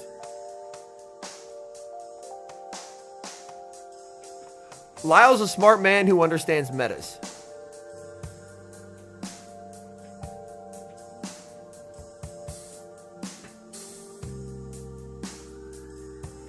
I know he also likes very neutral play, and Corv might not offer as neutral play that he might prefer. This is going to be interesting. There's a lot of energy on Drape, but Ariados is really going to have to carry for Christian, and I don't think it's going to be able to. Maybe I'm wrong. We'll see. That's a good bait, because Christian's always shielding here. Not sure yet? That's fair. That's fair. I know of a restaurant that has 3 Pokestops that you can reach from it, so I will just be having lunch there on Tuesday, and then just putting up 1,000 magnetic lures.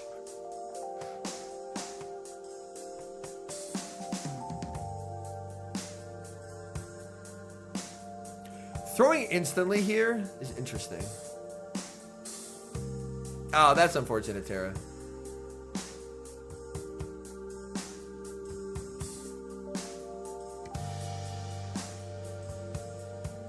Ooh, over farming to the cap because he knows he wins it is nice.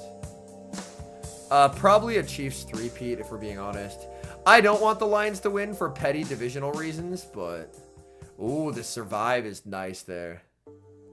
It spawns off of magnetic lures and from 2-kilometer eggs. So if you want to get wild IVs, If you want wild IVs, it has to be from magnetic lures.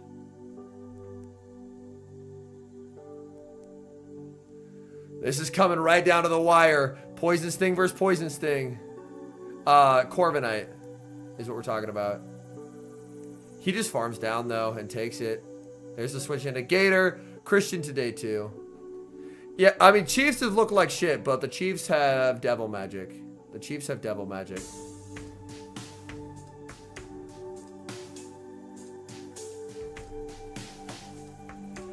It's going to be very different, Duval. It has Sand Attack, Iron Head, Sky Attack. And with Sand Attack, it can hit back against the types. The only two types that Skarm is weak to. Or Corv is weak to. Yo, let's go! Look who it is, chat. It's our good friend, Mr. the Gengar Life. Who's he playing against? What did I say? That's Welton? Oh, it is Welton.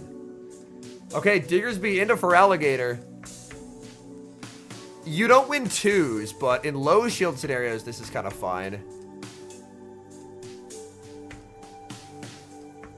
Looking at this on paper, Serp has nowhere to go in back, which is good. But yeah, it'll be better than Skarmory currently is, for sure. I think you're honestly fine playing zeros as Gengar Life. Playing zeros and then hard pivoting Drape would actually be a really good combination. Unfortunately, the new Shadows aren't eligible for this one, Ruffian. Just because they release so soon, stuff has to be available for a full week before you can bring it to a regional. Zeros, then jump if you're confident, no A slash. That's fair. He threw kind of fast there.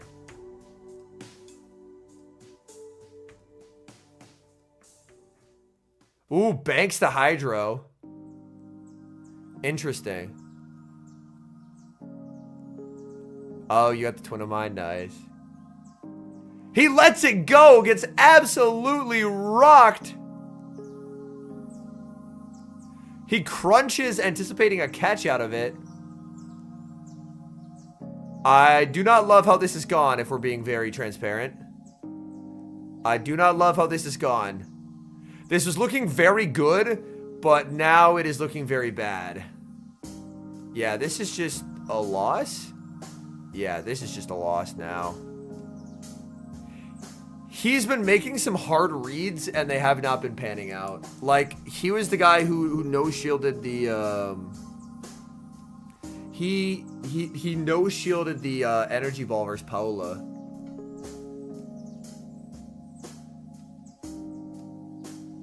Yeah. He's just making hard reads, and people are not playing that aggressively. And it's putting him in a really shit position where he just loses. Whereas this was kind of unlosable.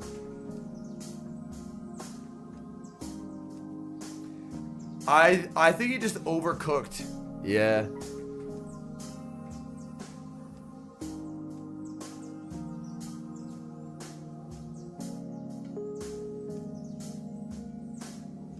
Nah, he's just cooked.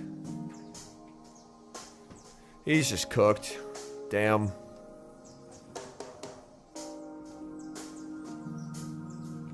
No, lock in, Gengar Life. Come on, buddy. Lock in. Shake off the mold. No mold queuing. You're a very good battler, but molding will cloud the vision of anyone. Drapion Sandslash. Oh.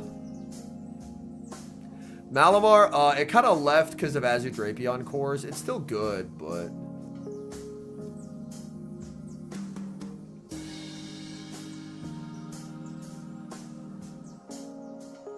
Ooh, he's going to have to bait out the Serp. Oh, the one time he doesn't hard read, he baits. That honestly might tilt him more. Just seeing that the one time he shielded was actually a bait.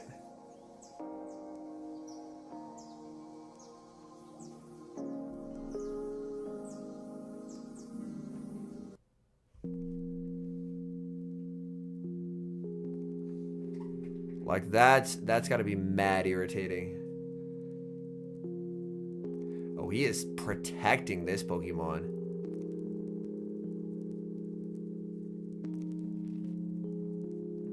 Double shield. I think we see a pivot Diggersby here. No pivot. Wow. I guess, yeah, he could go for the hard Gator farm, right?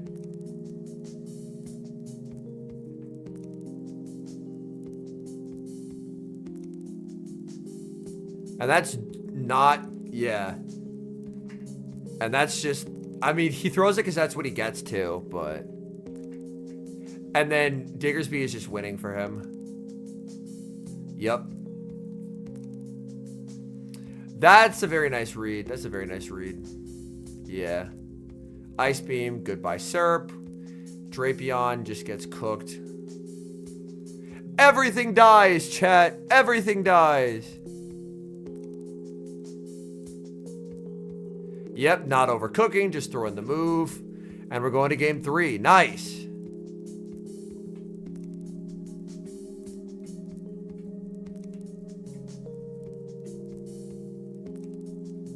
Yeah. I'm shocked he threw the Aqua Tail. That's literally just wasting time. Toxapex plus Trev is good in Color Cup. Why would you throw that? That's so petty. The game's over. Just farm and take the L, brother. What are we doing?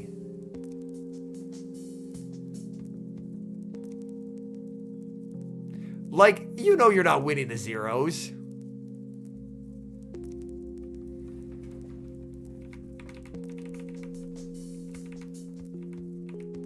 Come on. I need Gengar to cook here. Oh, he trusted in Pluff. Pluff sucks, man. What are we doing?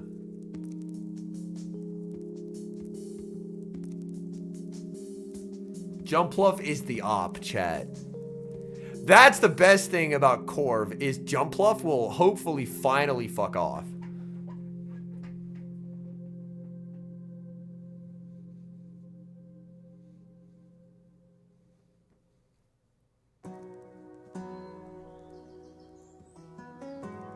I'm going to start a tweet that's how many games did you lose because you brought Jumpluff and it was in bad alignment.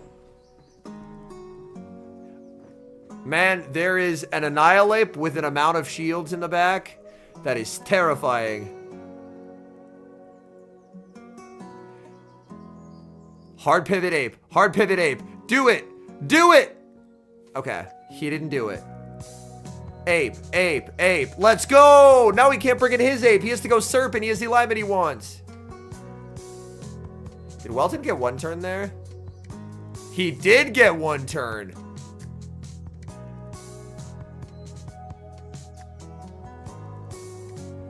This could still go. Oh, no, he didn't get one turn.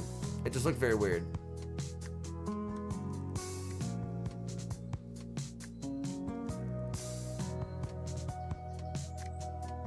But he still makes the ace before he gets the move, which is annoying. What? Did he try and pause there? Oh, no, he didn't. He just played to a cap tie that he didn't win. But this is still like... Does he make the read? Look at the team sheet and know to let this go. Oh, no! He didn't make the read!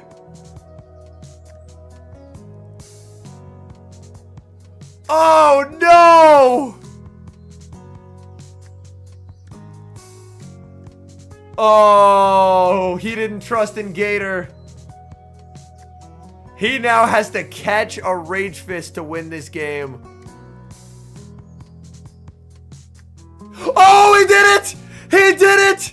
He did it! I just kicked my computer! My foot hurts like a motherfucker! What a catch!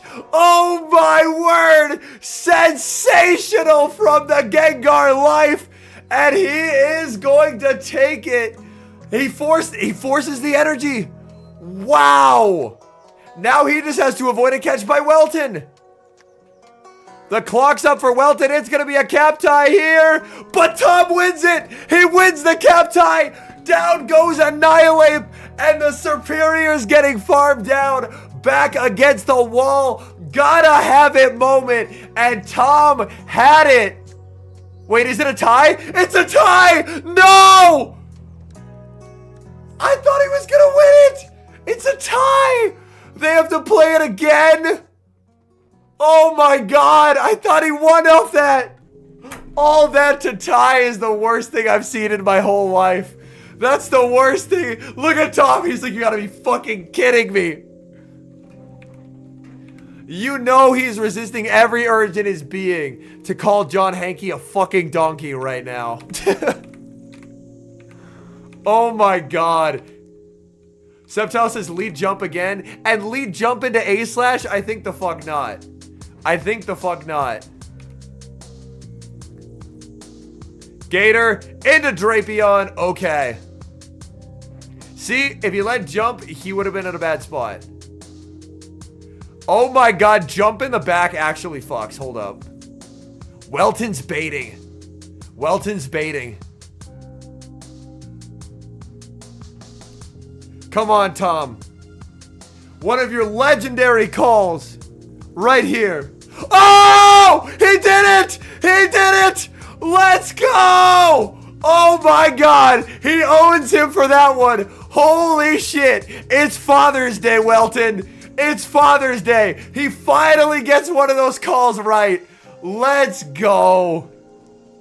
Let's go. Finally.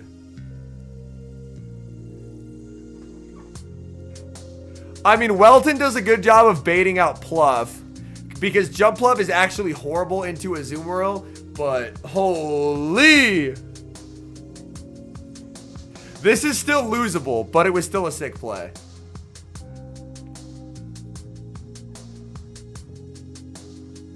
Because 2 energy balls, unless it's like a shit Azu, do not KO. But he did get some claws on it. It'll just be capped to the next. What? Why wouldn't you cap tie? Hello? Unless he wants like Ape Farm.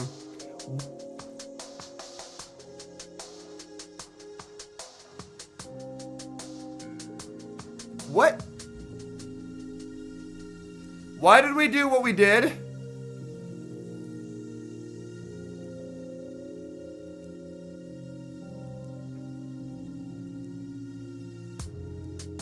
Pluff wins the cap tie. I don't understand. I don't understand. I really don't. I wish I did, and I don't. Bait the Serp.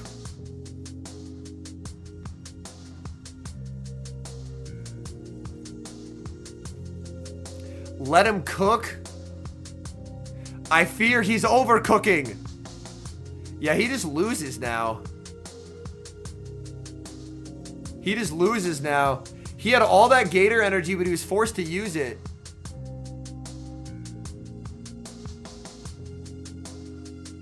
Oh? Wait. Wait. Wait. Wait, the win con. The win con. Do you see it, chat? Do you see it? The win con has appeared. Welton swapped. Welton swapped. That's 2 CCs.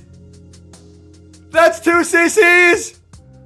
Oh my god. The throw by Welton. We're back in the kitchen, boys.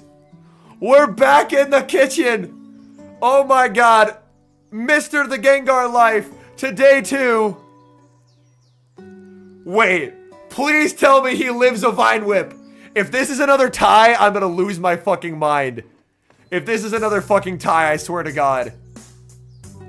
Oh, thank god Gator lived it. Thank god Gator lived it. He takes it.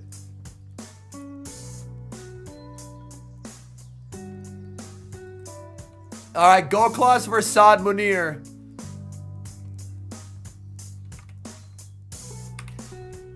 Yeah, Welton just had to frenzy there.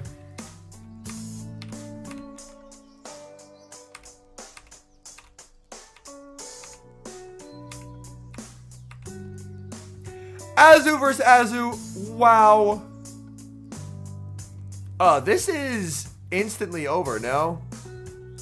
There's just an Annihilate sweep in the back for Goldclaws.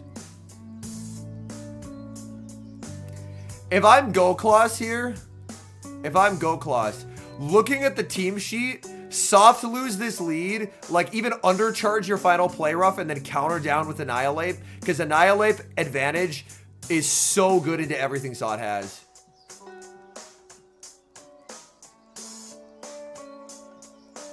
And that's why you play to soft lose it. Like, you see Azu lead, your first thought is, my ape is going to be a movie and back.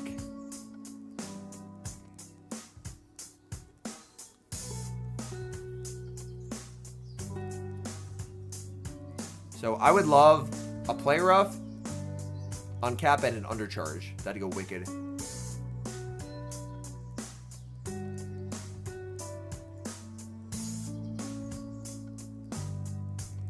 He doesn't throw.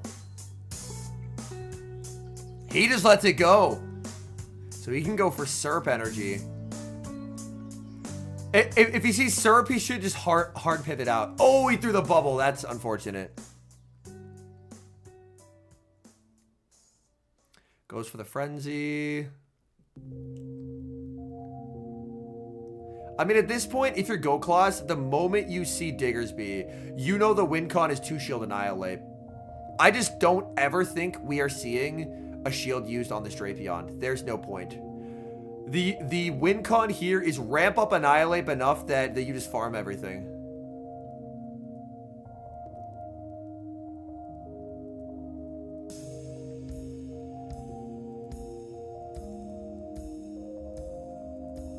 Yeah, forced to throw here is great. And then you just farm up with the Annihilate. When he makes the sands, you switch to Azu. Easy game. Alright, we didn't see the Azu catch. He's gonna no shield. I'm surprised we didn't see the Azu catch.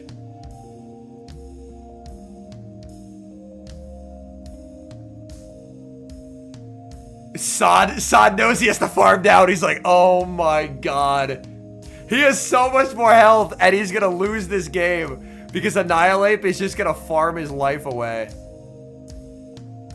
Actually, it's gonna be close. Wait, I think Sod takes it.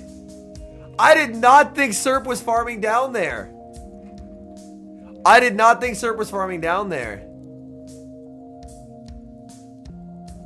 Barely Serp able to take it. Now Azu.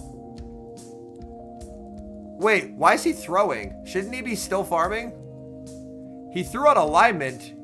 Gave a free bubble. Oh my god. Him throwing on alignment, I think just lost him the game.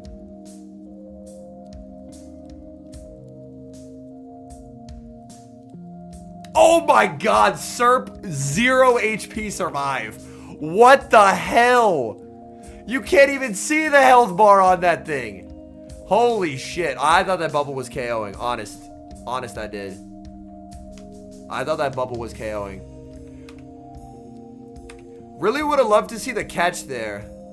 If he Rage Fist immediately, he wins. Yeah, he did overfarm the Rage Fist for no reason. Because there would have been boosted counters and he would have been able to bubble down. Yeah. Imprecision here, and it costs him. And that's a bad lead, too. Bro, anytime people go up in a series, they bring out the A-slash and they try and RPS people. It's actually crazy behavior. That timing was bad, too. Gokloss, please, lock in, buddy. Lock in.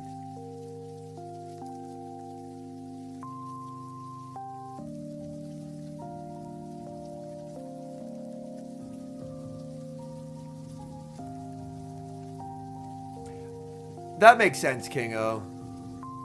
But yeah, Annihilate, you gotta embrace your inner degen. You gotta embrace your inner degen with Annihilate. Yo, this counter down of Azu will in fact feed families. Oh, gets the Aqua Tail, no counter down. Oh, a Vine Whip down with Serp would be so bad here for Gokloss. You gotta pivot. Gets a tail, but a tail doesn't do a lot here.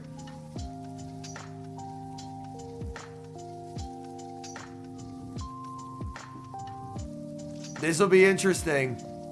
Giving Serp an energy advantage is scary. Calls that it's an ace. And then you just spam that Rage Fist button. I get that he's trying to threaten a CC, but I still think getting as many boosted counters as possible is probably a bit better. But yeah, people keep aerial acing things. Do you double shield for the... I think he is. He's committing. He smells it. He smells the Sand Slash, chat. He smells the Sand Slash.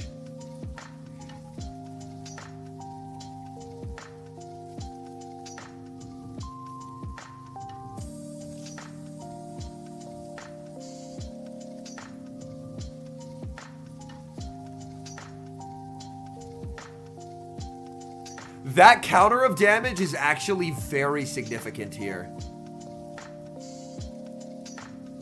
Yeah. It's actually very significant.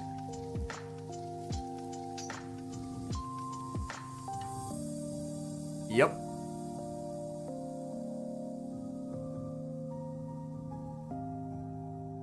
Like, specifically against the non-shadow Alolan Sand Slash, it lives 2 play roughs plus the bubbles, but getting that extra counter in is actually very helpful. Exactly, Sceptile. Yes. I now feel smart that I said that, and then Sceptile said the same thing shortly thereafter. Let's go. Not actually washed. This is terrific scenes. It can Terra, yes. And I believe it's a 1 in 10 shiny chance. Okay.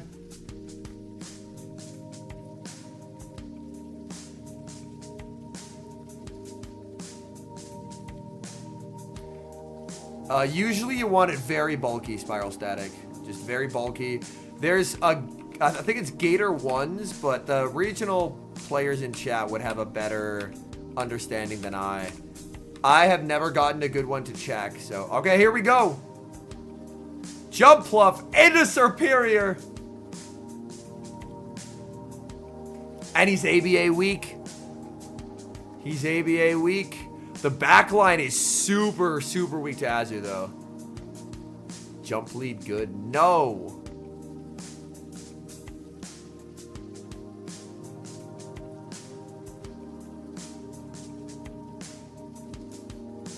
Jump is low-key.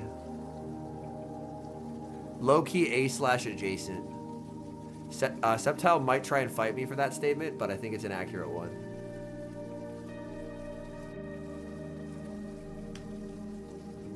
It's a purveyor of RPS.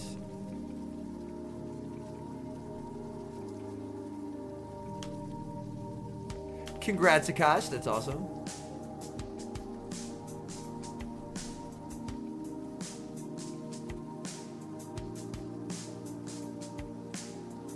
Ooh. That is not what Goklas was hoping for.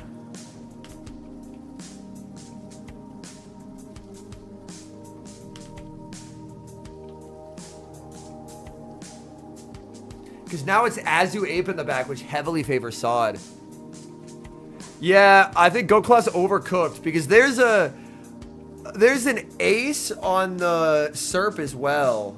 So this just seems extremely doomed. Yeah, Sod should just win because Goklas gave up swap for no reason.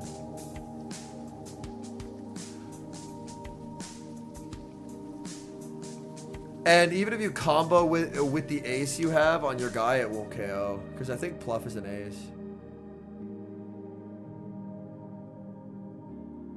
Sod tries to wait, but waits 2 turns and accidentally plays to a losing cap tie. That's really rough for Sod. That's really rough for Sod.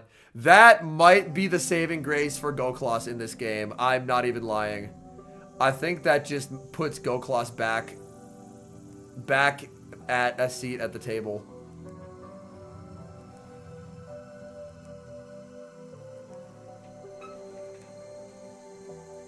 He didn't want to be down a shield in the end game.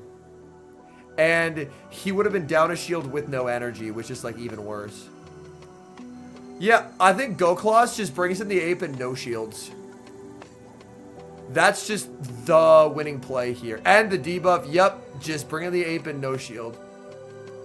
Yep, easy no shield. Yep, Gokloss sees it. Gokloss sees it. Yeah, that was completely one for Sod. That's unfortunate. Yep, and then you again just don't shield this. And jump wins.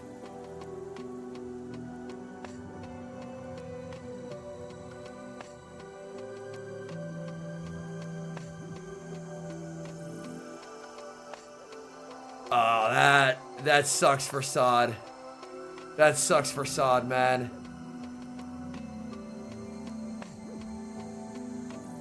Oh, he tried for the CMP sack swap. He tried for it. He did. He did. He tried for it. Dang. You know what?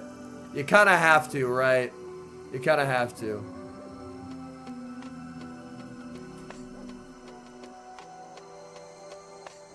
One final match of the day coming up here. If it would ever load.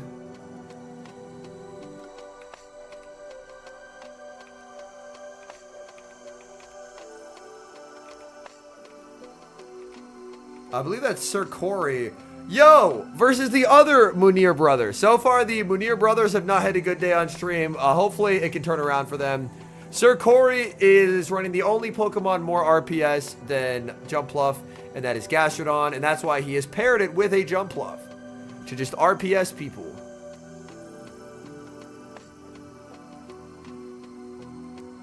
Gastro sus. Like, I know Jumpluff in theory, like, you can kind of soft lose to Drape, and there's certain shield scenarios where you can win, but it always feels awful. That matchup feels terrible. They crunch debuff you, you're crying yourself to sleep at night. I've played it, I've used it in scrims, I've won with it in scrims. It feels like shit to run. That's because you're bad at the game. You know what? When it comes to Show 6, I'll agree with you. I'll agree with you. I don't have the Show 6 reps. Gator energy, but I mean, he just goes Mandy here. Why is this a thought? It's just insta-Mandy all the time. What? This is a losing matchup.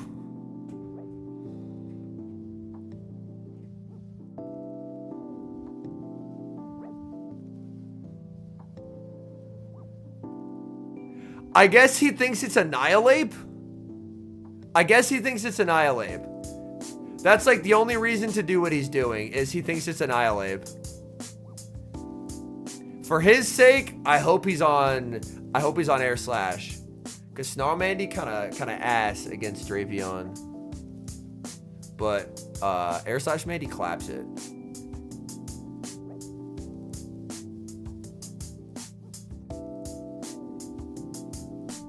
I guess it'll look like. Alright, let's see. Oh. Icy Wind to Gasher's learning set? No, thank you.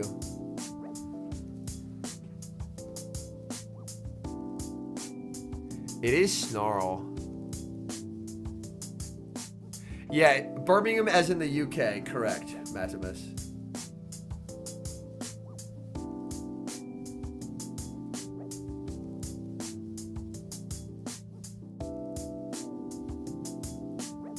I know Gator up one turn can flip Mandy 2s, but if you look across the team sheet as to what's left, in my view, the far safer thing is Dugong.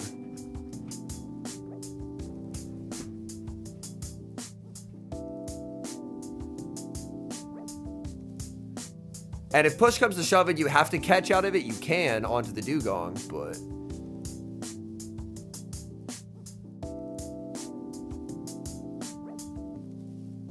yeah, they did not have a regional in Birmingham, Alabama. It's Birmingham, England.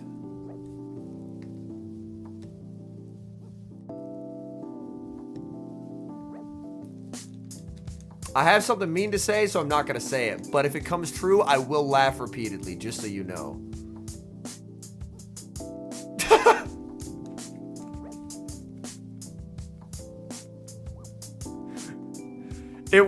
He's a Master League player. He'll throw this on alignment. That was a good play. That was a good play.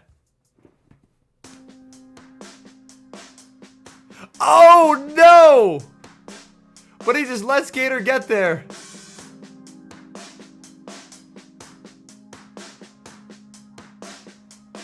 I also play Master League, so I'm allowed to say it.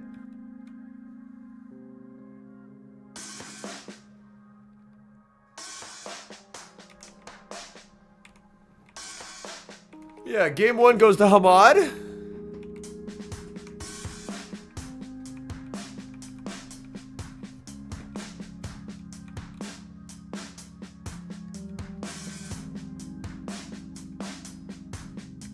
Yeah, as it turns out, that was actually not a good play. I don't know why at the moment. I'm going to blame being live for 5 hours on why I said that was a good play, but yeah, no, it wasn't. It just gave him farm.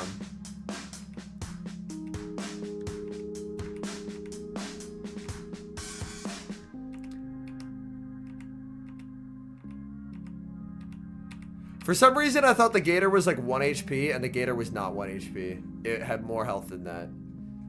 Oh my god, the RPS god. The RPS god! Oh, but he has no Azu answer.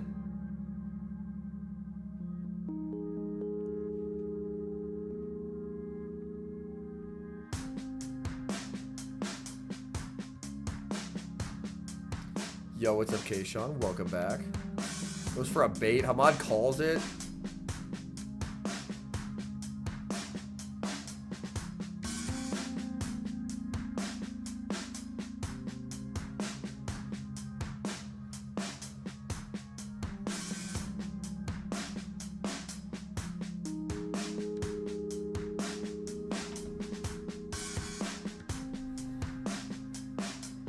Azu gets the player off. This does a ton of damage.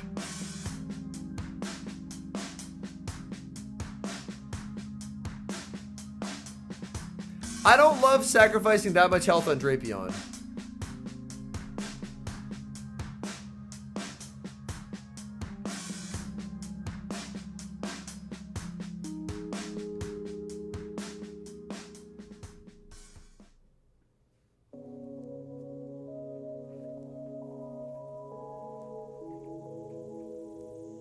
In comes Gastro, but Gastro's now low.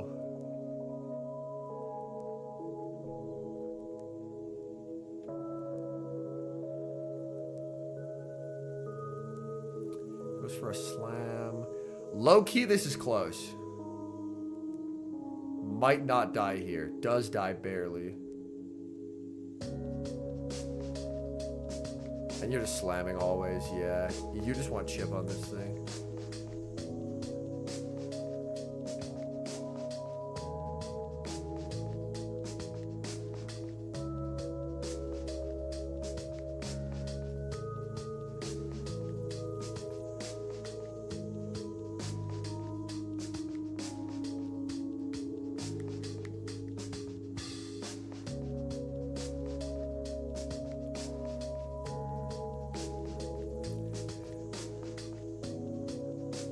Somehow he got a free snarl in there. But yeah, you can always tank one, so.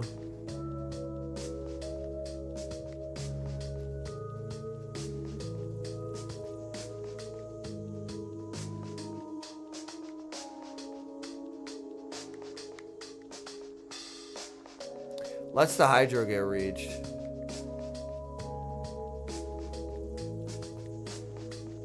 Yeah, I just didn't tap in time. All right, we're going to a game 3.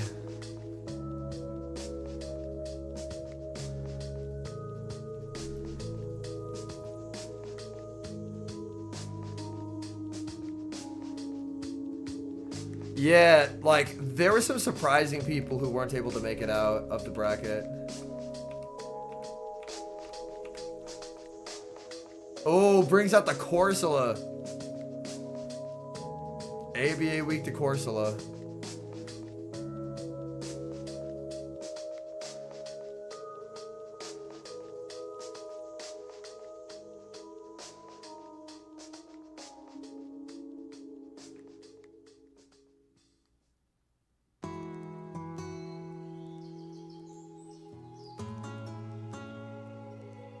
Yeah, Azu loses to Corsola. Azu gets manhandled by Corsola Sceptile. Clearly you have been scrimming against bad Corsolas. Corsola cooks this Pokemon. That doesn't make it weak to Corsola. Yes, it does. It gets absolutely charbroiled by Corsola.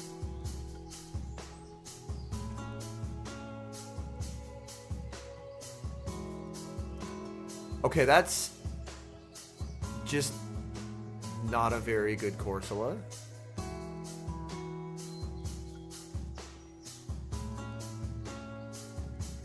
I'm the perfect man for this opinion.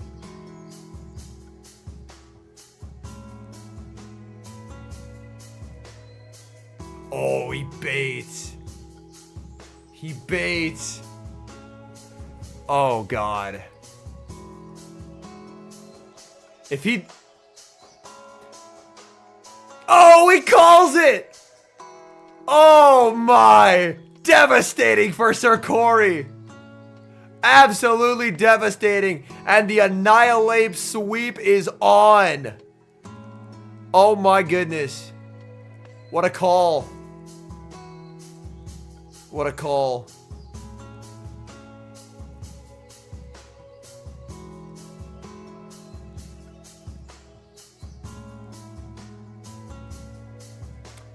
Is he thinking about calling this as a slam? Yo, congrats, Yuki. That's awesome.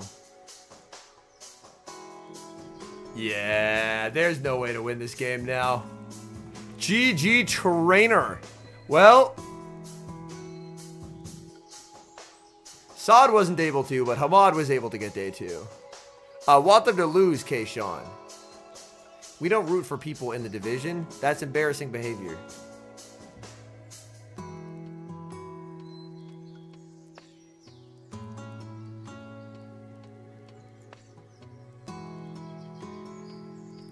Tomorrow, better fuel.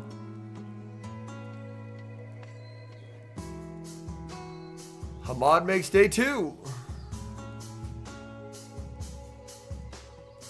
Alright, chat. This was a 5-hour stream. I am exhausted. Thank you for watching. I'm going to go eat dinner because I haven't done that yet. I will see y'all at some point tomorrow. We are more tortured than the Lions. Don't let anyone get it twisted. We are more tortured than the Lions. All right. I'll see y'all later. All right. Peace.